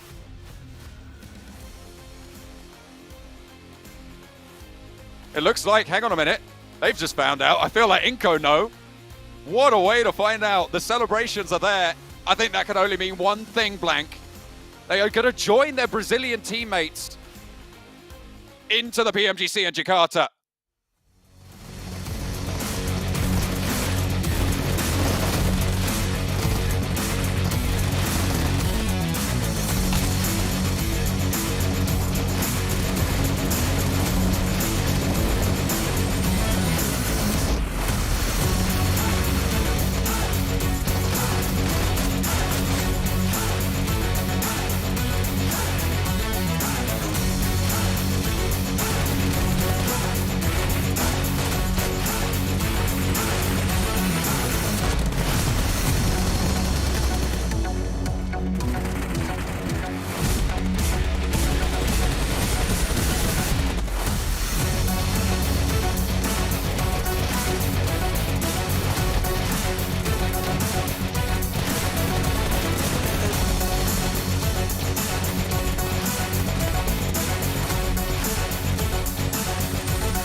The shotgun heard around the world for Nenebete. iNCO Gaming might have just qualified through. We saw celebrations, but we haven't seen it locked in just yet on our side.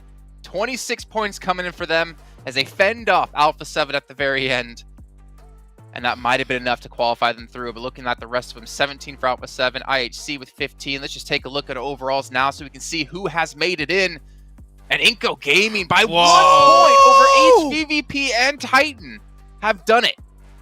If it was tied 2, it would have been won by iNCO still. They got more placement points, but iNCO Gaming, we said it, Jason. There was one game they had to go for the chicken dinner with a lot of limbs. That was their only opportunity to make it over into the PMGC 2022 Grand Finals, and they keep the dream alive with a central position. And that fight, Nenebete Sandstorm. I mean, what peak fiction right here? What's going on? iNCO, one of the teams that qualified by 2 points only, managed to do it again and qualify by a difference of 1 point. What is the story of this team and making it into the next stages of the tournament? My god, HVVP and that last player trying to survive as long as possible. Titan getting eliminated earlier on. Oh wow, but having Titan 3... They were like, what, 3rd place going into this final match, if I'm not mistaken? Yeah, Yes, 4th sir. place at 4th. 96. And to fall at the very end. But to be honest, gentlemen, the best part about this is we think back to day 1. Sandstorm saying, there's no way he's going to make top 5 here.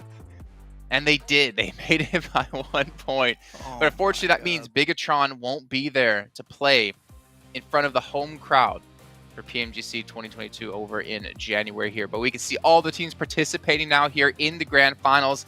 Honestly, this is setting up to be the best PMGC. It's already been the best PMGC, but the best PMGC Finals we've ever had.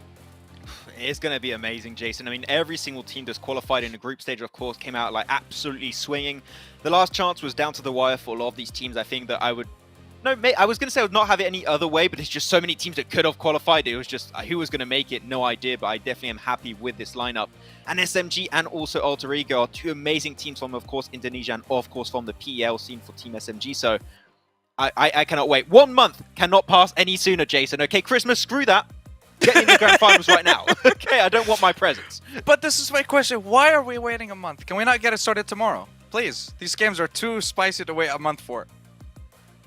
No, we can't, Sandstorm. I'm sorry. Here's our MVP, though. The last chance stage. It's going to be Revo, and why wouldn't it be? I mean, the nade we saw from him over onto Vampire to completely demolish them with just one nade alone was amazing. But Alpha 7 in general has also just been almost on a whole nother level compared to a lot of the teams we've seen so far in the last chance stage. Yeah. And hopefully this time. No, I was just going to say, hopefully this time they'll be able to perform at the highest level possible when they get to the grand finals. Alpha 7 does have a history a little bit when it comes to getting to that final stage of the tournament, getting towards fighting the best of the best, and then just faltering at that last hurdle. But now, having 3 teams from the PEL, having 3 teams from Brazil as well, that is definitely a clash that I've been waiting to see for such a long time, and especially with Influence Chairman as well being there for Brazil. I said it in week 1 that they're going to be one of the contenders for top 5 at the end, so I'm still watching that. All right, well, gentlemen, that is going to be it for us for now. I'm sorry, Maxman, we get your point in a second. We have to hear from the guys on stage. They have just qualified through in 5th place by 1 point. Let's hit that on the stage with iNCO. Ladies and gentlemen, nothing is impossible. We're back right here at the main stage of the PUBG Mobile Global Championships 2022, where we have just concluded the 6th and final match of day number 2 and a final day of the final chance qualifiers itself. Of course, ladies and gentlemen, I am joining together with Nadabat here from Team iNCO Gaming. They just recently finished their final match, and of course, congratulations. You've just made it to the next round itself by having just 1 point difference than the 6th place. So how are you feeling right now? Então, ele disse que nada é impossível, porque depois do final do 6º jogo, vocês conseguiram a classificação por 1 ponto. Então, como está sentindo? Tô com a adrenalina lá em cima, muito energizado e muito feliz de a gente ter conquistado essa vaga aí. So I say, of course, he's very happy. The adrenaline, is still high. He still doesn't believe that they made it. Well, they definitely made it right there. The results already out. And of course, what does it mean for you and your team to advance to the finals this time? Então, o que significa para você e para o vosso time ir para o final desta vez? Cara, é um sonho pra gente. É tudo que a gente veio batalhando até chegar aqui e acho que significa é o nosso sonho. So for them, it's like the dream that came alive because they've been fighting all the way for this dream, and now finally they can make it. It's truly a dream come true. And of course, what was your plan before the match? What was going through the team's mind during the last circles of the match itself? Então, qual era o plano antes do último jogo? E o que ia na cabeça de vocês durante as últimas círculos do jogo aí? Rasga pro meio e mata quem tiver na frente. So he said he's just going to the center and kill whoever was in front of them. I like that a lot. Very simple and straightforward. Go to the middle, go and kill everyone, and just go for the win itself. And of course, last question here. Now, you guys are making it to the main event of PUBG Mobile Global Championships. Which teams are you looking forward to defeating in the grand finals, and why? Então, vocês já conseguiram ir para a final? Qual é o time que vocês querem derrotar mesmo na final e por quê? Não entendi a pergunta. Qual dos times vocês querem mesmo derrotar na final? Acho que todos. He said all of the teams.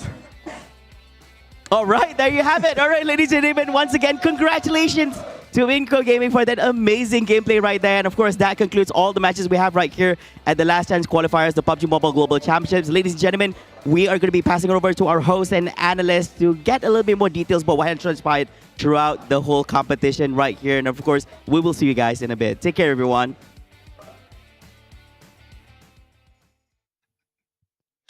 Just like his answer. So which teams are you really looking out for in the main event? And I don't even speak Portuguese, but I knew that word, todos. All of them. And I mean, to be fair, right, if you want to be playing in the finals, you have to be one of the best teams in the world, one of the best 16 teams in the world, and they're all going to be there participating. This is going to be tough for all the teams, but at least for iNCO and obviously all of our other teams who have qualified today, they get a month that Maxman and Sandstorm aren't happy about, apparently, to prepare for the event. I would rather give them time to prepare, Sandstorm, than to make them play tomorrow. You know what? You're right. I agree, I'm 100%. always You right. need to give it. Yeah, you know what? Except yeah, when you I'm need to not. give a chance. True. Then you're wrong. No, I'm just not right.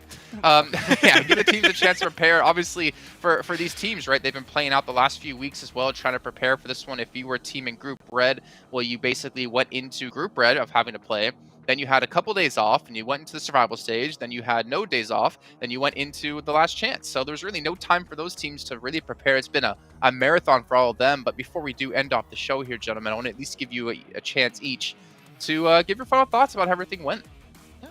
Peak Fiction, best PMGC. I think I already said this quite a few times, but really being able to see all these teams go down to the wire to hopefully make in the top 5 has been just an amazing experience. And yeah, it's really hard to put into words seeing how these teams have been able to qualify until the very end. I do think that it's very unfortunate that the hopes of some of the teams have just been shattered on the finish line, mainly looking at HVVP. Yeah. So close yet so far, but you know what? There's still more PUBG Mobile coming in next year for them. But man, I can't wait for the grand finals. 1 month, I cannot get past too quickly. Sandstorm, what about you?